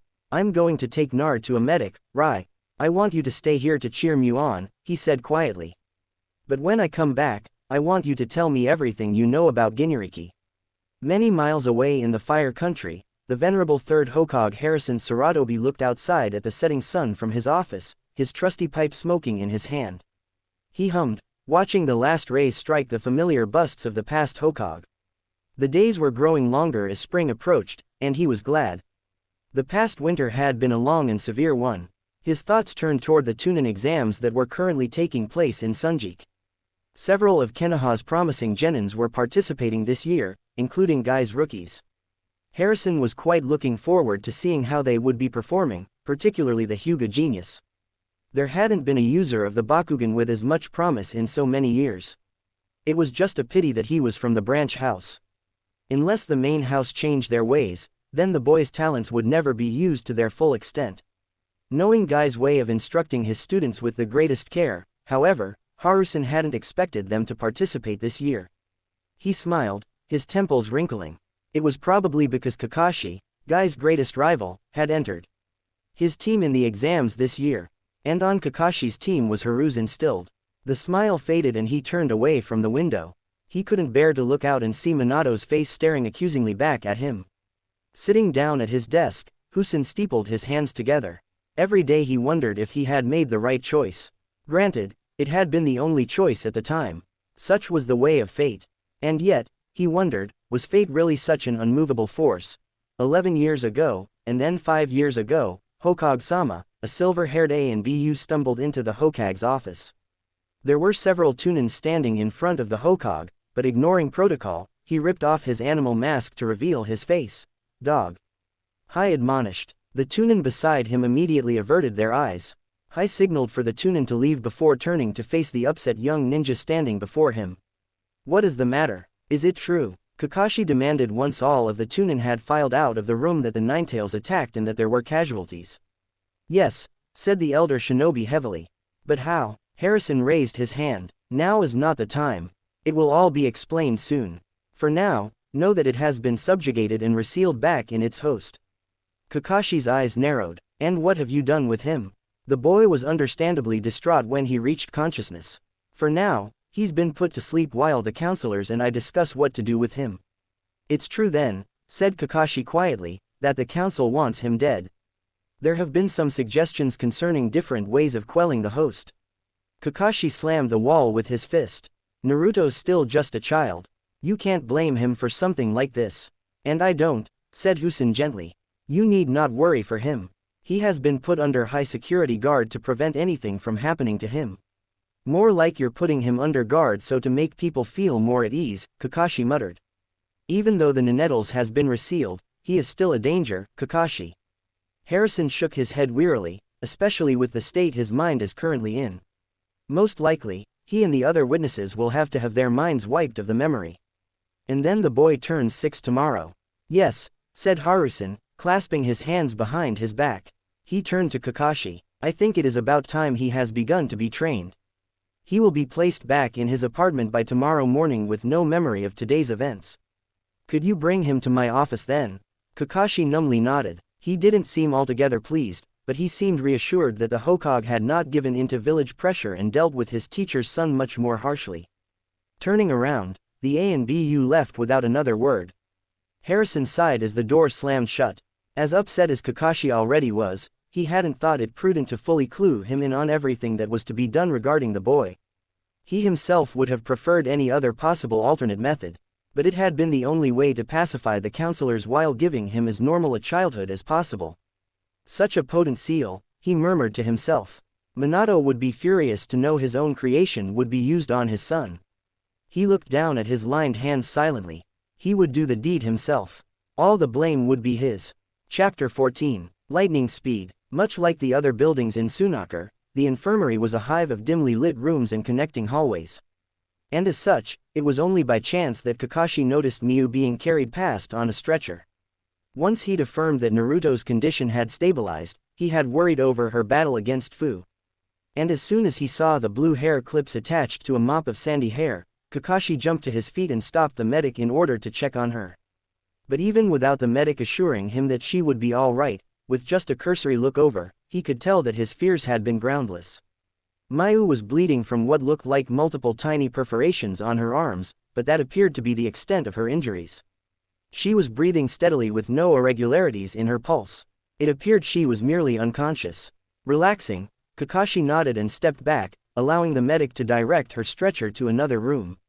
Just as he'd walked back through the doorway, he saw Naruto's eyes snap open, leaving the stunned boy to stare up at the clay ceiling from his prone position in bed. Kakashi locked the door behind him and checked the room once more. They were the only occupants in the room, and the medic who had been attending to Nar had long since left. But of course, that didn't mean anything in a hidden village like Sunagir. He would have preferred to take Naruto to a more secure location, but to do so now would attract unwanted attention. Passing his hand over his face, Kakashi lifted his hit to reveal his Sharingan. Glancing around, he was rewarded with a small chakra presence perched on top of the rim of the nearest window. Kakashi-sensei, Naruto asked in a taut voice. What happened? I passed out again, didn't I? Without responding, Kakashi leisurely ambled over to the window, pretending to look outside at the view of the drab open field of sand in deep contemplation. He saw that the source of the chakra was a harmless beetle on the outside. The inside, on the other hand, was a whole different story. From what he could tell by its thin string of light chakra that jutted out from its posterior and led out of the room, it was a modified puppet, possibly with the added capability of recording conversations. Ingenious what some of their jutsu could accomplish. However, with an idle flick of his fingers, Kakashi squashed the insect against the wall before turning back to face the Jonin. As soon as he met the boy's blue eyes, he internally winced. The pressure of the daunting task that loomed before him weighed down on him all at once like a massive boulder. Kakashi pinched the bridge of his nose, gathering his thoughts together. Nevertheless, it has to be done. And with that thought in mind, he let out another exhale. Nar, he began at last. Before anything, I would like to apologize. The genin looked taken aback. Apologize? What for, sensei? In my defense, Kakashi paused. No, I have no defense. The truth of the matter is that everyone, including me, has been lying to you for your entire life.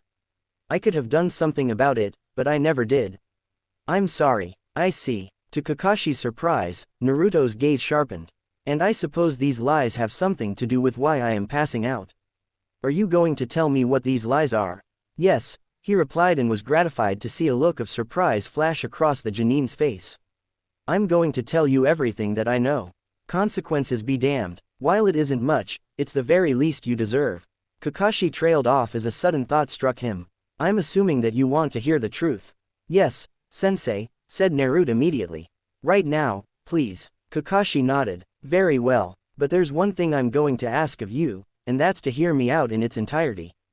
Some news will be shocking to you, but I want you to stay here on your bed. In return, I promise you that I will tell you the entire truth as I know it. Yes, Sensei, Naruto said, his tone now touched by a slight flavor of impatience. All right, then. Kakashi took a deep breath. Might as well get it over with from the get-go. You are a gentry. At these words, he noted that Naruto's face remained unchanged, but could sense his body tensing up. That means that you are the host of a tailed beast. In your case, during its invasion of Konoha, the Nine-Tails Abi was sealed within you when you were a newborn baby. The QB wasn't destroyed? Nar asked, raising a fist to clear his throat. His face was otherwise curiously devoid of emotion. I thought the fourth Hokage defeated it. Tailed beasts aren't so simply defeated, Naruto, said Kakashi. They're mammoth living forms of chakra. The best we can do is seal them away. And most villages take advantage of this by sealing them inside another living vessel, a human. Was it a complete seal? Is that even possible? How come it's never gotten out? Nar frowned. It has, hasn't it? Kakashi nodded. Correct. However, from what I know, there has been only one incident so far in which the QB managed to temporarily escape its seal. It happened when you were 6, or actually the day before your 6th birthday. Some foreign ninja somehow managed to get intel on you and infiltrated Konoha. In the incident, you lost control and managed to kill them all. But I don't remember. There are gaps in your memory, Naruto.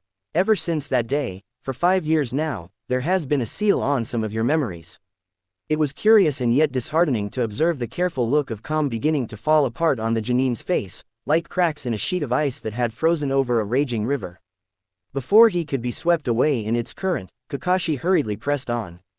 It is a type of forbidden Fujutsu called the Genkinfu and Taboo Seal. It was invented by the 4th Hokage and was popularly used during the Third Shinobi World War. It works by making a word or idea taboo in someone's mind. Anytime they begin thinking about it, the seal immediately sucks the memory away. People whose mental resilience is strong enough tend to unconsciously fight this and suffer tremendous headaches as a result. That's the reason why you've been falling unconscious. Your mind has been fighting with the seal, trying to hold on to your memories. As a temporary measure, I've put a block on the seal for now, which is why, as I tell you this, you aren't falling unconscious. Naruto's hands fell by his side. A long terse silence entangled itself around them, looking at the mixture of feelings playing out across his student's normally stoic face. Kakashi had to hold himself back from sighing. Ninja lived harsh, often unjust lives, and it was something that he had come to accept a long time ago as a child himself. But something about the way Naruto's face looked like just now brought back memories of those gray-rained days he'd spent in the reflection of the cold memorial stone.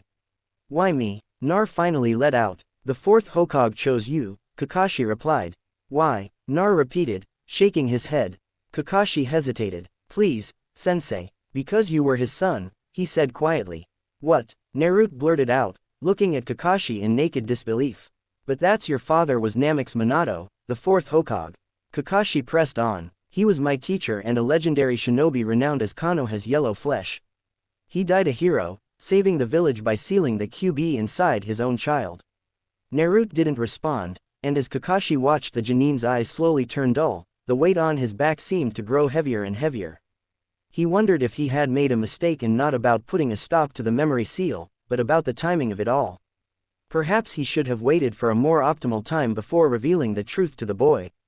But with the memory seal quarantined off, Naruto would have woken up immediately knowing that something was off. And it would have been damaging to their tentative trust if Kakashi had continued denying him the truth of everything. I can't say that I understand completely why Minato-sensei made his decision, said Kakashi, choosing his next words with care. And I know you were in a lot of pain growing up because of that. We were all forbidden to tell you anything because we were told it would be safer for you to remain ignorant of your circumstances. But I want you to know that your father must have had a very good reason to do so because that's just the type of ninja he was. His last wish was for you to be seen as a hero. After the preliminaries ended, they were granted 2 weeks' time to recover and to train for the upcoming final exam. For most of the time, Naruto threw himself into solitary training, doing his best to keep himself busy while staying away from the others. Rai similarly squirreled off into training under the tutelage of Kakashi, whereas Mayu disappeared for long periods of time, seemingly touring the village. The days dragged by, but eventually the morning of the 3rd exam arrived and Naruto was again set to go first. The exam was held in a much fancier stadium than where the preliminaries had taken place. In the walls were made of hardened clay that reached up around 15 feet around the circular level platform. The audience sat on rows on top of these walls. Suna A and BU were positioned strategically in the audience both as bodyguards for the high-ranking officials as well as preventative measures in case any fights got out of hand. The first match of the day said Nar against one of Sunakir's favorites, a blondagen named Tamari, who was apparently the daughter of the Kazakh. Nar had noticed her earlier from what he'd seen. She was quick-footed and clever with a bit of a cruel streak in her tendency to play with weaker opponents. Her weapon of choice was a giant folding fan. And just as the match begun, she'd flown at him on top of it, catching him off guard enough for her to land a glancing blow off of his leg. But in the end, she was no match for him. As soon as Naruto recovered, quickly gathering that her weakness was close-range combat, he made short work of her with the help of several Kage Bunshin. When he walked out of the enclosed arena, the ensuing polite applause did little to conceal the sullen expressions of the watching Suna audience. The next match was between Rai and Niji, in which Rai held up surprisingly well despite the hype that had surrounded the Hyuga boy. Keeping up a steady stream of kunai, his teammate was able to surprise everyone in the stadium, and Niji included, by channeling his chakra into some of the kunai and exploding them as they lay scattered around his opponent's feet, though Niji noticed them in time and managed to avoid most of the fiery explosions. Rai still managed to lightly scorch the stoic boy's leg. Unfortunately for him, this served only to irritate Niji, who'd seemed to be trying to conserve energy by remaining on the defense. Going on the offensive, he managed to corner Ryan with several well-placed hits. Rai was soon on the ground coughing up blood.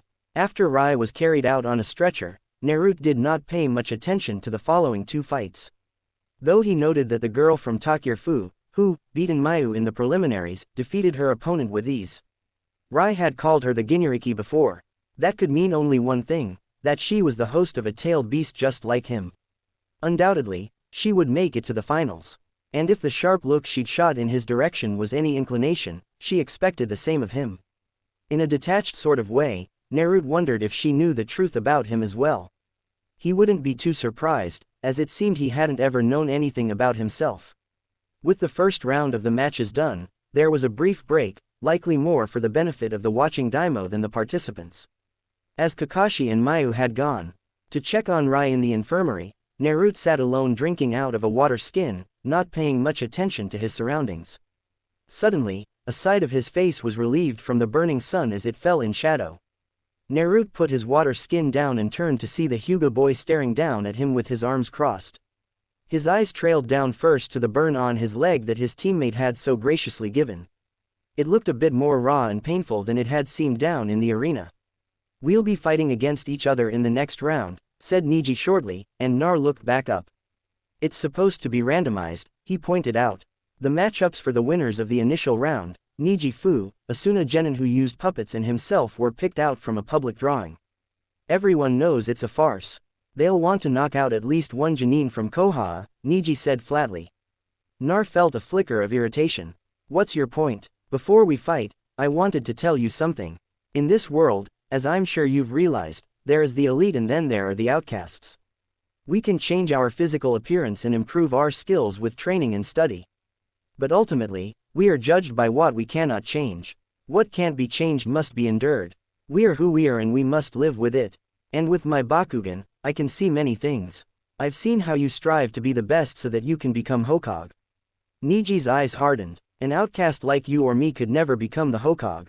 Keep that in mind." The shade on his face moved away and Naruto was left alone once more. He picked his water skin up again and drank. He hadn't expected such a direct psychological attack like that. If surprise had been its intended effect, it had worked. However, his last wish was for you to be seen as a hero. Naruto's lips curved upwards in a humorless smile. Niji needn't have wasted his breath. He'd already known everything he'd said was true. Soon, the second half of the third exam began, and true enough, Naruto and Niji were matched up for the first battle. When the bald-headed proctor looked up at him expectantly from the arena, Nar exhaled, throwing the empty water skin aside carelessly. He jumped down from his seat down into the stage, sending up tufts of sand as he landed. Niji was already waiting for him as the crowd buzzed in excitement and the proctor roared something about their shared backgrounds. Neither one said anything. For a moment, the two were completely still, simply eyeing each other from across the field. Nar noticed that the pale-eyed boy was slightly favoring one leg. He'd had some cooling paste dabbed over the burn since they talked, but it must have been bothering him. As if reading his thoughts, Neji spoke up. "This injury will make no difference in the outcome," he said coolly. "After all, my Bakugan shows me many." "Yes, good for you," Naruto cut in. Neji's eyes narrowed and he continued to glare at him until Nar looked away. He waited for the countdown wearily. Fleetingly, as the sun's white rays beat harshly down on his face, he wondered what he was doing there on that arena. Begin. Naruto automatically lowered into a basic defensive stance, waiting for Neji to make the first move. Dully, he recounted what he'd learned about the Keki Genkai. Though the Hyuga clan was understandably tight-lipped about it, there were some basic things one could gather about it just by sparring with one of their clansmen. There had been a Hyuga member from the branch in his class, and he'd been able to gather several things from her. The most important one being that the Bakugan at its most basic granted its user the ability to see everything at the chakra level. This meant that they could see through solid objects, and illusions such as clones meant nothing to them. Furthermore, as he'd gathered from Neji and Lee's fight, their fighting style took advantage of their Bakugan to make common Tetsu into something much more destructive. "Bakugan!" cried Neji. Sure enough, the veins around his eyes visibly bulged as the boy activated his infamous heritage. Once activated, he glared at Nar without making another move. It was clear that he wanted Nar to make the first move. There were a variety of ways he could deal with this. Most people would probably take the long-range approach to avoid Neji's taijutsu. After a split-second's deliberation, he decided Kage-Bunshin no Jutsu for exact copies of himself immediately materialized in a cloud of white smoke. From what he knew of the way the Bakugan worked, Neji shouldn't be able to discern his real self from among his clones. In one fluid motion with his clones, Naruto drew his tanto from his back. He and his clones shot towards Neji, who pulled out his kani. Metal harshly as his clones kept the pale-eyed genin busy. And at the edges, Nar continuously feinted in and out. To Neji's credit, despite having 5 Narutos converge on him from all directions, he left no openings, and Naruto only managed to get in a few shallow cuts. However, as soon as his summoned clones began to erupt into pillars of smoke, he summoned more, each time, managing to get in some more shallow cuts. Slowly but surely, Neji's legs and arms began to be covered in an abundance of cuts. His breathing grew more labored as his reflexes began to slow. As Neji thrust his kunai into his clone, turning them into smoke, Nar gradually moved closer to Neji, swapping his original rear position with one of his clones. As another clone turned into smoke, Nar moved in and aimed a kick at Neji's legs, which he dodged by leaping back. Simultaneously, however, Neji unconsciously turned away his scorched leg in an effort to protect it. A movement which cost him a split second. Predicting this, Naruto stepped behind him. At the same time, Neji's eyes widened as he realized his back was exposed. But with no time to turn around, Nar swung his tanto inwards in a sharp arc. Just before his blade made contact, however, he met a strange, almost immaterial barrier. And to his surprise, he was then immediately blasted back as Neji spun rapidly in a powerful circle, his black hair fanning around him. As Naruto hit the ground, his remaining clones, which had also been thrown back, disappeared into clouds of smoke. When Neji had stopped spinning, the sand around him had furrowed into a shallow hole. Nar looked at the other genin in surprised silence, and in response, Neji smiled grimly. Despite the number of cuts on his body, he stood firm in his confidence. Spreading his feet apart, he bent down sideways, touching the back of his hand to his foot. "It's over now," said Neji coolly, gentle fist style. 8 trigrams, 32 palms. Nar let out a sigh. If Neji hit him with that, things could actually turn quite dangerous for him. He'd wanted to take his time whittling the other genin down with his clones, but it looked like that wasn't possible now. He hadn't wanted to use this again unless he had to. But stepping back, he lowered his body, allowing his muscles to relax. He felt the chakra that ebbed through his body. At his urging, he usually manipulated it into becoming sharp and thin to channel it into his weapons. This time, however, he twisted his chakra to curl in on itself into a ball, becoming tighter and tighter with each twist until it began to vibrate, sending it down his body. The ball expanded, enveloping his feet with a crackling sound. As this all happened, Neji swung his body around and then threw himself forward with both hands outstretched towards Nar. The prospect of victory gleaming in his pale eyes, Niji was just about to make contact with the other Genin when, with a sudden loud cracking sound, he disappeared. A split millisecond later, Nar was behind Niji, and before the other genin had even realized, he'd hit him hard on the back of his neck with the blunt end of his tanto.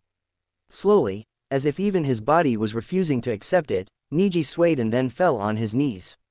He was unconscious before he slumped to the ground. The crowd cheered animatedly. Since Naruto could project his wind chakra into his weapons, he'd reasoned that he should be able to project his chakra through his body as well. But instead of wind chakra, which was best for offensive attacks, he decided to work on his speed. In order to do that, he had focused on manipulating his chakra into a different element, lightning. The first obstacle had been getting down the feel for what lightning chakra felt like. It was very different in both shape and feel from his natural affinity, wind chakra. As soon as he'd gotten the hang of it, Naruto had begun focusing on running the current through his entire body with the idea of electrically stimulating his nervous system, and then almost immediately abandoned the idea. He hadn't realized how painful it would be or how much chakra it would consume to constantly be supplying his system with lightning chakra. After some pondering, Nar had next focused on localizing the stimulation to just his lower legs and feet, as the body parts most farthest from his brain. He'd theorized that boosting them would provide the greatest improvement in his speed. And sure enough, though, it did sting quite uncomfortably, hence why he avoided using it whenever possible. When his feet were stimulated with the lightning chakra, his enhanced kickoff greatly increased his initial speed and made it look to the untrained eye as if he had suddenly disappeared and then reappeared elsewhere. The sun was now high in the sky, and it pounded on Naruto's neck as he looked down at Niji's prone body. A feeling he wouldn't have recognized before bubbled up inside him. But now that his eyes had been opened, he knew it as contempt. Contempt for the trapped bird in a cage that had yearned to be loved by the cage. "You're pathetic," he said coldly. Yet even as he spoke, he did not know who his words were for. Naruto turned around and walked out of the arena, leaving the roar of the crowd's approval behind him. Chapter 15. The Promise to a Dream. Following Naruto's victory, the fight between Fu and the remaining Sunagenin, an older boy named Kankaro, was short and decisive. Dressed in white with a dark skin tone, she'd physically stood out starkly besides Kankuro, who was light-skinned and wore all black. And once the match begun, the difference in their skills was made clear as well. Though he handled his puppet with clear talent, it was no match for the destructive cloud of termite-like insects that emerged from the red tube on Faust's back. Seeing the insects rapidly swarm across the ground towards him, Kankuro barely managed to get out of their way. As he did so, realizing that the insects could climb across chakra threads, he was forced to detach himself from his puppet. In a matter of seconds, they completely covered and stripped away the puppet's exterior, leaving behind only a wooden carcass, which then collapsed in on itself. Apparently, having sated their appetite, the insects then returned to Faust's tube. However, with his weapon gone, and clearly shaken by the ordeal, Kankuro soon surrendered, and to the groans of his watching Suna countrymen, he sheepishly plodded off the arena.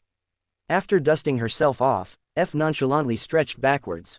Then with glittering baleful eyes, she locked gazes with Naruto, who'd been blankly observing the battle. He stared back, and after a moment, she looked away as the Jonin proctor told the audience there would be a brief intermission before the final match. Naruto noticed that a masked Jonin had just emerged from the infirmary building. Though he gave the man no further indication of his recognition, the man soon came and sat down next to him. "Hey," Kakashi greeted him. When Naruto didn't say anything in response, he let out a small cough. "I'm sorry I missed your match against the Hyuga kid. I got caught up with medical paperwork." So, do you feel ready for the final match?" Nar shrugged non-committally, rubbing the back of his neck. Kakashi sighed. "I won't push you, Naruto. Just know that you're not alone in this. I'm here and your teammates are here to support you. At least in spirit. Spare me the sentimentality, sensei," Nar finally said, getting up. "There's no need for this. I'm perfectly aware of my current situation." Kakashi looked taken aback. "And what situation is that?" Naruto spread his arms wide in a sweeping motion. "This exam is a farce. Whether I win it or not, it'll make little difference in the way everyone looks at me. Even Mayu and Rai would turn their backs on me if they knew. And you know it." Kakashi paused. "I haven't turned my back on you. You're different, sensei." Nonetheless, Naruto fell back in his seat. The tendril of unfamiliar anger that had flared up inside him just a moment ago had already faded away, leaving behind only a crushing weariness. But nobody else will think that way. Nobody will ever acknowledge me. What's the point in trying? So, you're saying your efforts were all to get people to acknowledge you? That doesn't sound like the Naruto I know. Nar didn't respond. After several minutes of taut silence, Kakashi moved away. Looking out over the dusty sand-filled arena and the rowdy crowd that filled the seats around them, Nar cast his thoughts back to a time when he hadn't even been tall enough to open the window. It was back when Naruto still hadn't known what chakra was. His caretaker at the time always refused to open the window for him, saying that if he fell out and died, she would be blamed for it. So in the summer when the nights were hottest and he found it difficult to breathe, Naruto would pile his wooden blocks on top of his tattered book of folktales and carefully clamber on top of the teetering stack. Balancing his weight, he pushed up against the firmly closed window. And more often than not, he would lose his balance and fall over, the stack crashing painfully on top of him. But sometimes the window budged open just slightly enough for a thin cool breeze to enter the room and he would be able to breathe again. On those days his dreams were always pleasant. Sometimes he'd even dreamed that his parents, though always faceless, were alive and lived with him. Who'd have thought that in reality it had been his own father who had sealed away a monster inside of him and sealed his fate forever? Closing his eyes tightly, Naruto shook his head, trying to clear away the memory. He'd once watched the sun set from that very window, hoping beyond hope that he would one day be accepted. He'd sworn that he would own the hearts of Konoha and that he would become Hokage. He'd fantasized about how people would regard him with awe as he walked down the village streets, looking at him with trust and respect in their eyes. He hadn't realized then that he was a wolf in human skin, but they'd known all along. They must have been laughing as he studied and practiced for hours every night in a vain effort to become one of them. Laughing as they sealed his memories, watching him lose himself piece by piece until he was only an empty shell. He could tell that even Kakashi-sensei's concern stemmed from the pity. One reserved for the most pathetic of creatures, the ones that tried to become what they were not. A bitter smile stretched itself across his face. The worst part of it all was that even knowing the truth, somewhere deep inside of him, he still craved their acceptance. As the final match of the Chunin exam, the victor will be decided only by killing or incapacitating his opponent. The proctor informed the watching audience. And in this battle we have Uzumaki Naruto from Konohagakure and Fu from Takir. Waiting for the signal to start, Nar took in his opponent. As she had done with the Sunanin, her figure also made an odd contrast to his own with his black tracksuit and his red hair and blue eyes. Noticing his gaze, Fu looked back at him and crossing her arms, smiled darkly. His eyes narrowed, her stance screamed of confidence. Was she going to use her Genshiki powers? He thought it unlikely. If Genshiki truly were taboo, as it seemed to be, then Fu would likely be under strict orders from her village to not reveal her Genshiki status. As it was so far, she hadn't shown any signs of it. But that could simply have been because she had not been pushed enough. Whatever the case, one thing was clear. She was dangerous and he knew next to nothing about her, making the situation doubly dangerous. He stopped. Unconsciously, he'd begun analyzing her out of pure habit. But did it really matter? As he told Kakashi-sensei, the outcome of this match meant nothing. Begin. Unlike with his match against Neji, Naruto made the first move. Gathering his lightning chakra to his feet, he drew a kunai and sprang at her. The proctor's words were still reverberating through the arena when Naruto appeared in a flash behind her. Without hesitating, he slashed downwards at her exposed neck. But to his alarm, the blade did not pierce her as expected, but instead bounced off. He Hiden Ren Pangakur. No jutsu secret, hiding in scale powder technique, Fu shouted just as despite his surprise, he flashed away. Nevertheless, several particles ended up in his eyes, filling his vision with bright, painful spots. Kage Bunshin no Jutsu Shadow Clone Technique. To buy time, Naruto blindly summoned several clones into the arena. Jumping backwards, he let them siege the Taki Genin as he recovered and processed the newest addition to his mental profile of her. Her skin had felt oddly thick and stiff, almost like armor or a shell. A simple blade obviously would not be enough. Just as the last clone burst into smoke, his vision returned to functioning level. Fu had been driven back by his clones, but now was quickly advancing on him head first. In a single fluid motion, Naruto drew his tanto from his back. Furrowing his brow in concentration, he ran 2 fingers down its blade, running a current of wind chakra down its edge. Next, he ran back up, layering another current of chakra above it, He could sense the two opposing currents grounding against each other, finally sharpening the blade. Eyeing his opponent, he stepped backwards, shaping and directing his chakra towards the heel of his foot as he ground it into the sand. Fu tensed and began to slow down. Nar exploded towards her, holding the tanto with both hands. With no time for her to react, his blade struck her abdomen. Once again, he met the strange shell-like barrier on her skin. But this time he felt something give way. And with a loud breaking sound, several cracks appeared on her skin. Grimacing in pain, Fu jumped back. A thin line of red blood was trickling down her front. In another flash, Nar was behind her again with his tanto, slamming the blade ruthlessly, this time against her back. Even as it crushed through her shell, to his surprise, she reached out with a hand and grabbed the blade, opening her mouth. She turned her head and silently screamed, unleashing a gale of scale powders at his face. Forced to abandon his tanto, Nar flashed away to the opposite side of the arena where he was just out of her reach. He watched as with a hiss of pain, Fu wrenched the blade out from where it was wedged in between the cracks of her arm and threw it on the ground.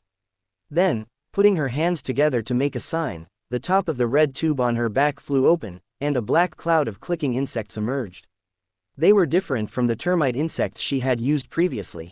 These looked more like beetles, but with a row of several wicked-looking pincers. As one, they headed straight for him, their hard shells gleaming brilliantly. Futon Q wind release gale. He blew out a gale of strong wind, throwing most of them off course as they flapped their scaly wings rapidly in a struggle to stay in the air. Meanwhile, following her beetles, Fu lunged towards him and making the signs rapidly. She began to exhale her signature scale powder at him before they fully escaped her mouth. However, Naruto kicked out with his feet, hitting her in the side. She fell to the ground several feet away, her powder exuding uselessly by her side. Using that time, Naruto ran to where Fu had flung down his tanto, and picked it back up, running his wind chakra down its length. He flashed behind the dark-skinned genin, slashing at her once more, leaving behind a dark, long line of blood. He quickly flashed away before her beetles, which were regrouping around her, could catch him as she spat out a globule of blood and spit. Nar dug his heel into the sandy ground in preparation for his next move, but stopped with a sudden yelp as he felt numerous and tiny feet begin to crawl their way up his leg. Looking down in alarm, Nar realized belatedly that several columns of Fu's termite had burrowed out from below ground without his noticing. They must have mixed with the swarm of beetles before disappearing underground. In his mind's eye, he recalled the eaten carcass of Kankuro's puppet. Already, he could feel them chewing through the leg of his tracksuit, sending another wave of lightning chakra down his leg. Nar flashed away, slapping down at his leg as he did so. Turning his hand up, he saw the smeared bodies of the insects across his palm. Thankfully, the remaining insects had fallen off as he escaped. However, this presented a new dilemma. Either Naruto would have to keep moving around to avoid them, or he would have to deal with them somehow. And with the beetles and Fu already chasing him around, that would make this even more difficult. Making up his mind, he cut off the current of wind chakra he was sending down his tanto, and instead began channeling lightning chakra down it. With a crackle, the blade began to hum as the chakra ran along its length. Out of the corner of his eye, he could see the swarm of beetles diving towards him once more, who remained in her position, seemingly concentrating on manipulating her insects all at once. The termites were nowhere to be seen, but were likely making a beeline towards him underground once more. Readying his tanto with both hands, Nar took a step back, burrowing his heel into the ground. He felt a droplet of sweat begin to ease down the side of his face. The beetles were almost on top of him. Something tiny was popping out of the ground surface, and thrusting the tanto down into the sandy earth. Naruto simultaneously flashed away. As the blade broke through the surface, crackles of bright blue electricity from its tip broke the ground into chunks around it, surging through the emerging termites. At the same time, a current of electricity surged up through the blade into the air directly above it, electrocuting the swarm of airborne beetles. As one, the twitching, blackened insect bodies all dropped down on the ground. A final current of electricity crackled across the ground before everything was still. Breathing heavily, Nar fell on one knee to rest. Wearily, he looked in Fu's direction and recoiled. She glared at him balefully. Her face contorted into anger at the sight of her insect's demise. The sudden dark intensity of it inadvertently made him want to take a step back.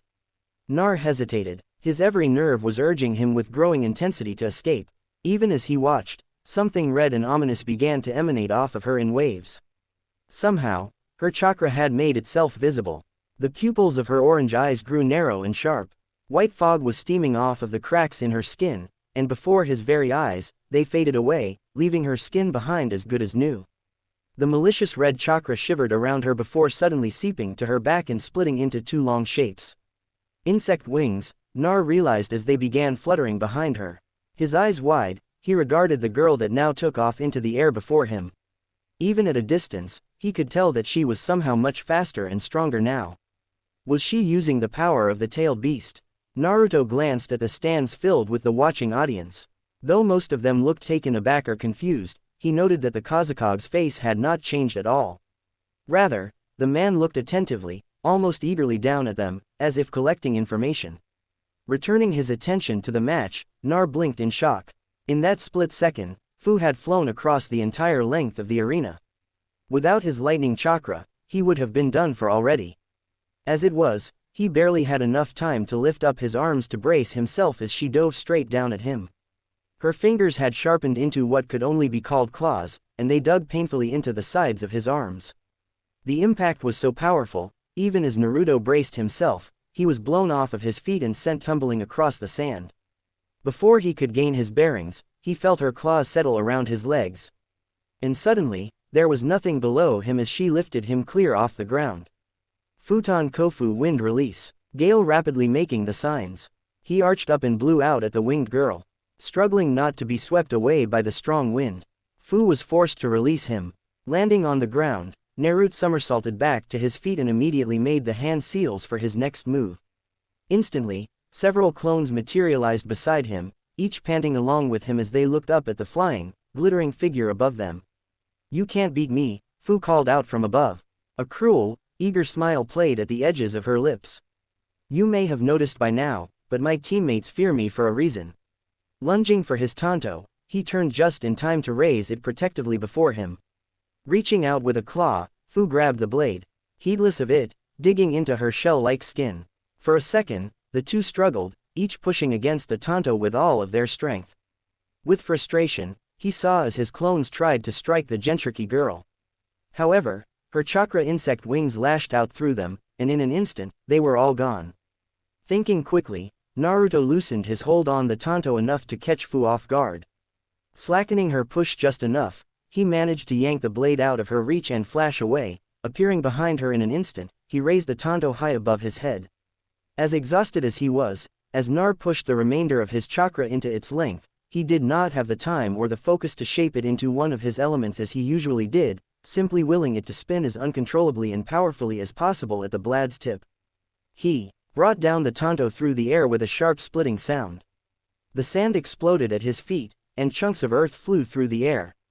With a shattering sound, Naruto felt the metal blade crack in two from the impact. Behind it, his body jarringly hit the ground.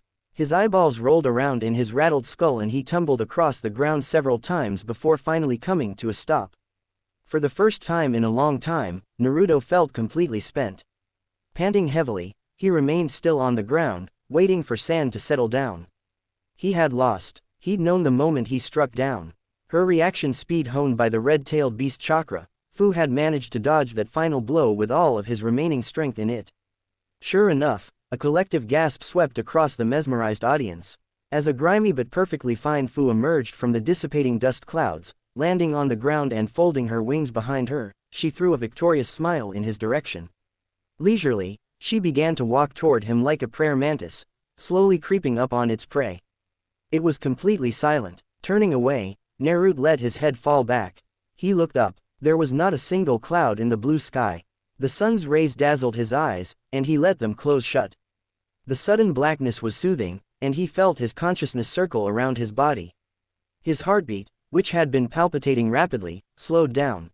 Offhandedly, Nar wondered if he was going to die. Nobody was going to stop the match. Perhaps it was for the better. He was tired of trying. No matter what he did, it hadn't and wouldn't make a difference. All those years, what had he been trying to prove?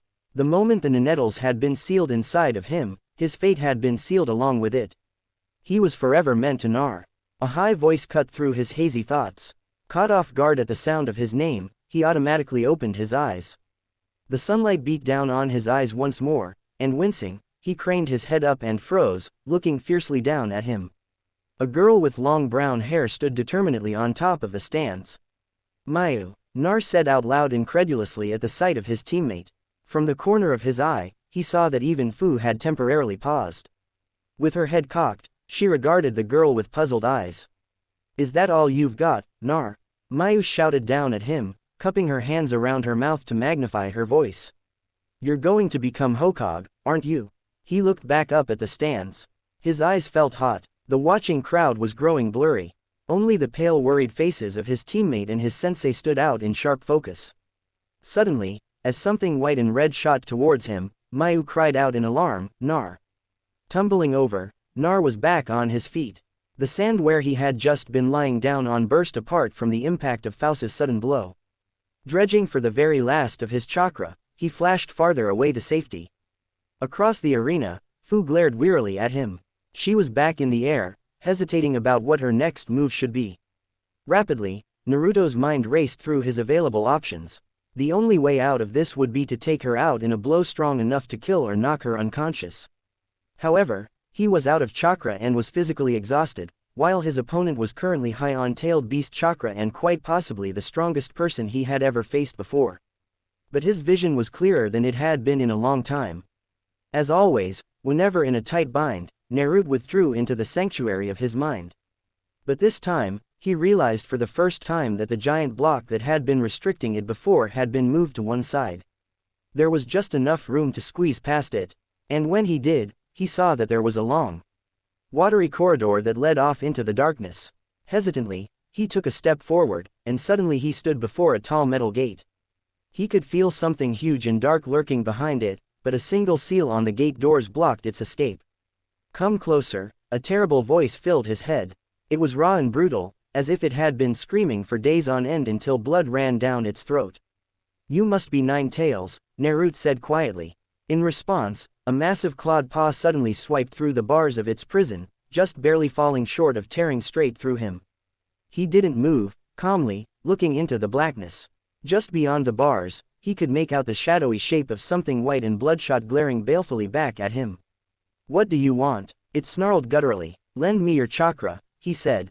It was clear to everyone watching that somehow in that split second a sudden change had come over the Konoha Genin. Fu the Taki Genin noticed as well, looking alarmed. She had stopped her approach. My Tonto broke, the red-headed boy said, looking put out at the sight of his broken weapon. I guess I'll have to do without it this time. What's going on, said Fu, cocking her head. Just a second ago you were completely out of chakra. The boy thought about it for a second. I collected some rent, he said with a scowl, looking as if she deeply regretted taking her time. Fu shot forwards at him with her arms outstretched. It was clear she meant to finish him at last with one blow. In response, Naruto crouched down, holding one hand over the other. Something chaotic and destructive spun wildly between them. Meeting his opponent's hard gaze, he leapt forward. The two met each other head-on with an explosive bang that rocked the stadium. And a shock wave of dust and sand swept through the arena. When it had cleared, only one silhouette remained standing. At the ripe old age of 5, Fu had quite confidently decided, in her not-so-humble opinion, that her home was the most beautiful place in the world. She lived in the village of Takigakure, an abode which nestled at the edges of the roots of an ancient, colossal tree that guarded them from the rest of the world. It towered over a sparkling clear lake which was pure enough to drink directly from, and farther down, a thin but regal waterfall, the namesake of their village, tumbled down over the side of a cliff. Fu and her mother lived together in a small, modestly decorated house at the farthest edge of the village, but they were also the closest to the guardian tree, so Fu never minded. The other village children never liked her anyways. Whenever she tried to join them as they played swim tag through the underwater roots, they threw rocks at her and told her to go away. It hurt, but Fu wasn't alone. She had her mother, a quiet older woman with long green hair and dark eyes. When her mother wasn't tired after a full day spent working in the village rice paddies, she would hold her hand and carry her up the trunk of the guardian tree to a faraway branch where they would sit and talk and laugh. She also had her pets. For her birthday present one year, her mother gave Fu a tank with a colony of white shirori, which were termite-like insects. A multitude of insects lived alongside the village people at the roots of the guardian tree, and it wasn't uncommon to adopt them as pets. Fu thought they were quite cute, with the way they squirmed around her fingers. At first, she'd had to take care of them outdoors. After all, if they escaped, they could very well eat through the wooden frames of their house. However, once she'd found that she could control them if she fed them her chakra, her mother had allowed her to bring them inside their home. And finally, she had Chome, a blue kabutomushi beetle that lived inside her mind. "I think I'll try adopting some kabutomushi too," she told him, stroking his green wings. "So you'll have more beetle friends like yourself." "For the 7th time, I'm not a beetle," he said tiredly. "Whatever you say," she said, giving him a thumbs up. If Fu had to decide what the best part of Takigakure was, it would have to be the Firefly Festival. Every summer, the festival was the one night a year when everyone's houses were dark. All the villagers rowed out to the lake in their canoes with their lanterns. When the sun set and everything was pitch black around them, they opened them and let the fireflies fly out. The glowing fireflies and their reflections in the lake illuminated their boats, reminding them of all of their loved ones who had died in battle. Fu and her mother often prayed for her father. She'd never known him, as he'd died just before she was born, but she did know that he was a ninja who had fought in the war. "How about I get some fireflies too?" she pondered, rubbing his shell exactly where he liked it. Chome snorted. "They're fragile, and die far too quickly. Stick to the ones you've already got." "I stuck some of my baby Shirori on Mushimi yesterday," Fu grinned. He kept scratching, and he didn't know why. "He thinks he has lice now, and his uncle's furious." "Nice." Chome wiggled his tail in his best impression of a thumbs up. When Fu's mother died when she was 7, her world suddenly grew ugly. Their house was too big for one girl, and as time passed by, mold and fungus crept into its cracks and it slowly fell into disrepair. It was all right in the summer, and there was always plenty of fish in the lake so she never went hungry. But as the cold breeze of winter began licking at her toes, Fu realized that she would have to do something. After being refused by every repairman in the village, she tried to clear away the weeds and board up the holes herself, but it was beyond her. Nevertheless, she kept at it every day, licking her bruises where she'd hammered her own fingers instead of the wood as Chome performed cheering routines in her head. It was one such winter evening that Gobuki, the village leader, approached her. He was a stern-faced man with dark hair. Fu knew that they were distantly related through her father, but he had never come near their house before, so the only times she had seen him were during the Firefly Festival. Unlike the rest of the village people, Gobuki wasn't cruel, but he was still a practical man who told her in matter-of-fact tones that Chome was actually a monster that had been sealed inside her, and that she was expected to learn ninjutsu and use his powers to kill the village's enemies. "I don't want to kill people," said Fu, after thinking it over. Gobuki paused and looked at her oddly as he stroked his beard. "Well, that's what you were born for. A lot of good ninjas sacrificed their lives capturing Chome so it could be sealed in you." "Not my fault," Chome interjected in her head, making a rude gesture at Gobuki. Fu cocked her head to the side. "Why me? Your mother offered you," Gobuki said flatly. "Which I always found odd, considering your father was one of the ninja killed by Chome." No, the world had never been as beautiful as she thought. And so, over the years, Fu trained under a variety of teachers who made little effort to contain their hatred for her. Grudgingly, they acknowledged that she was clever and a quick learner, but most abandoned their post after several months, unable to stand being in such constant contact with the village monster. Nevertheless, she mastered all the basic genin-level ninjutsu by the time she was 11. Then, working with Chome, she began working to gain greater control over the Seven Tails power until she could even begin to change form and adopt some of his capabilities. The first time she managed to project 2 scaly wings like Chome's, heedless of the fact that it was nighttime and that she was exhausted, she flew up the guardian tree. Even with the temperature dropping rapidly, she flew higher up than she'd ever gone before, until she finally its very peak. The view took her breath away. With wide eyes, Fu slowly took in the open canvas of the black sky, which reached endlessly out in every direction, ending only where it touched the expanse of dark forest that surrounded them. She'd never been able to see the sky properly before, because the treetops blocked so much of it. Raising a hand up, Fu marveled at how many of them there were. She hadn't realized that there were a million stars that hung like fireflies, lighting up a faraway world that was out of her reach. One day, when Gobuki had gone away on a secret mission, the village deputy who'd been left in charge summoned Fu. He was a thin, dark-skinned man named Haike with narrow, guarded eyes. Unlike Gobuki, he'd never hidden the fact that he despised the tacky Jinchuriki. He told her there would be a Chunin exam in Sunagaku in a week, and that she was to go there with one of the tacky team cells. Upon meeting her new teammates, Mushimi and Suzuru, Fu scowled. Mushimi, as she quickly recalled, had been one of her old tormentors. He was Haike's nephew, and he eyed her with intense loathing as soon as he'd laid eyes on her.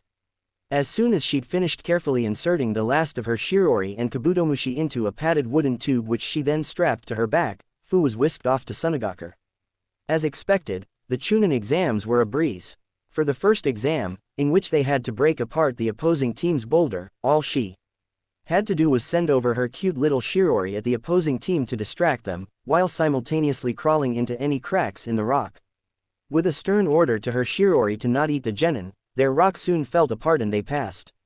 The next exam, Mushimi and Suzuru immediately abandoned her and ran off with their team plate, which was fine with her. The idiots of course got their team plate stolen by another team. She hunted and took back the team plate, and then with vindictive pleasure, frolicked around her tied-up teammates, as they glared at her sullenly.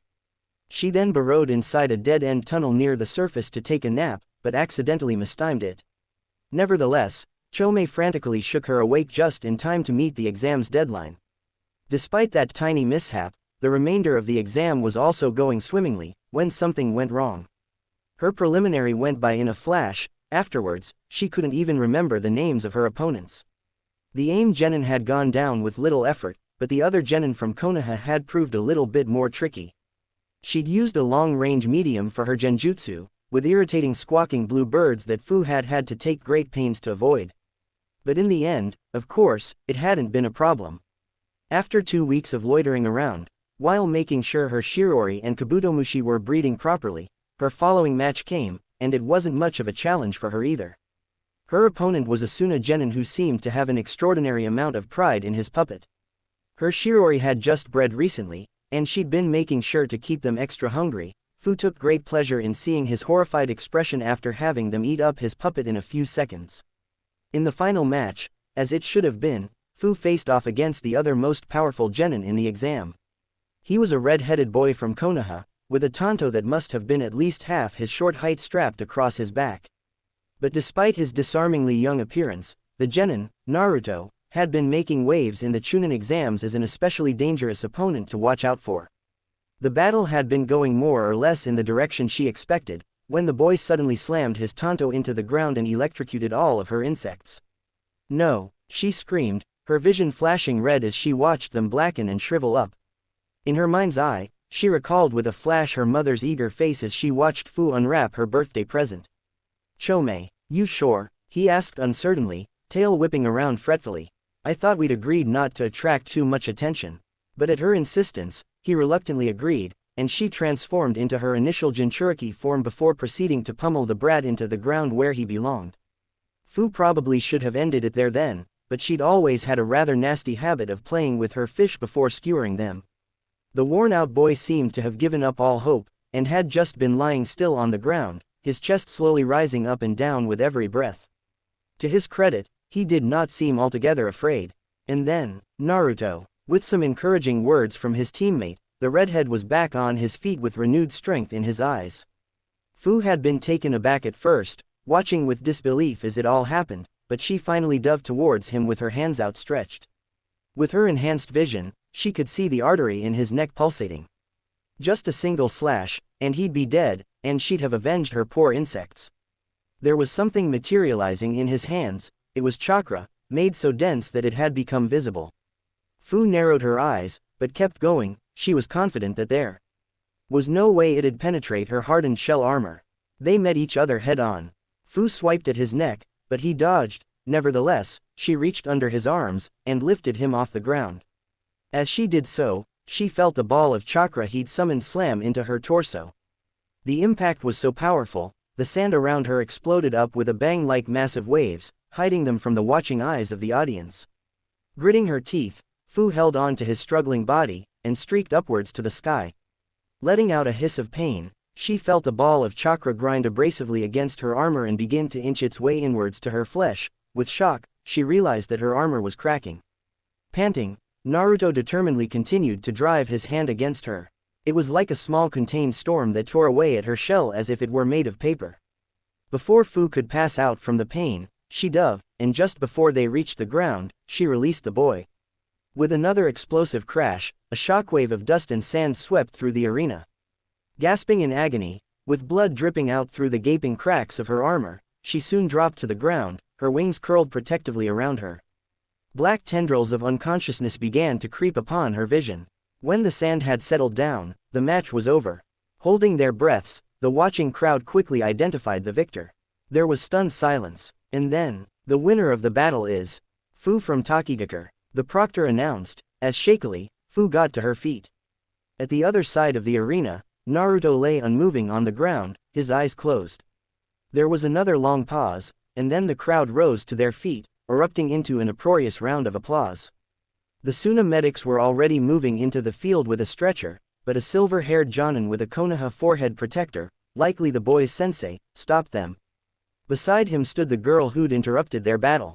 Come to think of it, she was the same girl who'd been a headache to deal with in the preliminaries. Fu couldn't quite place her name. She was white-faced as she followed the Jonin, but just as they knelt beside the redhead genin, he stirred and opened his eyes. Naruto, said the girl, looking quite relieved as she threw her arms around the dazed boy. Ow, he winced, and she immediately let go, apologizing. The Jonin asked him a few questions, to which Naruto shook his head no. Waving away the stretcher, the Jonin and the girl helped him get up. Silently, Fu watched as they hobbled out of the arena together. What's wrong? Chome asked, sensing something was off. Nothing, she said, feeling a lump in her throat. Chome, you saw what happened with his sudden chakra surge. Do you think that kid is a Jinchuriki like me? Everyone knows Konoha got their hands on poor Kurama, Chome said contemplatively. Though we don't know who the vessel is right now. It's not unthinkable. Fu cocked her head, her brow furrowed. But his teammates don't hate him. Maybe he has a better personality than you, Chome offered. With the help of several brave, but wary Suna medic nin, Fu was soon patched up. Wincing as they healed her with the soothing blue glow of medical ninjutsu, she noticed Suzuru skulking around the bleachers. Oddly enough, however, Mushimi had disappeared. Even after scanning the entire stadium, she couldn't find him. She'd been half expecting an abrasive rebuke about her entering her Jinchuriki form. With a shrug, Fu stopped thinking about it. After an hour, the Chunin certification ceremony was held. All of the genins, having been more or less restored to a conscious state, stood in line before the case cage, who gave another boring speech about the honor that the title of Chunin held and the duty they owed their villages. And then, the names of the passing genin were called. Fu from Takigakure, said the case cage, glaring out at her from under his green-pointed cage hat. Hopping up, she collected her Chunin certificate of achievement to polite applause. Rolling it up immediately, she stuffed it in her strap. Uzumaki Naruto from Konohagakure. No surprises there. Looking much recovered, the red-headed genin walked up and accepted his certificate. Konkuro from Sunagakure. This time, the case cage's face eased up just a bit as he looked down at his son. With a pat on his shoulder, the boy accepted his certificate with a bow, to enthusiastic applause. Hyuga Neji from Konohagakure. With a blank expression on his face, the boy took the certificate and walked away without any further response. And so on and so forth. 3 more genin were awarded the certificate, 2 from Omegakure, and another one from Konohagakure. The Konoha boy, who had a scar running down his face, looked stunned as he walked up to receive his certificate. But as soon as the paper was in his hand, and he'd examined it to make sure that it was real, the boy began jumping up and down in excitement. As he distastefully watched the boy holler, the look on the case cage's face made it clear that he was beginning to regret his decision. To end the ceremony, a row of Suna Jonin performed some impressive tricks with their jutsu, making fountains out of sparkling sand and giant structures that towered over them. And then, just as the sun was beginning to set, it was finally over. With an air of shooing the strangers out of their village, the case cage dismissed them all and disappeared. It was then that Mushimi finally appeared. Pocketing something that jangled in his pouch, he exchanged a meaningful glance with Suzuru. Then, turning to Fu with a scowl, he motioned towards the village gates with a jerking gesture. And so, they left Sunagakure. As they began the long trek across the sand dunes back to their village, Fu couldn't shake off the feeling that something was off. Mushimi and Suzuru seemed to be avoiding her gaze even more so than usual. Tense and sweating profusely, they looked around every now and then, as if expecting something. She glanced around at their surroundings, but all she could see was sand. "Something's up," said Fu, eyeing the boys in question. "I agree," said Chome. However, despite their unease, nothing happened the first day. But on the second day, just as they were nearing the border between Fire Country, Fu sensed them. As she realized that she was being watched, her senses grew hyper-alert. Without stopping, she began to pick up her pace, and soon, she had left her teammates behind. Her heart pounding, she raced across the tree branches of the heavily dense woodland. Suddenly, with a blur, a figure landed directly in front of her, blocking her way. Fu came to a stop. "Hold up there, kid." The man had slicked back silver hair, and was dressed in a long black cloak with red clouds and a chin-high collar. Fu's eyes darted to the blood-red scythe he held in his hand, and snarled, "What do you want with me?" Honestly, the man seemed to genuinely think it over, though his purple eyes never strayed from her face. A gruesome smile lit up his face. "I want to offer you to my god, and by that I mean I want to tear your face up with my scythe, and feel your agony as I rip through your nerves, cell by cell, reveling in your every." "Shut up and do your job, newbie."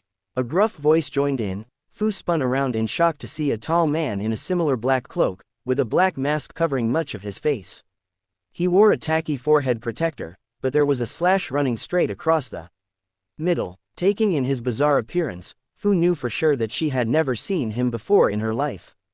As she watched, the tall man tossed something to the side, and it took a second for Fu to process what it was. When she realized, she jerked back in alarm. Mushimi and Suzuru's decapitated heads, still dripping blood at the base of their necks, stared back at her with shocked, glassy eyes. "Not that I care," said the purple-eyed man, "but I thought we made a deal with them." "They had only half the money they promised," growled the tall man. He turned his pupil-less green eyes towards Fu, who took a step back. "Let's show them what we can do, Chome," she said, ignoring the trembling in her legs. After a long, hard day of traveling, they had finally left behind the deserts of Wind Country and were at the edges of Fire Country. However, with still a half-day's journey left from Konoha, they had set up camp for the night. After a satisfying dinner with some prairie chickens they caught and then roasted over the campfire, Rai and Mayu finally collapsed in exhaustion. Sporadically mumbling words like, "I passed," and, "I'm a chunin." In his sleep, Rai snored away on the grassy ground. Next to him, Mayu dozed in her sleeping bag with a peaceful look on her face. And occasionally stoking the campfire with a stick, Kakashi read a book by the fire's light. Unable to fall asleep, Naruto reclined on top of a nearby boulder that was covered with light fuzz of moss, looking up at the night sky. Tomorrow, they would be back in Konoha. Naruto was just as happy as the others to finally leave behind the bleak, endless sandy plains of Sunagakur, but he didn't know how he felt about returning to their home village. He didn't want to see any of their faces, he didn't know if he could ever forgive what they'd done to him. His entire life, they'd lied to him but still subjected him to their hatred and ridicule. They'd never even given him a chance to figure things out for himself, controlling him by tying him down with the taboo seal, as if he were nothing but a senseless, rabid beast. If Konoha could do that to an ignorant, innocent child, what did the village ideals he'd always believed in even signify? The will of fire was taught to every child, whether civilian or shinobi born, as a symbol of peace and compassion, but it had never seemed to extend towards him. Naruto supposed most of them had never even thought of him as one of them. His hands curled into fists by his side. That was fine with him, he no longer cared about them either. Or at least, he'd try not to. However, he gazed down at the sleeping figures of his teammates.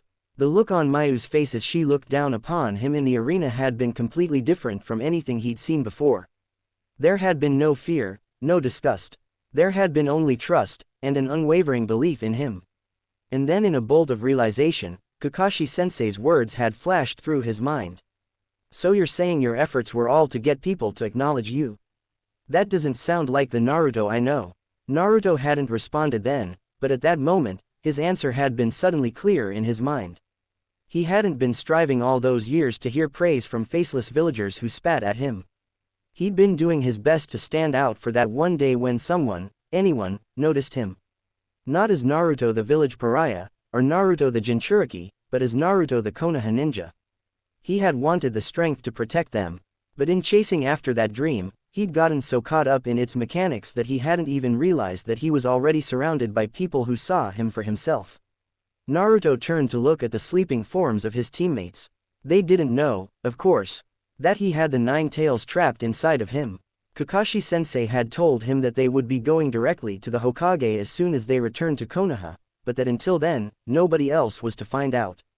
How would they react? Rei's words, from back when they were in the deep underground caves of Suna, swam hauntingly around in his head. I guess you already know that you were born on the day of the Nine Tails attack. My parents were killed on that day. Naruto's heart sank. Surely they would realize that Naruto wasn't the Nine Tails itself. That he was just an unwilling vessel for the beast that had killed their loved ones. Struggling to contain the raging thoughts in his head, Naruto sighed. Letting his head fall back against the moss-covered rock, he looked up at the star-filled sky. Raising a hand, he stared at the outline of his hand. Several hundreds of feet away, tucked in the shadows of the surrounding forest, a solitary figure in a long black cloak with red cloud motifs silently observed the campsite. His face was obscured by an orange mask that spiraled inwards, opening up into an eye hole on his right. Ignoring the two sleeping genin completely, his red gaze lingered on the Jonin for a second before resting on the red-headed genin who lay awake. The figure stood completely still, watching. He watched as the genin eventually drifted into a fitful sleep. He watched the Jonin sleep, periodically waking up to stoke the campfire. For hours, he watched and watched. Then, there was a hiss and then a distorted flickering in his consciousness. "We've got the Jinchuriki," a voice spoke in his head telepathically. "We're beginning the extraction process now." Finally, he roused himself. With one last look at the sleeping ninja, he turned to leave, stepping on a leaf as he did so. At the faint sound, the silver-haired Jonin's eyes immediately snapped open, and getting up with a start, the man peered with narrowed eyes at where the figure had been silently watching. But there was nobody there. He was gone now, but he would keep watching. He was always watching. After several days of nothingness, Fu suddenly realized that she had been given bodily form once more. She was floating in a pitch-black world. There was nothing around her, above her, or below her. But somehow, she was there. She felt weak and tired, and even though she had just awakened, she wanted nothing more than to go back to sleep. With a jolt, she realized that it was eerily quiet where she was. She couldn't remember the last time it had been so quiet. Where was Chome? Chome? Fu called out softly, taking a step forward. Despite there being nothing there, her foot held in the blackness, so she took another step forward. Chome. She kept calling out his name, but he never answered. After some time, Fu finally realized that he wasn't there. She was the only person there. For the first time in her life, she was truly alone. "You know, I really wanted those fireflies," she whispered into the darkness. But of course, nobody responded. Fu closed her eyes, and everything faded away. The last time Naruto had had a private audience with the Hokage, he had been 6 years old. The Hokage's office had seemed immense to him then, and the Hokage himself had been an alien, untouchable figure. But as he stood before the desk once more, the room, though big, was contained, and the man had never looked as weary as he did now. "So you know the truth now," said the Hokage quietly, getting straight to the point. He was seated behind his desk, the white hat that signified his status cast shadows over his lined face. "Yes," Naruto said simply, remaining stiffly in his standing position. "Kakashi has filled me in on what he's told you, including the fact that he has suppressed the taboo seal. But there are still certain things that he has wisely decided not to tell you, or perhaps he has forgotten them himself." With his wrinkled fingers steepled against each other on the desk, the Hokage looked straight at Naruto. "For the village, I sacrificed your childhood. You must despise me. I don't know how I feel," said Naruto, slightly taken aback by the man's directness despite himself. "All I know is that the fourth Hokage was the one who sealed the 9 tails within me. And that for this, all the villagers hate me. Kakashi-sensei told me that there was an accident when I was 6, but I recall that I was unwanted even before then. Even I do not still quite understand what happened the night the 9 tails attacked Konoha," said the Hokage heavily. "But Naruto, did you know that Konoha has controlled the 9 tails for several generations now? You are not our first Jinchuriki. We had 2 before you, and they were both Uzumakis as well." Naruto's eyes widened by a margin. "Yes, your mother, Uzumaki Kushina, was the Jinchuriki before you." Naruto paused. My mother. And the one single thing that most weakens a Jinchuriki's seal, that is, a Jinchuriki's most vulnerable, natural state, is when she is giving birth. The Hokage nodded at Naruto's surprised expression. Yes, your mother risked quite a lot when she became pregnant with you. I thought Minato would be able to suppress it, but somehow it escaped. I suspect there was a third party, but we've never found any leads in that investigation. Regardless, in the aftermath, Minato and Kushina both sacrificed their lives to seal it once more within you. His face darkened. Unfortunately, the majority of the village was not aware that Kushina was pregnant. For her and your safety, Minato and Kushina kept her pregnancy a secret. And so, to this day, they still do not understand how it escaped. I believe some people who were not familiar with Kushina may have actually believed that she had released the Nine Tails itself. What? Naruto cut in, his brow furrowed in thought. Why did you keep it a secret after they died then? Why not tell everyone that I was their son, and that it wasn't her fault? I may be Hokage, but even I do not have the power to control people's hearts, said the Hokage heavily. Fear and prejudice are powerful forces. Following Minato's wishes, the surname, Namikaze, was widely feared across the nations, and may have instigated assassination attempts against you. You were given your mother's name, Uzumaki. With you being a newly born red-haired infant and having the last name, Uzumaki, I'm sure anyone could have connected the dots. But inevitably, rumors were spread. You would not be able to tell given Konoha's present prosperity, but back then, it was a time of great loss and uncertainty. Many people had died, and the great fourth Hokage had even given his life to defeat the beast. It is unfortunate, but people who are grieving do not always look to reason, and you became an outlet for their pain. It didn't help that even some of the shinobi themselves held preconceived notions about Jinchuriki, helping to set off what would soon become a village-wide movement against you, Naruto. The Hokage paused. You may not have been aware of it, but I always had at least 2 of my Anbu keep watch over you during your childhood. It was rare, but there were times they had to step in to prevent any bodily harm from happening to you. I remember, Naruto said quietly, thinking back to the time when the Anbu had scooped him up from inside his apartment. And yet, why didn't I step in? The Hokage mused out loud, as if reading Naruto's mind. Why didn't I act as a grandfatherly figure towards you? Why did I seal your memories? Naruto nodded mutely. When you were just an infant, I put you in the care of an Anbu retiree, your caretaker. I had resumed my duties as the village's Hokage and there were many, many things to take care of. I was incredibly busy, but regardless, I checked on you every now and then. You must not remember me, but it was I who bought you your first book, a book of folk tales. And Kakashi was there as well, he carved you a set of wooden blocks. This may very well have continued in this pattern, if another incident hadn't happened. Right before you turned 6, an anonymous organization somehow received intel on you, and sent a squad to infiltrate the village and kidnap you. You were able to release some of the Nine Tails' power, and you slaughtered them, but you lost control, and in the process, killed several ninja who were at the scene as well, including your caretaker. His mouth turned dry as he rewound his memories back to the morning he had woken up on his 6th birthday to a cold, empty room. There was an immediate backlash. Civilians and ninja alike believed this only confirmed their worst fear, that the Nine Tails was taking over your conscious and would eventually be released once more. The most radical of them wanted you to be put down, but they had to be appeased with the application of a taboo seal, which's effects I believe Kakashi informed you on. The Hokage's eyes swept over Naruto's tersely set jaw and whitened knuckles, and gave a slight nod. Your feelings of anger are to be expected. Even at such a young age, you had set yourself apart as a gifted child much like your father once was. And it is clear now, from the level of self-mastery you displayed during the Chunin exams, that if we had informed you of your situation and taught you to control the Nine Tails, you would have succeeded. Yet, we treated you as an ignorant child, no, as an animal, pushing you back and forth at our slightest whims. I cannot foresee the future. I had personally inspected Minato's seal, but there were certain elements that had never been used in a Jinchuriki seal before. Knowing Minato as I did, I knew he would not have made a mistake, but there was always a feeling of unease whenever I saw you. Your red hair was a trademark of the Uzumaki clan and your whisker-like birthmarks were a result of your receiving your mother's influence while in her womb, but at the same time, you seemed like the very image of a Nine Tails that had been reborn incarnate. And so, I gave in to the fears of an aging, feeble mind. I see that I have given you much to think about. That is all I have to say, unless you have further questions, but all I ask is that you not blame the tool that carries out the hand's bidding. You may hate me as you wish, but I hope that you will keep considering Konoha your home.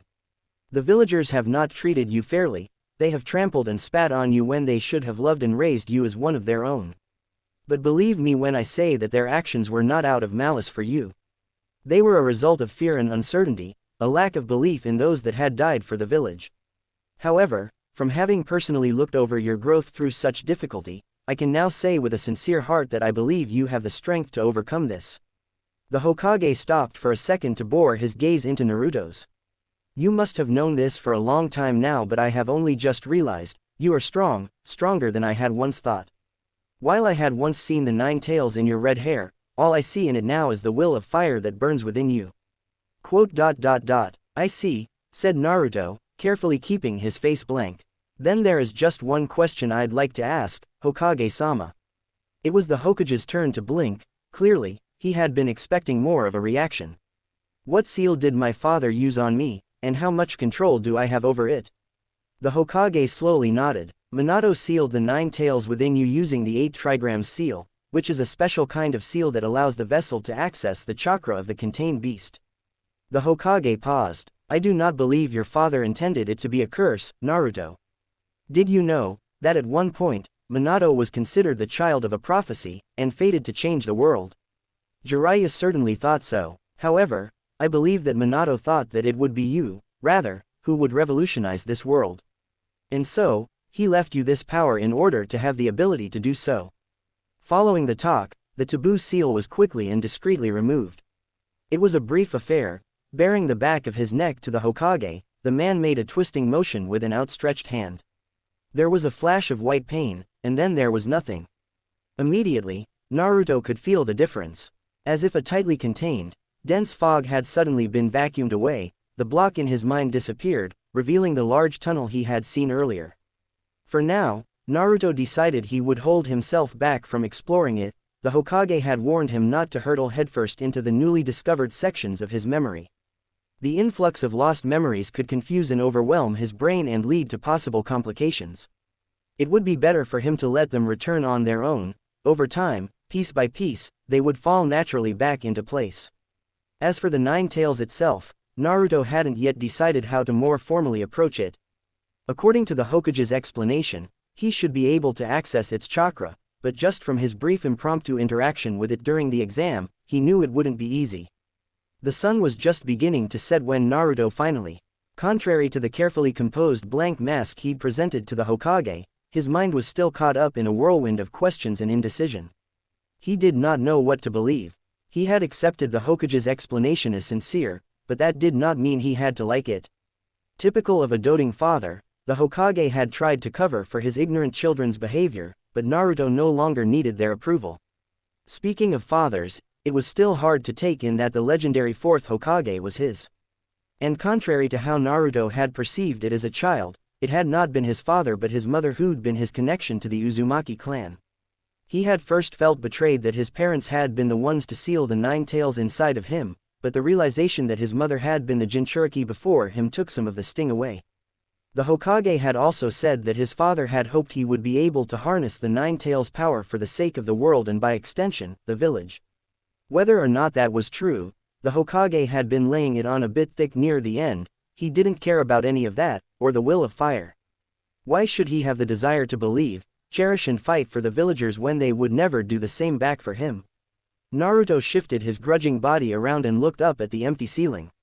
What he did want was to become strong, however, strong enough to be able to protect the people he did care about.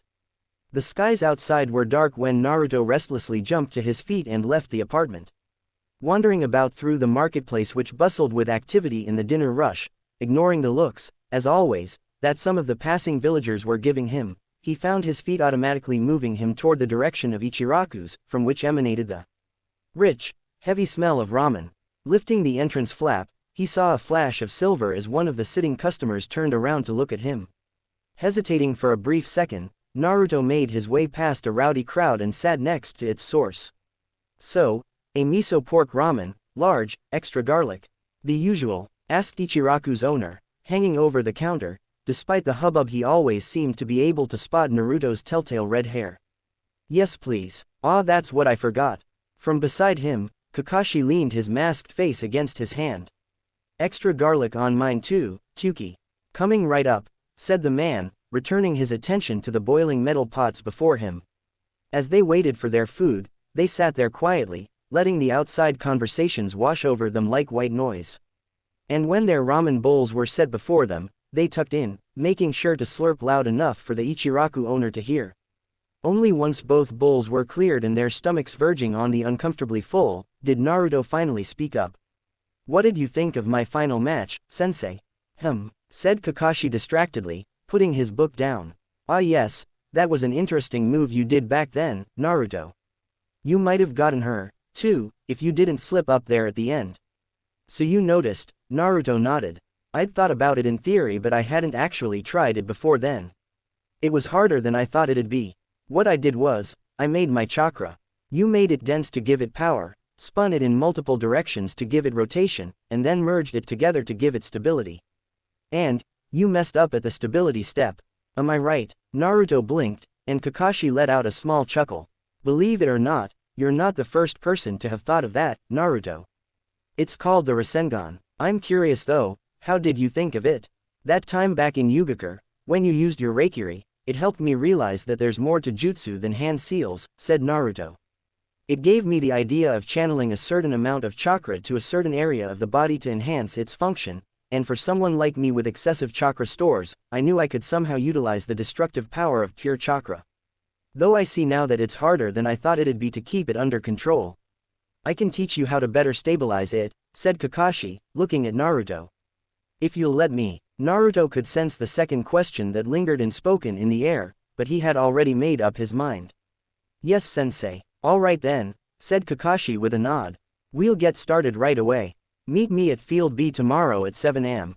Sharp. With a clatter of his chair, Kakashi got up to leave, tucking his precious book into a pouch on his side. Naruto regarded him skeptically. So you mean noon? A ninja always keeps his word, Naruto. Ichiraku's owner cleared his throat meaningfully. Is that why you're leaving me the bill? Naruto asked dryly. I only treat cute little genin. You're a chunin now, you're one of them big boys. But you know, it's interesting. Kakashi looked thoughtful. What is? He asked, despite himself. Did you know that the fourth was the one who invented the Rasengan? Through his mask, Kakashi smiled at Naruto's dumbfounded expression before disappearing in a swirl of leaves. It was a cold evening that day in Konoha. The last lights of the marketplace had expired, and the remaining stragglers of the night had turned in for the night. The only movements came from the moonlight reflecting off the slightly tilting masks of the Anbu that watched over the unsuspecting village from the tiled rooftops. From below their anonymous masks, their breath came out in white wisps that quickly faded in the night air. At the base of the Hokage mountain was the Hokage's office. Heedless of the late hour, two figures stood stiffly in the dimly lit room. One was the Hokage, dressed in the white robes of his office as usual. The other was a tall, elderly man with bandages covering half his face. The way they stood was familiar, but tense. They had known each other for a very long time now, but their relationship had grown colder over the years as the difference in their opinions of how matters should be dealt had increasingly diverged. So you told the Jinchuriki the truth, said Danzo coolly. Hiruzen tiredly folded his hands together. Naruto already knew the truth. I owed him an explanation of it at the very least. What do you owe a Jinchuriki? Danzo scoffed. That was foolish of you. What if he turns against us? He won't, said Hiruzen. My sources tell me the boy isn't the type to be won over with flattery and praise. No. But underneath all of that, he is still just a boy. Hiruzen turned his head to look out the window at the Hokage monument. From where he stood, it was so close he could see the cracks along the carved mountainside. He gets along with his team, and Kakashi will treat him well. That's why I put him there. And ultimately, Konoha is his home, regardless of how he has been treated. He won't so easily turn his back on it. We'll see. With an expressionless look on his face and a curt nod of his head, Danzo left. Hiruzen watched his departure with calculating eyes. He could tell Danzo was up to something again.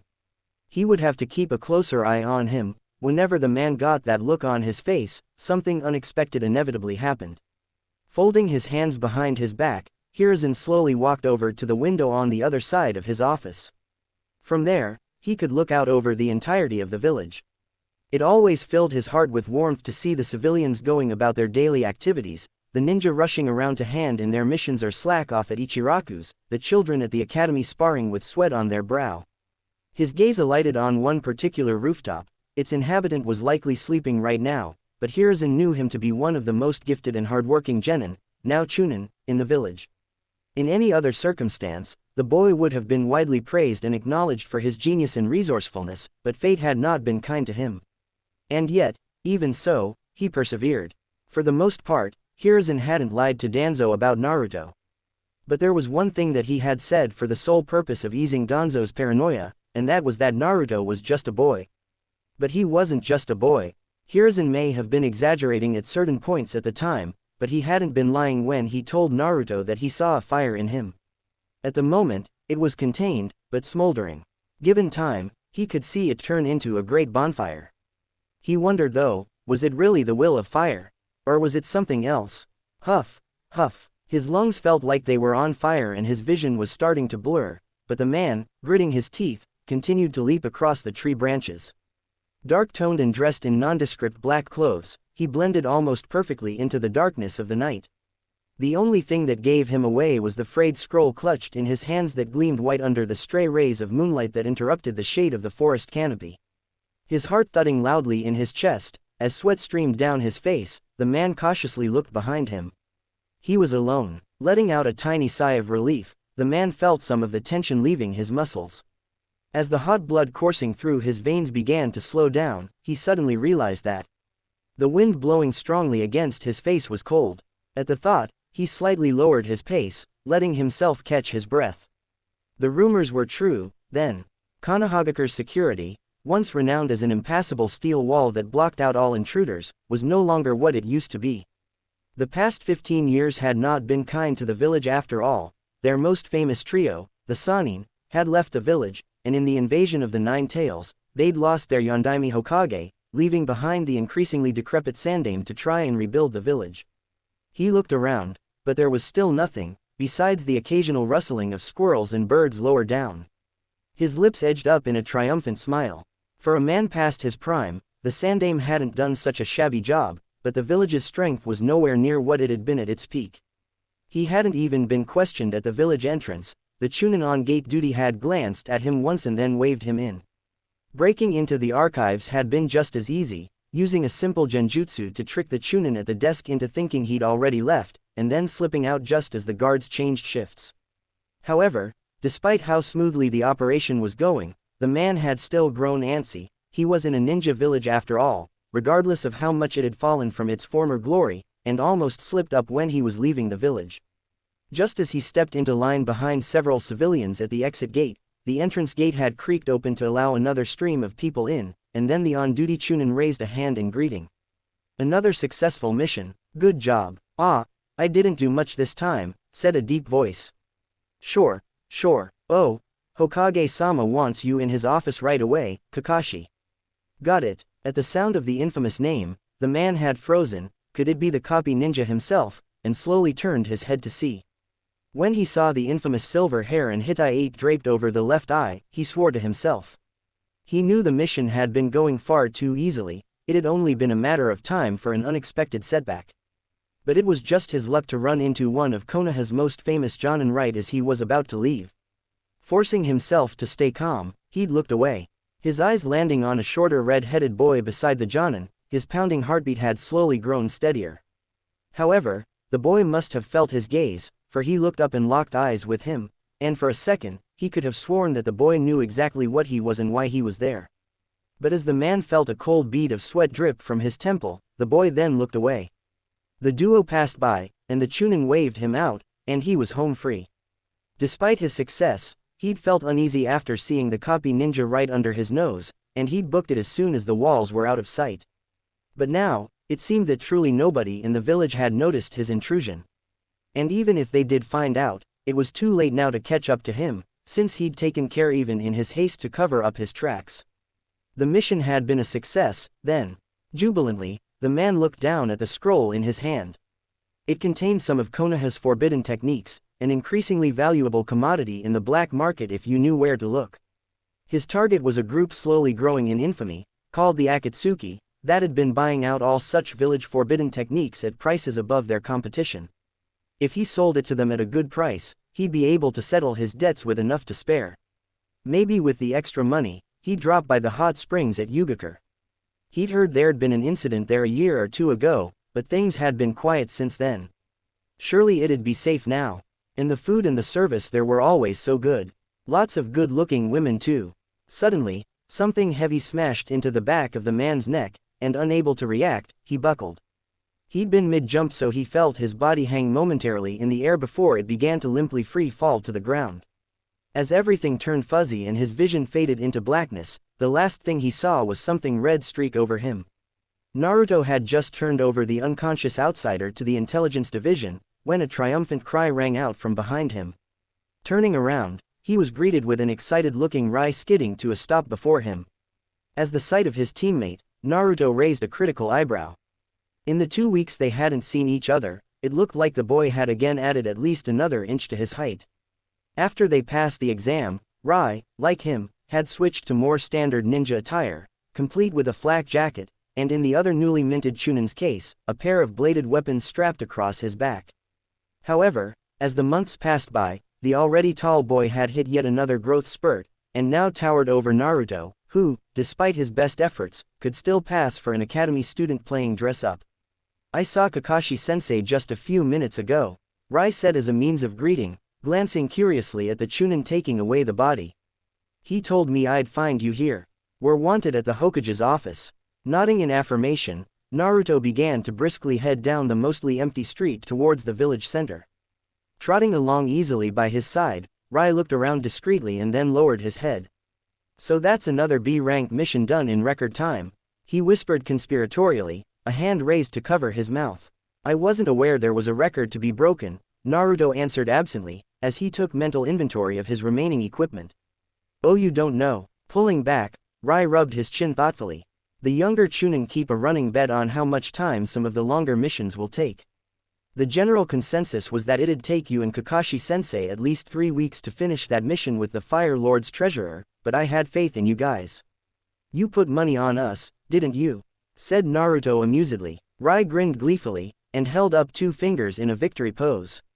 "I'll need those winnings if I don't want to be cleaned out, what with celebrating Mayu's promotion and all." "You're still celebrating?" Naruto raised his eyebrows. They'd received news of her passing the Chunin exam just before he had left for his most recent mission. "We didn't even start. We can't exactly celebrate without the entire Team 7, now can we?" Rai waved a hand dismissively. Naruto felt the corners of his mouth quirk upwards. "That's true." Smiling came easier to Naruto nowadays. He'd have thought that what with knowing the truth, or at least some of it, his situation would have grown more difficult, but on the contrary, life had proceeded fairly normally afterwards.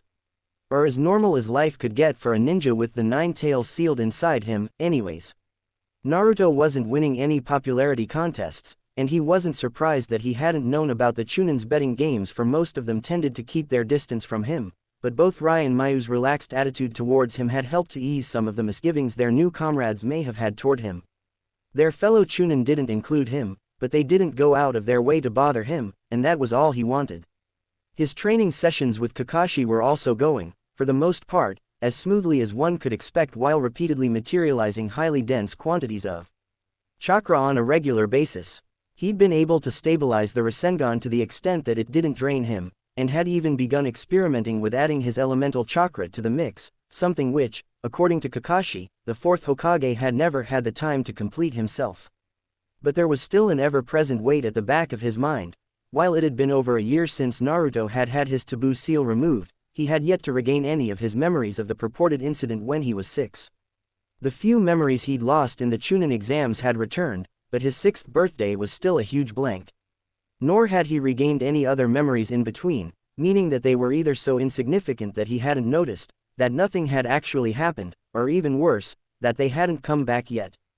Kakashi had tried to reassure him, confirming that the seal had really been removed, and that the memories would eventually return in the course of time. Still, it was unsettling, not knowing for sure whether his own memories were complete or not. Naruto glanced at Rai, who was now silently walking along with his arms crossed behind his head. There was also the matter of his teammates still not knowing about his Jinchuriki status. The problem was, he'd never found the time to do so. Ever since he'd been promoted to Chunin, his daily routine had become a never-ending cycle between training and missions. His remaining time was barely enough for him to sleep, eat, and carry out other basic necessities. With Rai also busy with his new Chunin duties and Mayu practicing hard for the next exam, the chance to bring up such a sensitive topic had just never come around. A small voice whispered to him that if he'd really wanted to, he could always turn down 1 or 2 missions and make time, but Naruto quickly quashed it. When they were led into the Hokage's office, Naruto was not surprised to find the 2 remaining members of Team 7 already waiting for them. Mayu, glowing in her new Chunin attire, and Kakashi, still in his dusty travel clothes, stood beside a pale black-haired Chunin he had never seen before. "Ah, Naruto, Rai," said the Hokage, lowering a smoking pipe from his wrinkled mouth. "Good, you're all here now." The 2 bowed shortly in the elder shinobi's direction. Raising his head, Rai curiously stared at the strange Chunin. "You wanted us, Hokage-sama. I realize you've just returned from a long mission." As he spoke, the Hokage nodded at Kakashi and Naruto in turn. However, with tension escalating between nation borders right now, client requests are at a peak and our manpower stretched thin. I've spoken to Kakashi and he's agreed to accepting this next mission. But if you'd like some rest, Naruto, I am willing to let you sit out on this next mission. That will be unnecessary, Hokage-sama, said Naruto immediately. The mission had been long but tedious, and he still had plenty of energy left over. With Kakashi and his teammates gone, he'd have little to do in Konoha by himself, anyways. At his response, the Hokage leaned back in his chair with a contemplative look on his face. "Very well, then, I've got here an urgent mission that will require you all to start out by early morning tomorrow. Naruto, Mayu and Rai, you 3 will be teaming up with another Chunin on a B-rank bodyguard mission to Wave Country." "Wait, what about Kakashi-sensei?" Rai cut in, looking put out. The Hokage passed his smoking pipe to his hand. "Kakashi is being sent on another mission into Earth Country. On this mission, Naruto will be your team leader." A Jonin standing beside the Hokage stepped forward to hand them their mission scrolls. Unfurling his, Naruto quickly scanned the contents. It was short but clear. It was a standard escort mission that had earned B rank simply due to the fact that the client was a semi-well-known merchant. Considering the current smuggling situation with Gato in Wave Country, it wouldn't be unexpected for the client to be targeted by minor bandits and ruffians on the journey. It was nothing any properly trained ninja couldn't handle, but dangerous for civilian travelers on the road, thus warranting the recent rise in demands for bodyguards. Naruto glanced at the wan-faced Chunin standing beside Kakashi. The boy, dressed in all black with a tanto strapped across his back, looked only 1 or 2 years older than him, but Naruto had never seen him in the academy before. "Is that the Chunin we'll be teaming up with?" "Indeed, this is Sai," the Hokage said, with a simple gesture towards the boy, whose face split into a wide smile. Its intended purpose may have been to disarm, but to Naruto, it looked more eerie and offsetting than anything. "Hiya," said Sai, with a wave. Turning to Mayu, he held out a hand. "So you must be Mayu, was it?" With a shy nod, Mayu raised her hand. His smile grew even bigger. "Wow, you've got a really forgettable face, don't you?" Mayu froze. Snarling something incomprehensible, Rai took a step forward, but stopped when Naruto firmly grabbed his arm. "You must be Naruto," said Sai, turning to him with a look of delight. "Looking forward to working with you, short stuff." Naruto let go of Rai.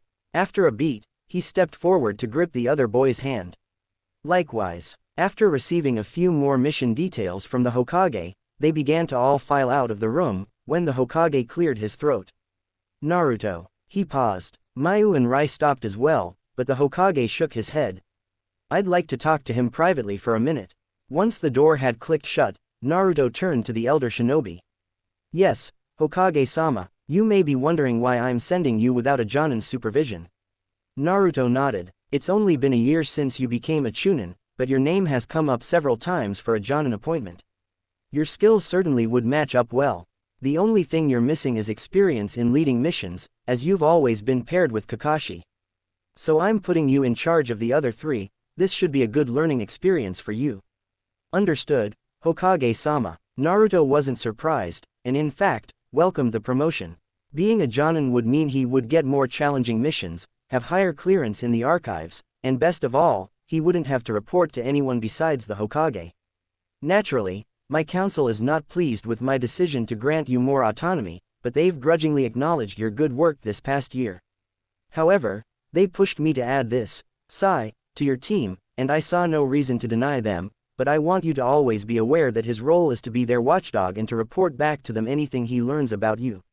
I assume you know what this means. Yes, sir. Clearly, the Hokage wanted Naruto to gather information on Sai at the same time he was being observed.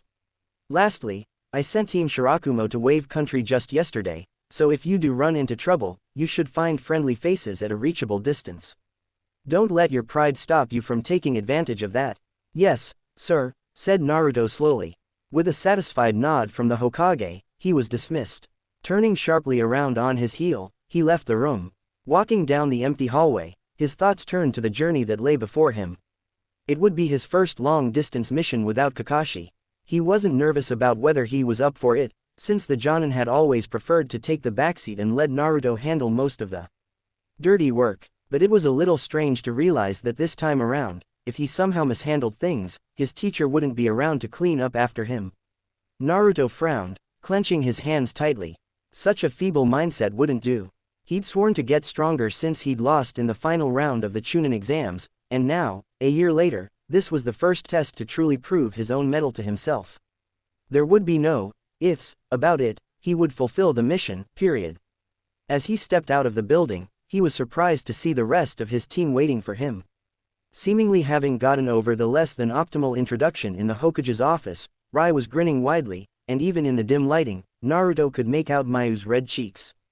About time, said Rai, pouncing at him. He began to drag Naruto down the street.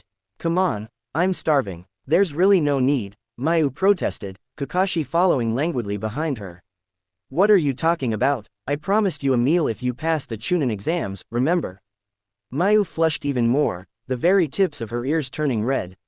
So, ramen or tonkatsu, which will it be? Ramen, said Naruto, raising a hand obediently. Mayu smiled despite herself. Ramen sounds good. Ramen it is, then, said Kakashi cheerfully. Then full steam ahead, Rai crowed, pumping his fist in the air. The next morning, having already packed his essentials, Naruto was out the door as soon as he'd eaten his cereal. The wind felt good on his skin as he made his way to the front gate, and a small smile crept unbidden to his lips.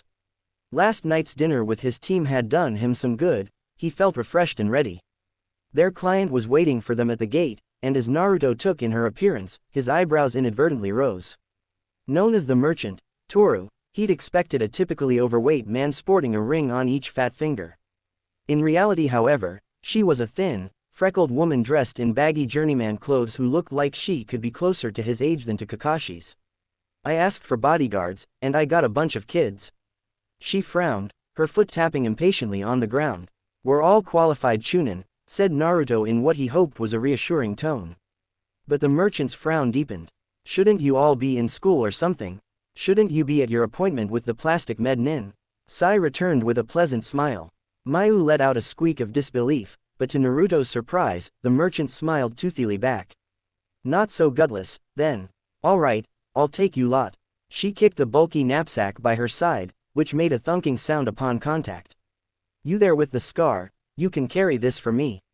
With a scowl, Rai easily shouldered the bag on top of his own. The merchant clapped her hands together. So, are you all ready? I'd like to cover a lot of ground before lunch. Mayu looked around curiously. Are we going by foot? Aren't you a merchant? It's hardly worth paying the fee to ferry a wagon across the sea to Wave Country, and besides, I've got all my goods right here. The merchant gestured towards the bag Rai was now holding. From the sound it had made when she'd kicked it, it was a wooden box, but the contents were a mystery as far as Naruto was concerned. Not that it mattered. Toru was known to be a supplier of an eclectic variety of goods, ranging from precious jewels to dusty tomes, but all his mission required of him was to take her in one piece to Wave Country. Come on then, let's get moving. Taking surprisingly large strides, the merchant began to head toward the opening gates. Hefting his bag higher on his shoulder, Naruto followed, the others right at his heel. Idly seated on top of a tree branch, Kakashi put His book down as he watched from afar Naruto and the rest of his team leaving the village. He'd be leaving too, in about half a day, to follow them. What the Hokage had said about his going on a mission to Earth Country had been a nice bit of misdirection, both for Naruto and for Danzo's little spy Sake, but his real mission had been to trail Naruto's team. The Hokage was obviously making a big show out of showing Naruto that he had trust in him and had told Kakashi it was for the sake of observing Naruto's leadership ability, but he knew, and the Hokage knew that he knew, that the reality was that he could not afford to have their Jinchuriki running around in unknown territory unsupervised. Kakashi had agreed because he'd felt uneasy about leaving Naruto alone with a member of Root, but despite himself, he felt a tweak of guilt at the thought of deceiving his student. All the more reason not to get caught, he supposed. It's been a while since we last went to the hot springs like this, Rai remarked, a note of wistfulness evident in his tone as they peered up at the wooden sign. It had been a week since they had headed out, and although they had made several stops here and there at various cities, they'd made good time with only a few minor scuffles. They had reached the border of Fire Country around noon at the end of the 7th day, and since the boats that ferried people to the Land of Waves only operated in the morning, they had turned in early for the day. As a treat, the merchant, who'd turned out to be a shrewd, but mostly friendly sort of person, was letting them stay at a traditional type inn, complete with yukata and hot springs. It promised to be an experience not unlike that of Yugakure from 2 years ago, but this time, hopefully without the crazed renegade ninja. Waving goodbye to Mayu and the merchant, Naruto and the other 2 boys made their way to the men's section. Stripping down and scrubbing themselves in the bath, they then dipped down in the bubbling water of the hot springs. The only other occupants were a scattered number of elderly men, and a father with his young son in the shallow end. He couldn't completely rule them out as potential assailants, of course, but he didn't think he needed to be on high alert. Judging by the looks of it, the pair in the opposite end couldn't have had more than a handful's amount of teeth between the 2 of them. But more importantly, their hands, which were resting along the wall, looked unscarred and relatively used. They were hardly that of a ninja used to a lifetime of handling weapons. His soaked towel resting on his head, Naruto relaxed, feeling some of the tension leave his muscles. Beside him, Rai let out a contented sigh. Remember when we tried to make Kakashi-sensei take his mask off? His arms behind his head, Rai leaned back against the stone wall of the tub. Man, it feels like forever ago. And we never did figure out what he looks like. I've seen it, said Naruto casually. With a splash, Rai's towel fell into the water as he incredulously leapt to his feet. What? How? We were on a mission together, and I walked in on him brushing his teeth one morning, he explained to the other boys' astonishment. So, Rai prodded him. What did he look like? Did he have a huge scar? Was he ugly? Now you're just talking about yourself, Sai interjected with a placid smile. Some of the eagerness fading from his face, Rai shot him a nasty look. I wasn't talking to you, you pasty little. Can you sit down? Your dick's hanging in my face. Turning red, Rai opened his mouth, but Naruto reached up and gave his arm a warning squeeze. After a pause, looking disgruntled, Rai nevertheless sat back down with a splash. After a few more minutes of soaking in the hot water, Naruto excused himself, leaving the 2 boys glaring daggers at each other, or rather, Rai was, while Sai continued to smile amiably at nothing in particular. Changing into a yukata that the inn had provided, he covered his wet hair in a towel and left to take a cursory look around the inn's grounds. It was then that he noticed someone hunched over in front of the wooden fence that separated the men's bath from the women's bath. It was a large man with shaggy white hair cascading down his back. He was peering through a small crack in between the slats of the fence and laughing delightedly to himself. What caught Naruto's eye, however, was the large scroll strapped to the man's back. He couldn't be sure, but it looked like a summoning scroll.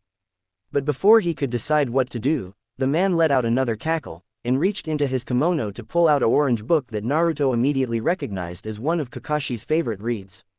As he did so, he noticed Naruto staring at him, and his face immediately turned grave. Holding up a finger to his mouth, he made a slitting motion across his throat in a clear promise of death. The man then returned his undivided attention to the spectacle that lay beyond the fence. After a pause, Naruto walked past.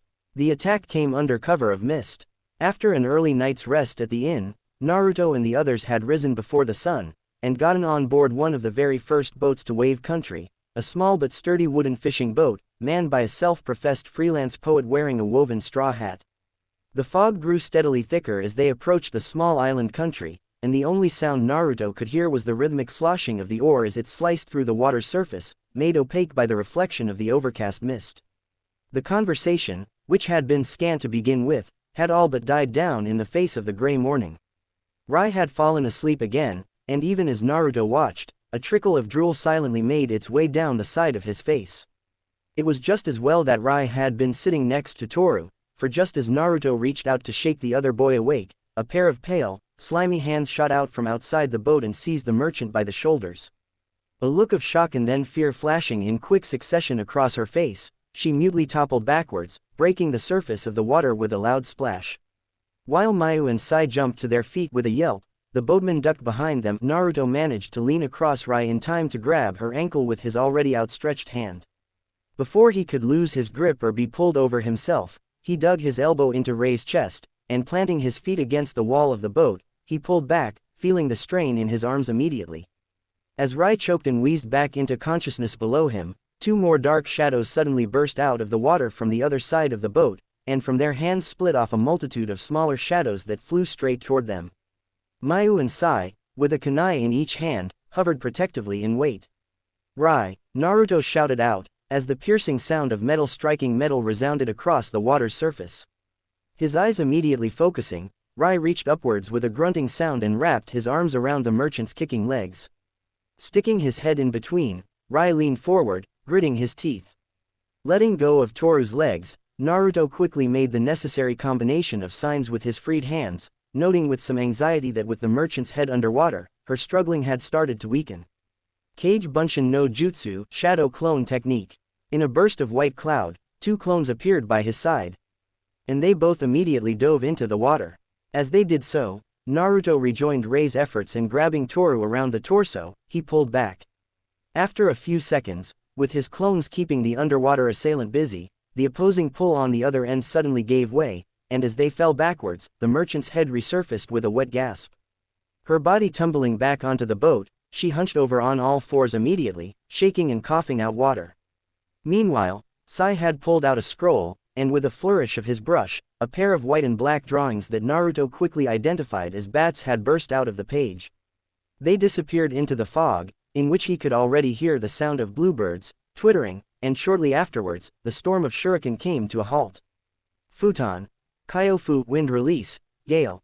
A strong wind swept into existence, sweeping away the fog surrounding the boat, and revealing nothing but a recently disturbed surface. As if in response, Naruto's two clones popped their heads above the water, and as he dispelled them and gained their memories, he let out a sigh.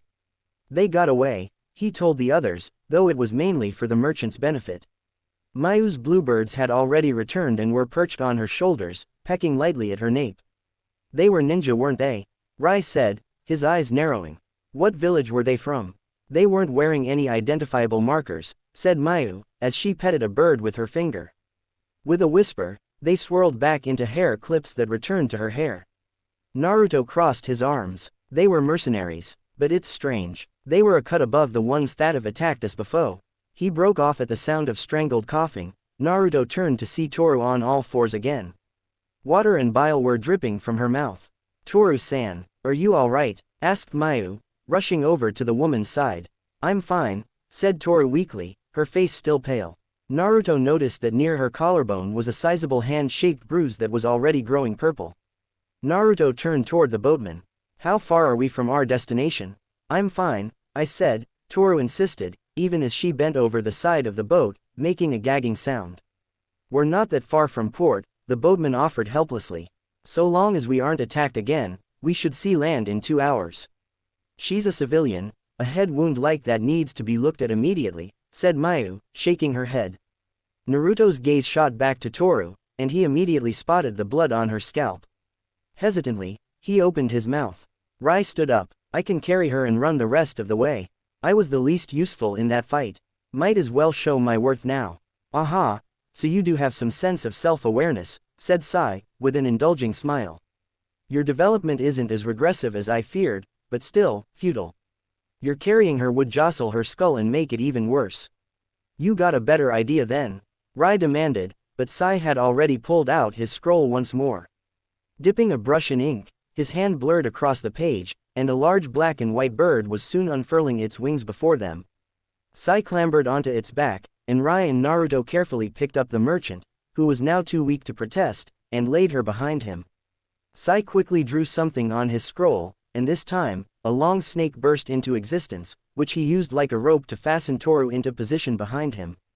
"Please don't get killed on the way back, now," said Sai, as the bird rose into the air. "There'd be too much paperwork to do by myself." Just before they reached shore, a black and white fish popped its head out of the water, and when Naruto opened an empty scroll, it turned into black calligraphy that seeped into the page. There at the house of an acquaintance, Naruto read off the message. "There'll be someone waiting for us nearby the bridge."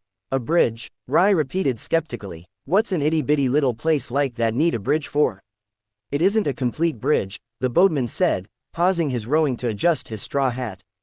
"Tazuna is building a bridge to connect Wave Country to Fire Country." "That'd put you out of a job, wouldn't it?" said Rai, in a rare moment of astuteness. The boatman shrugged. "This is only one of my many jobs.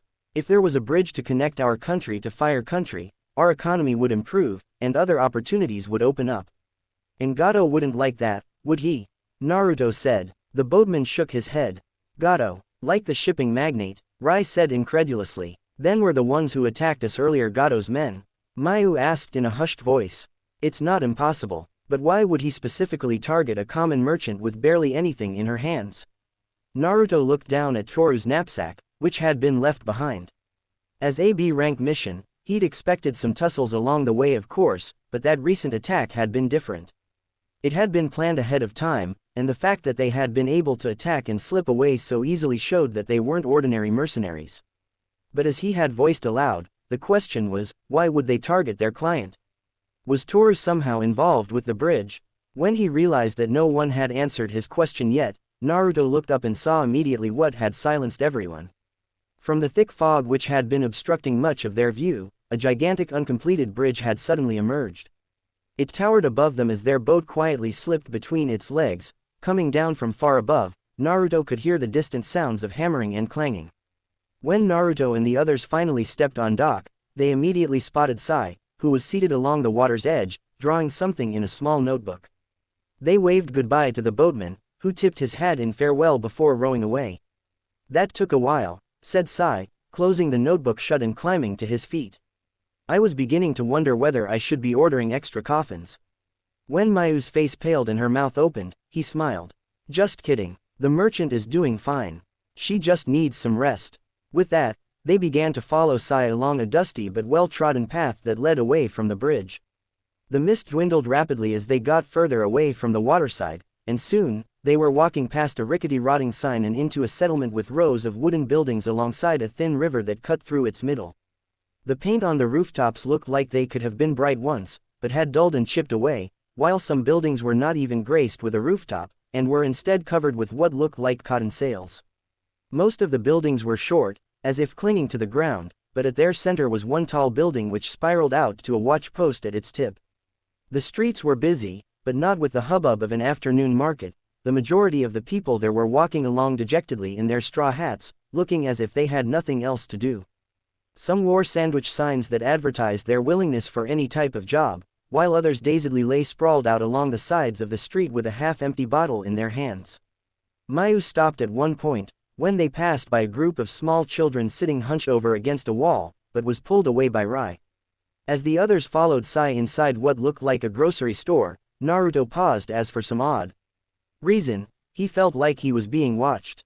Then, his hand whipped out and firmly grabbed the wrist of a bony man whose hand had been straying too close to the bag on his back. "Careful," he said, giving the wrist a warning squeeze before letting go. With an answering yelp, the man scampered away and disappeared into the throng of people passing by. For several moments, Naruto waited with narrowed eyes, but the sensation that he was being watched had disappeared. He frowned. Were the people of this village really so poor and broken as to try and rob a seemingly defenseless child in bright daylight? He'd visited a large variety of places with Kakashi over the past year, but never somewhere as pitiful as this one. The store's bell clanged as Naruto entered, and he'd barely been able to take in the scarcity of the nearly empty shelves before he realized that his teammates were talking to a bespectacled old man with a towel wrapped around his neck and a girl in an eye-catching red kippah. She looked vaguely familiar with her long pink hair, and she was wearing a leaf hittite like a hairband. "Ah, and there's our team leader," said Rai, gesturing toward him. The old man raised an eyebrow, clearly unimpressed. "I don't think I even saw this many kids in the entire village while I was there," he said exasperatedly, though not unpleasantly. "You ninjas sure start out young." "Who are you?" asked Naruto, looking curiously at the odd pair. "I'm Tazuna, Master Bridge Builder," said the old man, tipping his straw hat with some pride. Naruto nodded, his thoughts turning to the bridge they'd seen as they docked. "I'm Sakura, I'm here with Team Shirakumo," said the girl, and Naruto nodded again, remembering that the Hokage had told him about them. Her eyes flitted to the leaf hittite on their foreheads, and lit up. "So you four are all from Konoha too, huh?" She scanned their faces, and to Naruto's surprise, paused at his.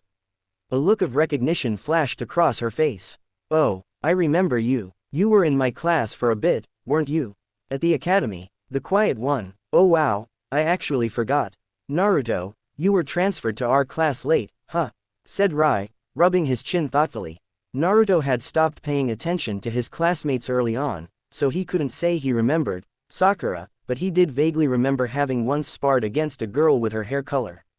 However, without responding, Naruto looked straight at Sakura. "If you're on an escort mission, why are you still here?" Immediately in response, Sakura looked away and bit her lip, while Tazuna coughed uncomfortably. "This sort of talk would be better kept behind closed doors," said Tazuna, directing a meaningful look towards the shopkeeper. "I'd invite you to my home, but it looks like you already have somewhere to be." The others looked at Sai, who shrugged and pointed at a small stairway near the counter.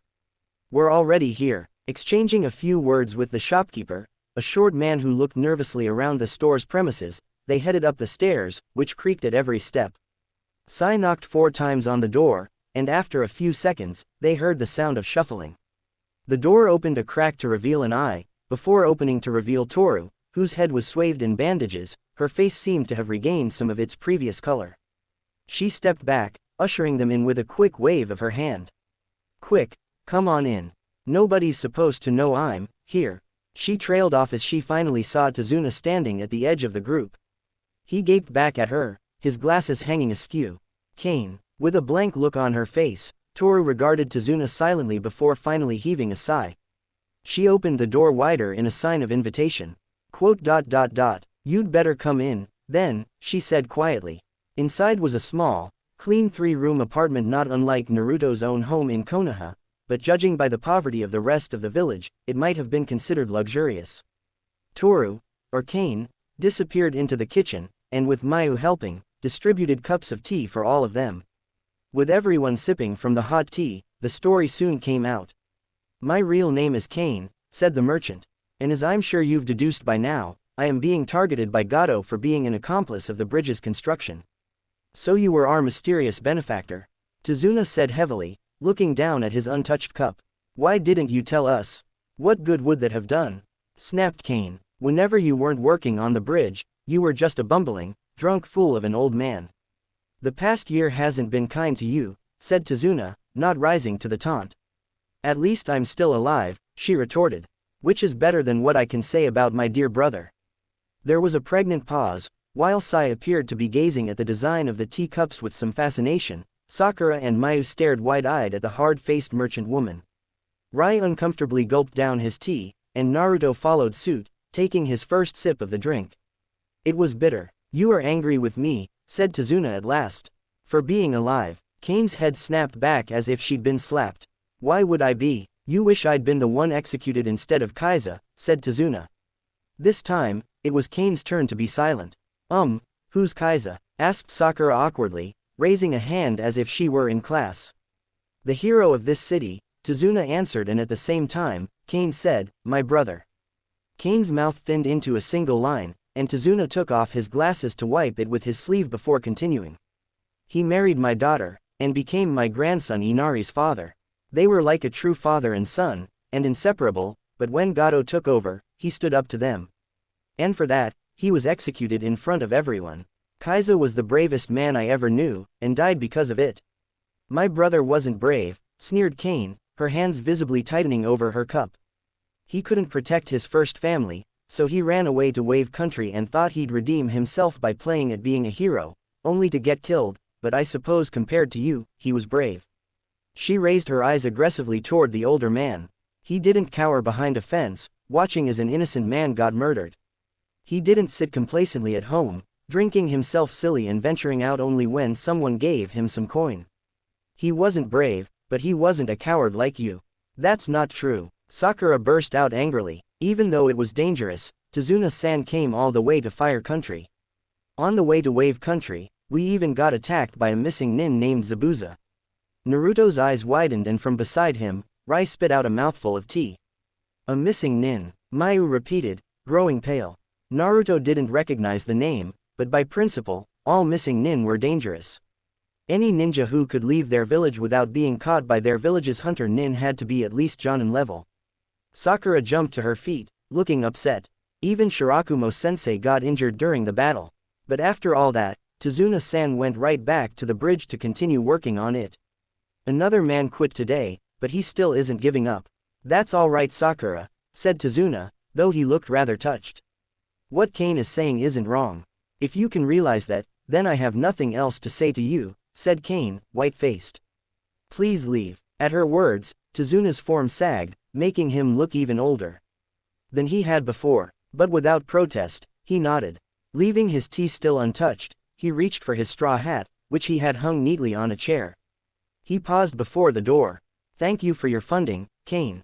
If this bridge is completed, this city, no, the entire country will be in debt to you.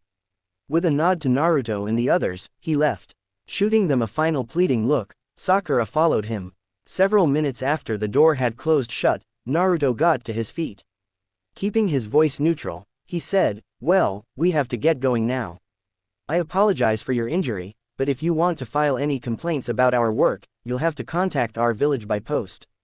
Mayu and Rai jumped at his words. Slowly shaking her head, Kane reached into her pocket to pull out a handful of coins. No, your work was satisfactory. This should cover your passage back to Konoha. She averted her gaze. Thank you for escorting me here. I wouldn't have made it without you kids.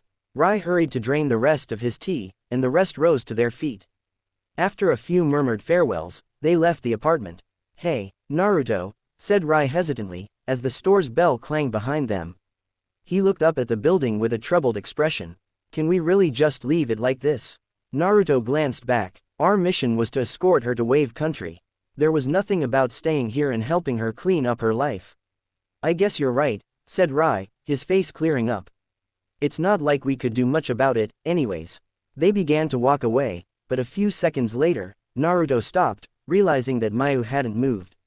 She was picking at the tail of her hair in the way she did when she was anxious about something, and her eyes seemed fixed on something. Following her gaze, he saw that she was staring straight at a small, hungry-looking girl begging for food on the other side of the street. Naruto suppressed a sigh. Mayu, Rai started, but she suddenly put up a hand, silencing him. You heard what Sakura said, Mayu said quietly. Their sensei, Shirakumo-sensei, is injured. That's probably why they're still here. Can we really just go without helping them? They're from Konoha too, so this isn't about the orphans at all, Rai said sarcastically, crossing his arms. Or about Tazuna and that mess with Gato. Mayu turned pink. So what if it is? We're ninja, not philanthropists, Rai hissed. Sai drew in a sharp breath, and they all automatically turned toward him. Did you sense something? Naruto asked, looking around. The feeling that he was being watched had returned, but there were too many people milling around for him to pinpoint the source. Sai shrugged. I was just taken aback that he knew such a big word. But you should probably stop talking so loudly about all this. We're drawing attention to ourselves. Before Rai could retort something back, Naruto put a hand on his shoulder. Sai's right about people watching. Calm down. He turned to Mayu and lowered his voice. But Rai is right too.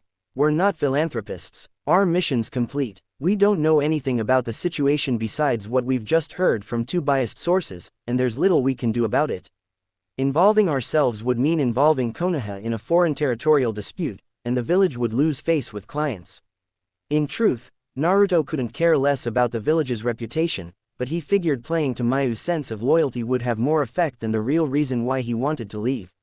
There was the desire to quickly return to Konoha and rack up points for another successfully completed mission, but more than that, this seaside city made him uneasy.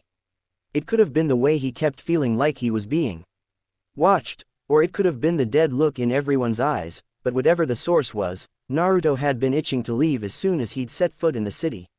It was a pity about Kane, but Naruto had barely known her for a week, and did not feel the urge to lay down the lives of his teammates in exchange for her continued safety, a safety that, indeed, well exceeded the conditions of their mission. Because the truth of the matter was, his every nerve was screaming at him that it wasn't safe here.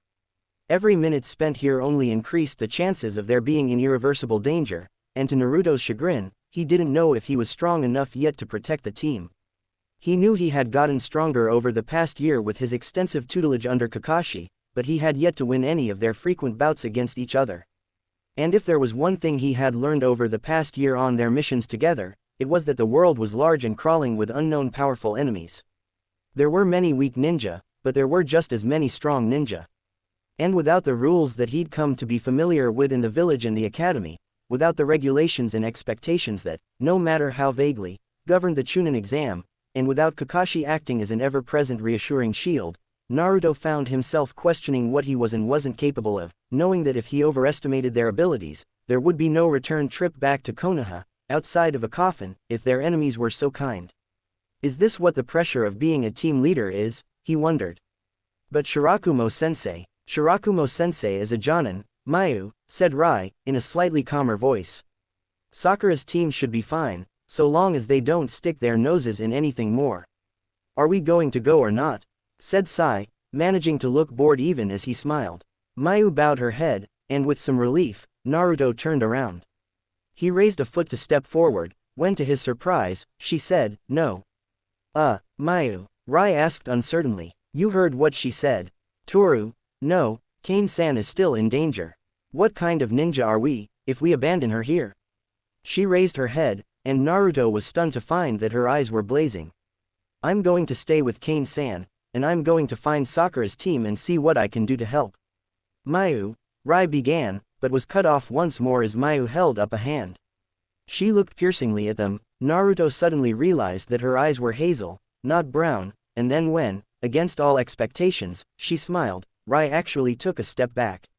I'm sorry for being so selfish, she said, but I've never been more grateful that I'm a ninja than I am right now. Without another word, Mayu turned around and disappeared into the store.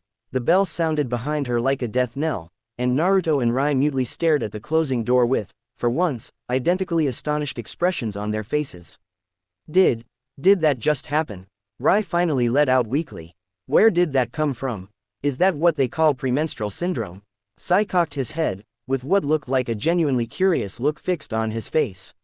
Naruto, Rai turned to him with a pleading look, and for once, he found himself unable to think of what to say. When Sakura opened the door to the ramshackle house beside the windmill and found Mayu beaming back, with Rai, Naruto, and Sai awkwardly hovering behind, she flung it wide open with a look of delight, and the two girls rushed into each other's arms as if they hadn't met for the first time just a few hours ago. I didn't think you'd stay behind, exclaimed Sakura. Of course we'd want to help a fellow leaf ninja in need, Mayu said, clasping her hands together.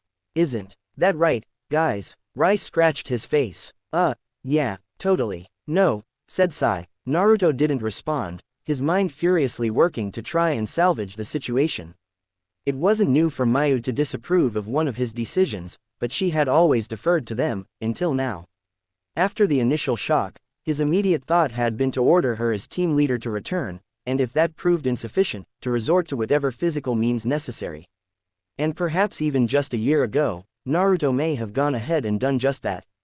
But now, as the thought of how Mayu might look at him for it floated into his mind, feeling a tightening in his chest, he dismissed it. Even if it were at the cost of a mission, he didn't know if he could bear either of his teammates looking at him in that way ever again.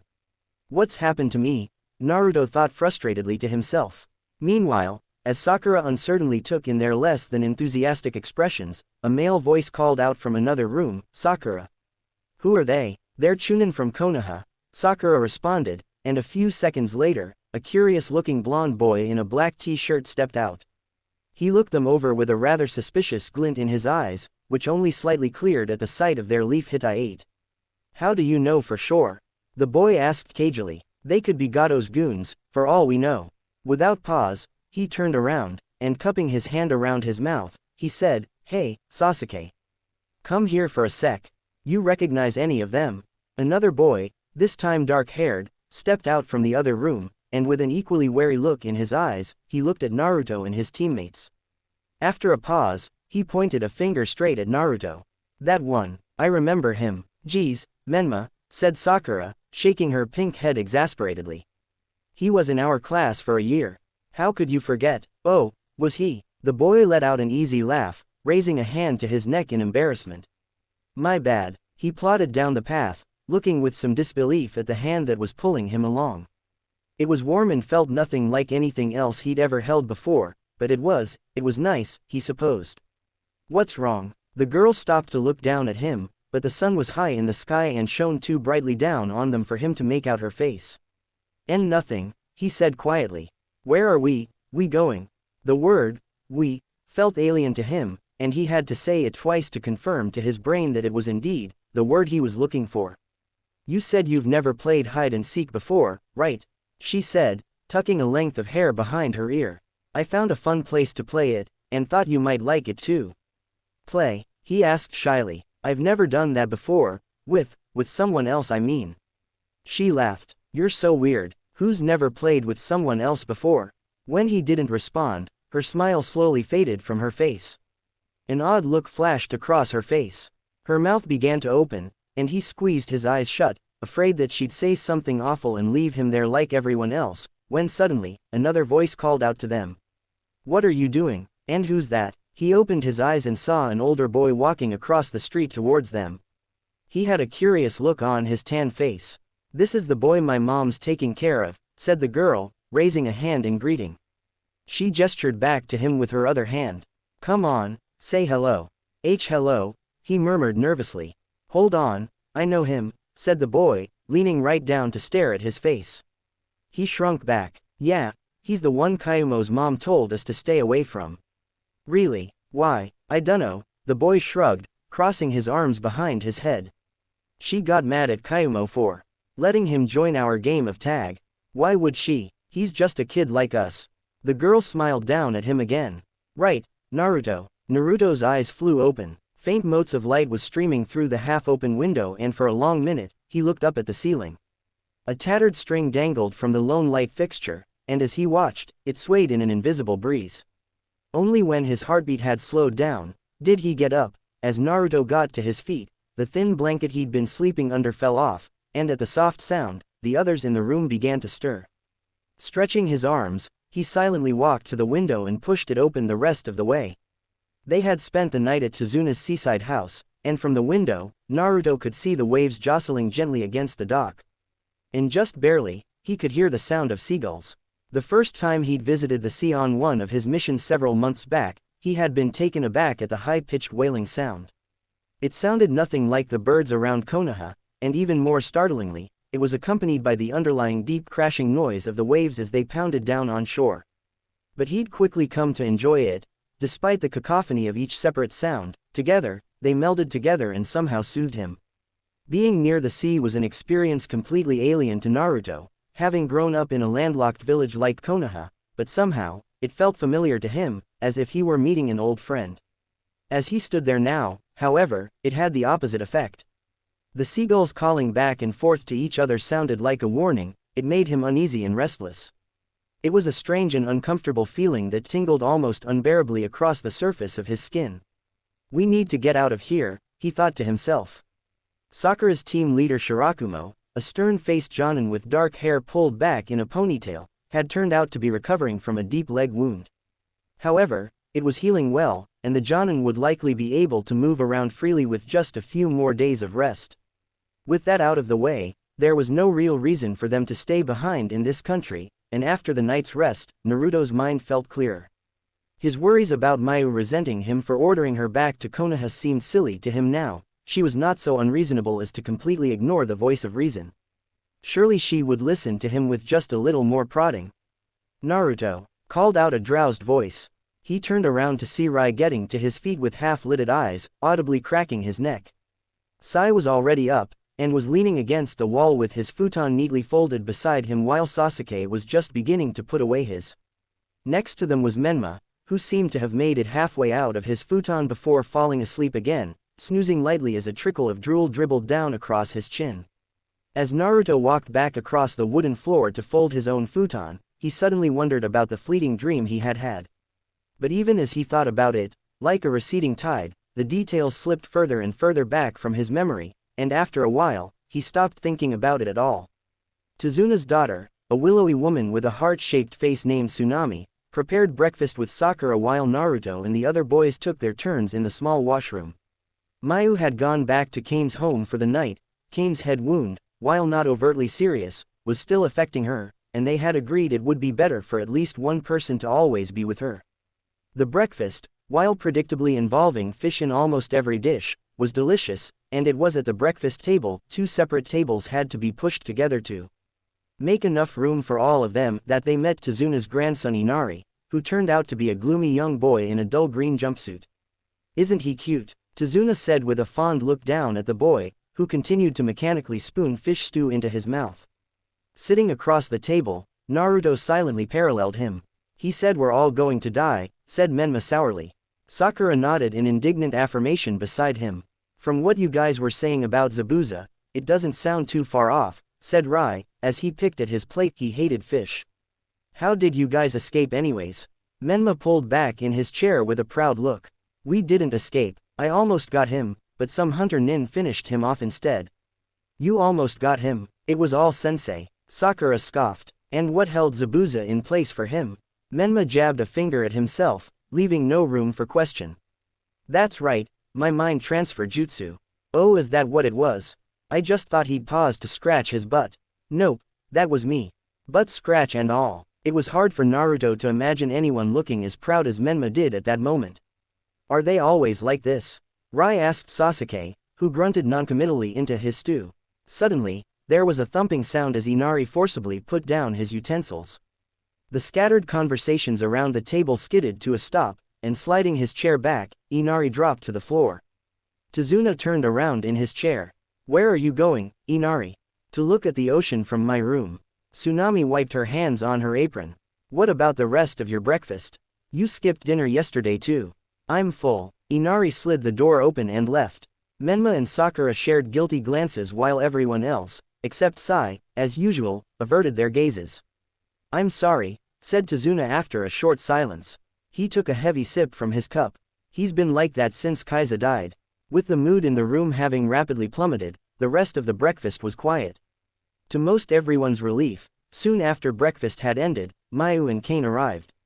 While Kane and her estranged in-laws began to awkwardly exchange greetings, Naruto discreetly pulled Mayu away from the bemused spectator crowd.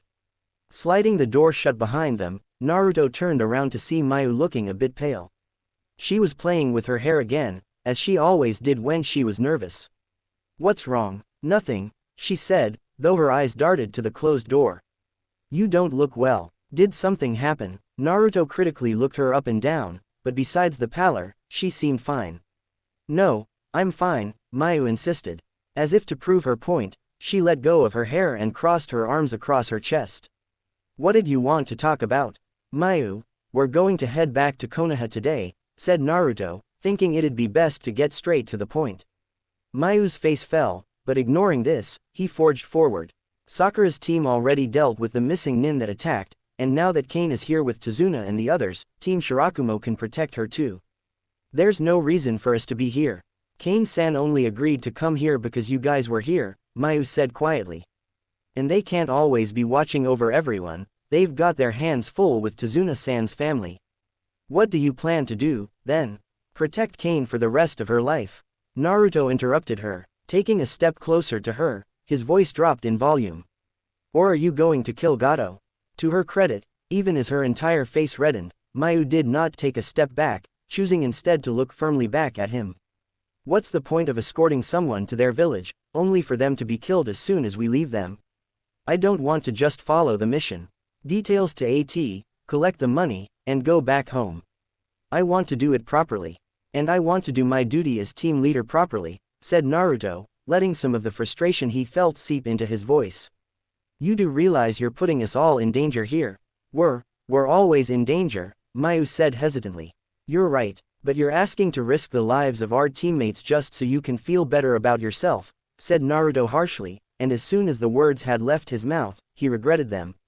Mayu flinched backwards and her gaze dropped to the floor. As the seconds silently ticked by, he rapidly searched through his experiences for words to alleviate the situation, and found nothing. Finally, he added lamely, it's not like they don't have money. If Kane-san really wanted better bodyguards, she could have paid for a higher-level mission. When Mayu didn't respond, Naruto sighed. That could have gone better, he thought to himself. Not wanting to look at Mayu's bowed head, he looked around the room instead, and almost immediately, his gaze landed on the sliding door. His eyes narrowed. He took a silent step forward, and in one quick motion, slid it open. A streak of black flashed out of sight, leaving behind only one lone blonde figure standing awkwardly by the door. Hey, Menma laughed uncomfortably, his eyes rapidly flicking from Mayu's downcast figure to Naruto's blank face. I was just, looking for the bathroom. You wouldn't happen to know where it is. Deciding that confrontation wouldn't be worth the time, Naruto pointed a finger in the opposite direction.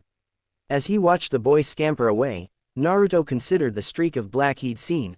Obviously, someone else had been with Menma, and he was willing to bet his tanto that it had been Rai. But why hadn't he come in and said something? Several seconds passed as Naruto stood still in silent contemplation, and soon, from the other end of the hallway, a pink head popped out. Naruto. Sakura sounded suspicious. What are you doing? Everyone's waiting. Sorry, he said. Looking back at Mayu, he gestured toward her. Come on. Mayu mutely bobbed her head and followed him back to the room where everyone else except Menma was gathered. Some of the ice seemed to have been broken, though Kane had made a point of sitting on the opposite side of the room from Tazuna. Naruto caught Rei's gaze, but the other boy only flashed him a grin before returning to his apparently all-consuming task of flattening out the creases of his pants.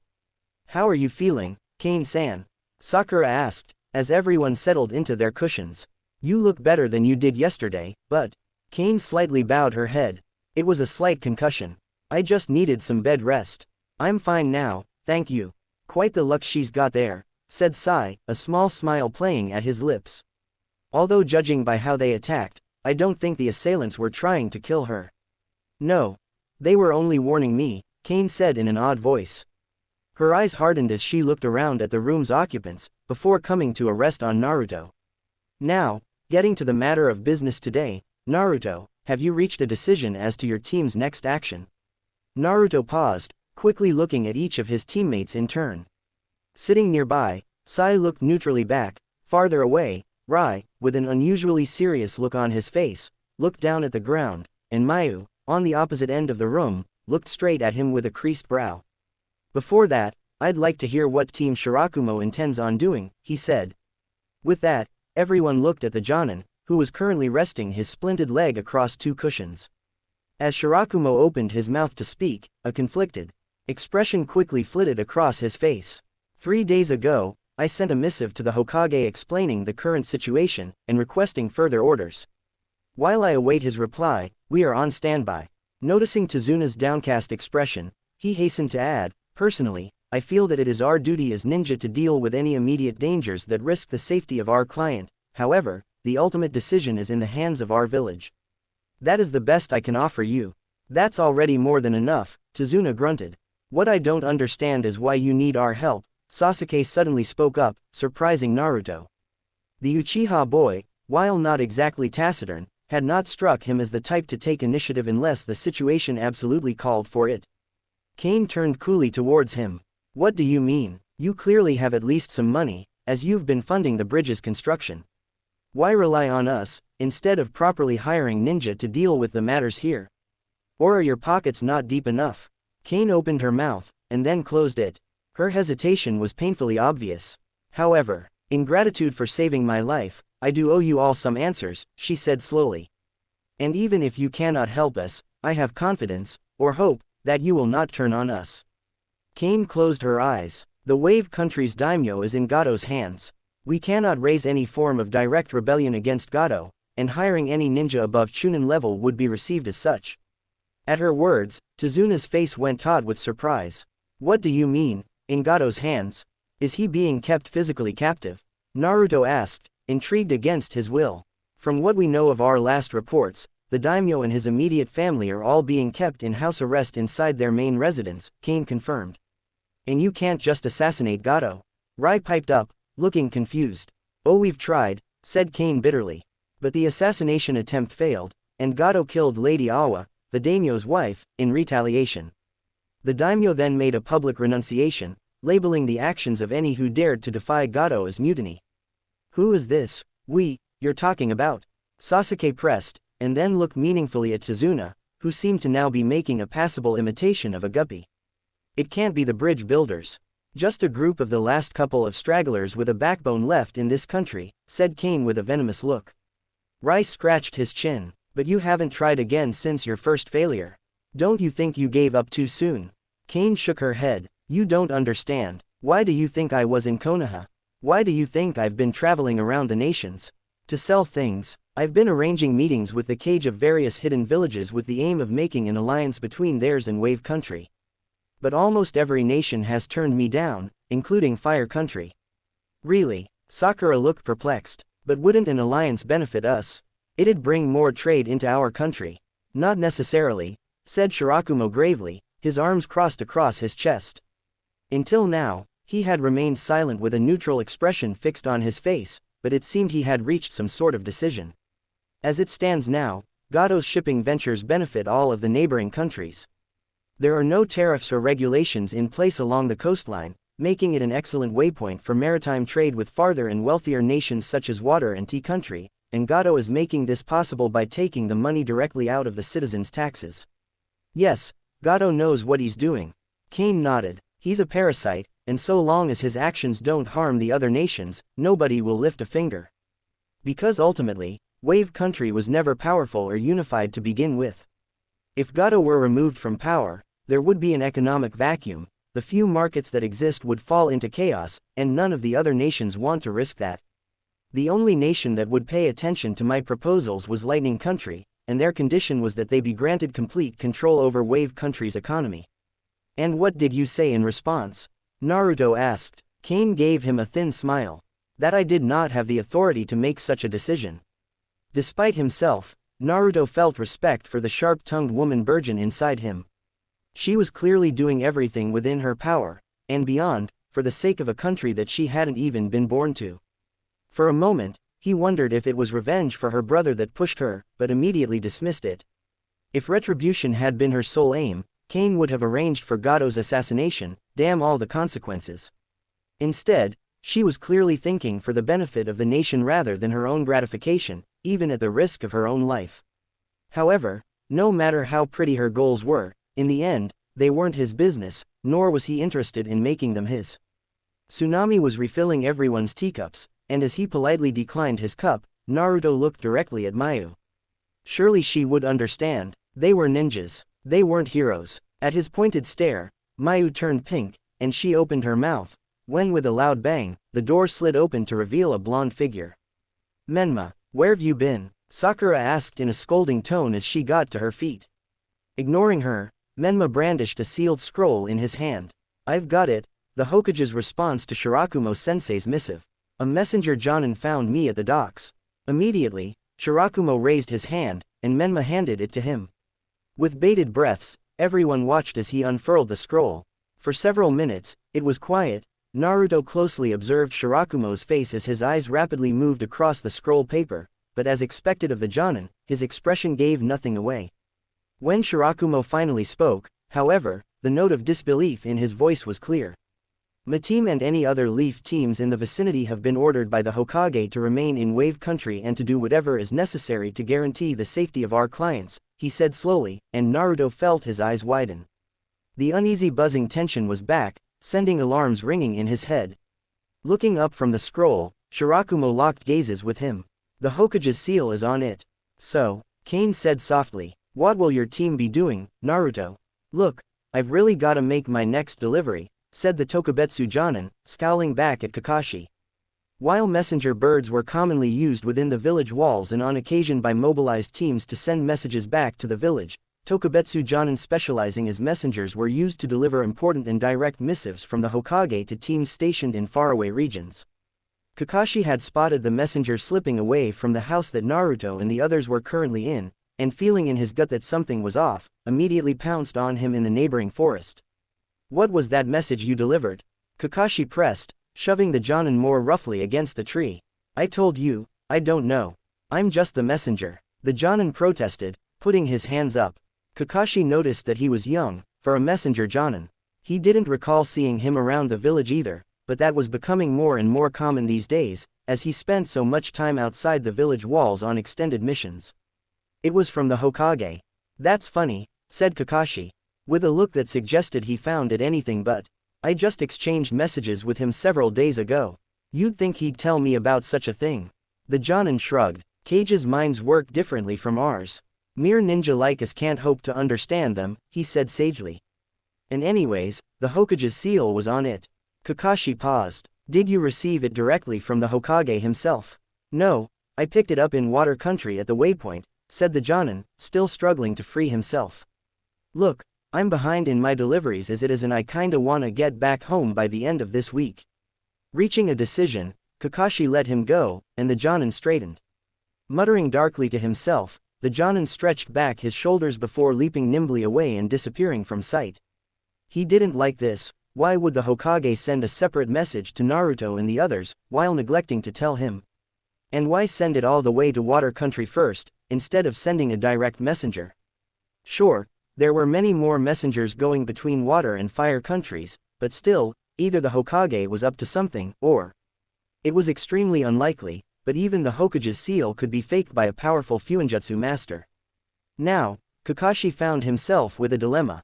He had to know what that message had said, but at the same time, he couldn't get any closer to the house, or he would be detected.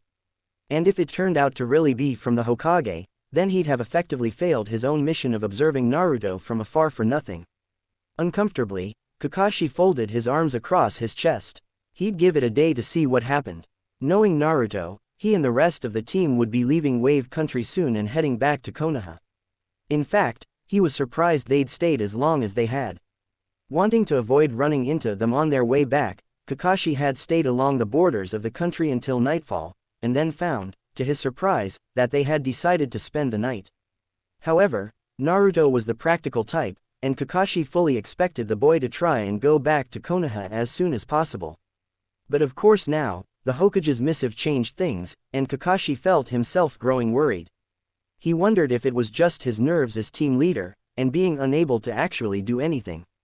Regardless, if Naruto and the others didn't start going back home soon, or if they started acting strangely on the way back, if things came to it, he'd make a new decision then. Kakashi supposed that if he found himself cornered, he could find a way to get Shirakumo alone and have a talk with the other Jonin. But for now, as promised, he would keep watching. It was only after the Inzokami threatened to have a restraining order placed on him that, with great reluctance, Jiraiya the legendary Sannin, the great Toad Sage, and best-selling author of the hugely popular Ika Ika series removed himself from its premises. It wasn't that he was afraid of the local police, not by a long shot, but if his dashing mug were to be plastered on posters all around the nation's bathhouses, his research would sadly come to a screeching halt, and then what would he say to his adoring fans? Hitting the road again, Jiraiya tactfully thought to make himself scarce from that area for a few months and mulling over his well-worn map, decided to head north to Snow Country. He'd heard that the women there had the most beautiful pearly white skin, and that the hot springs there were medicinal, and indeed, Jiraiya thought that he deserved some time spent healing, with the heartache he now nursed at the thought of his self-imposed banishment from his own country. Instead of heading directly by a land route, which would lead him on a cumbersome path straight through the borders of several nations, Jiraiya decided to board a ship, as a sea route would both be faster, and make for a nice change in pace. In fact, for the next installment of Ika Ika, he had been thinking of having his main character engage in a whirlwind romance at sea with the beautiful maiden daughter of a ship's captain, which would of course have to end tragically so that he could write a sequel. The journey was cut short however, as it seemed that, despite the thick fog surrounding the land of waves, most ships stopped at its main port city to refuel, as well as to load and unload goods. Hearing from the captain who, to Jiraiya's great disappointment, had never married nor fathered any daughters, that the ship would be docked for several hours. He went ashore with the intention of stretching his land legs. And for the first time in many years, he found himself speechless with shock. Jiraiya had been walking past a row of disheveled buildings near the port's center, when he saw what looked like a small child crawling on the ground. His lower body was covered by a black rubber tarp, and it was only after Jiraiya gave the boy a second glance that he realized that the boy didn't have any legs. The child's face was bony and drawn, and the only signs of life were his hands, which relentlessly slapped down on the ground before him and pushed his body up just a few inches at a time. "Where are you going, child?" Jiraiya asked softly, kneeling beside him. However, the boy didn't seem to hear him. Instead, silently, he kept pushing himself forward. "If he makes it to the other side of the city by tonight, he'll get fed," said a young girl, who'd been poking lethargically at the ground with a stick. Jiraiya paused. "Fed? By who?" "People who think it's funny," said the girl with a shrug. Something hard clenched in Jiraiya's stomach, and he got up. He looked around, and as if seeing for the first time, finally noticed the hard gazes of the passing people and the listless children gathered at every corner. Jiraiya had heard the rumors, of course, about how a man named Gato had managed to get his claws on a small island nation and suck the very life out of its people. At the time, he'd merely thought that it wasn't any of his business and had passed it over. But hearing was not the same as seeing, and the mild discomfort he had felt then now turned into full-blown sorrow. It had been a long time since he had seen people brought down to such low levels. It had been bad in Konoha for a while following the Nine Tails attack, but nowhere near what he saw here. No, the last time Jiraiya had seen such a bleak setting had been during the Second Shinobi World War, when orphans on war-torn battlefields had been like particles of sand on a beach. When he returned to the dock, his mind was a storm of roiling thoughts, but one made itself the clear winner.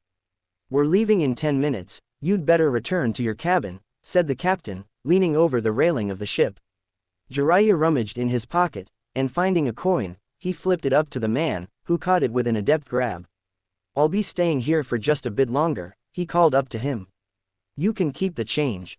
Waving his hand, letting the captain's farewell wash over him, "Hold on hey, come back here. This isn't the full fare." Jiraiya began to head for the nearest bar, where he would hopefully be able to pry from the loose lips of a drunken sailor the full story of the country's current sorry state of affairs. The sun was low in the sky when they reached the dock. The fog for once was gone, leaving behind a gradient of purple to orange that then dissolved into murky water. There were only 2 boats there. One was a battered-looking fishing boat that had likely seen much better days. The other was a cargo ship, with black steam belching obnoxiously from a smokestack. It was on this ship that they'd be getting on. Before boarding, Naruto and the others exchanged farewells with their benefactor. "I appreciated your escorting me here," Kane said with a gracious smile, dabbing at something in her eyes with her sleeve. "I'll never forget you all, and I hope you won't forget me, either." "Oh, we will," Sai promised pleasantly. Mayu smiled tremulously. "Goodbye, Kane-san. You have to be brave, Mayu," said Rai, putting a comforting hand on her shoulder. "I know. Well, let's get going then," said Naruto a tad impatiently. With a final wave, Naruto and the others boarded the ship, which they found themselves fortunate to have caught. It would have been tough to find one leaving Wave Country on such short notice, but with Kane backing them, money had exchanged hands and the ship's captain had agreed to make a short detour back to Fire Country. "You kids are ninja." The captain, a gruff-looking man with a thick black mustache, eyed their Hittite suspiciously. "Awfully young, aren't you?" "Actually, our growth's got stunted by our training. We're probably around your age, assuming you're 60 or so." The captain couldn't have been a day over 50, but with his usual placid smile, Sai displayed his remarkable aptitude for lying through his teeth. Naruto privately thought to himself that the boy could probably do quite well for himself in the Chunin betting games. "We appreciate you going out of your way to take us back to our country," said Mayu earnestly. Leaning over the side of his ship, the captain spat out a wad of something black and slimy into the ocean, giving Naruto an unwelcome inkling of what the murk in the water could be. "Before that though, we'll be making a pit stop at a port town farther up north." "That'll be just fine," said Naruto. "Now, if you'll excuse us, we'll be resting in our cabin. We're tired and we have our own food, so unless the ship catches on fire or something, you don't have to bother with us," Rai added helpfully. "Your own food, Well, I'm not complaining," said the captain. Then with a grunt of dismissal, he turned around to shout something at a passing crewmember. Naruto and the rest of his team slipped into their cabin, where for about an hour, they rested on rotting bunk beds that creaked with every slosh of a wave against the ship's hull. When they felt the ship still and footsteps increased in volume around them, they each removed their hitai and pulled on a nondescript cloak. Making sure that their faces were hidden below the hoods, they crept out onto the boat's deck one by one, being careful to mingle with the small crowd of people who were getting off the ship. It had grown dark and damp, and their cloaked figures did not stand out from the others, who were similarly dressed. Just as Naruto stepped foot on the gangplank, however, "Hey, you lot," a crewmember hollered down at them, and they froze, wondering if they'd been caught. "Yes," Mayu asked, shuffling around. The man, or rather, boy, looked down at them imperiously through beady eyes, and in that split second, Naruto began to reach for the kunai strapped to his thigh. But then, the boy's expression caved in, and leaning forward, he lowered his voice. "It's my turn to peel the potatoes so I can't go on land, but get me something I can chew on for a bit. I'm feeling queasy. Here, I'll even give you a coin for it." He flipped something toward them that glinted under the dim dock lights as it spun, and with a practiced hand, Rai grabbed it smoothly out of the air. "Of course," Rai answered, looking down at the coin, and then back up at the boy with a predator-like smile. "I owe you," said the boy gratefully with a queasy smile. However, as soon as the boy had disappeared from sight, Rai pocketed the coin with a whistle. "Rai," Mayu hissed. "What?" Rai said defensively. He had to learn his lesson sooner or later. As they exchanged small talk, the four casually separated from the rest of the group, and once Mayu had indicated that the coast was clear, they slipped down the wall to the river that spanned the town. The darkness of the night and the shadows of the overhanging bridges and walls hid them. Directing their chakra to their feet, they began to run across the water's surface as silently as they could. Only when they had left behind the last building of the port city, did Naruto allow himself to even slightly relax. "Think that was good enough," Rai muttered. Naruto glanced around, straining to extend his senses as far as he could. They were now in marshland, and with the moon almost completely blocked out by clouds that evening, even their trained eyes found it hard to make out anything in the horizon. "The most obvious presences are gone now, but to be sure, I'll keep the clones around for as long as I can," he said quietly. It had been Kane's idea. While they hadn't exactly announced themselves to Wave Country, Naruto and his team hadn't bothered to hide their presence or their identities. That was the point of their hitai after all, to identify them as ninja of their villages. Anyone who dared to trifle with someone wearing the leaf hitai would be responded to in kind by the full might of Konoha, and Konoha was one of the most powerful hidden villages. However, Kane had suggested that Naruto and his team should pretend to leave Wave Country, so that her and Tazuna's enemies would relax their guard and underestimate them.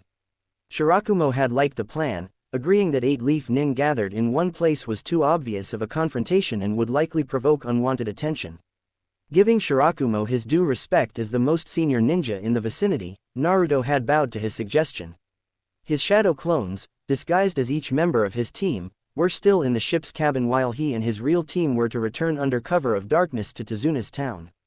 They would have to lie low for a while of course, but the gnawing sense that he was being constantly watched had disappeared, and Naruto suspected their plan had went off without a hitch. As Naruto continued to run in the deep darkness, his thoughts turned to the clones he'd left behind on the ship. He'd told the others, mostly for Sai's sake, that he would dismiss them as soon as the ship reached Fire Country, but it had been partially a lie. Everything about the Hokage's missive had seemed fishy to him, and it hadn't been the fish stew. Why had the messenger given the message to Menma, instead of Shirakumo, for whom it had been intended? Normally, messengers were under strict orders to deliver their message to a specific recipient, and depending on the importance of the message, had to go through several stringent procedures to verify the recipient's identity. And even if the message really had been from the Hokage, why were they being told to stay in Wave Country, effectively interfering with the affairs of another nation? At least another dozen questions raged inside his mind, but Naruto suppressed them. One of his clones had left the ship with them at the pit stop, and would make his way back to Konoha. Once there, he'd be able to get a direct explanation from the Hokage about what was going on. Until then, he would obey the Hokage's mandate, and while he didn't like it, he would go along with Kane's fantasies of freedom and Mayu's illusions of playing hero. At the moment, Naruto couldn't see his teammates, but he could sense them running beside him, and he felt something hard clench in his stomach. It was dangerous out here in Wave Country, and he'd do whatever it took to protect his team. Whatever it took. But suddenly, his eyes widened and Naruto came to a screeching stop, as with zero warning, almost as if slamming headfirst into an invisible wall. He felt a horrifyingly familiar aura of cold blood lust surge up out of seemingly nowhere. A cry of alarm rising belatedly to his lips, he immediately fell into a defensive stance. Hearing Rai swear beside him, he felt the others do the same. Well, what do we have here? A gloating man's voice rung out from the darkness several meters in front of them. New heathens to offer up for divine judgment, that's what. Shut up and do your job, newbie. Stop calling me a newbie.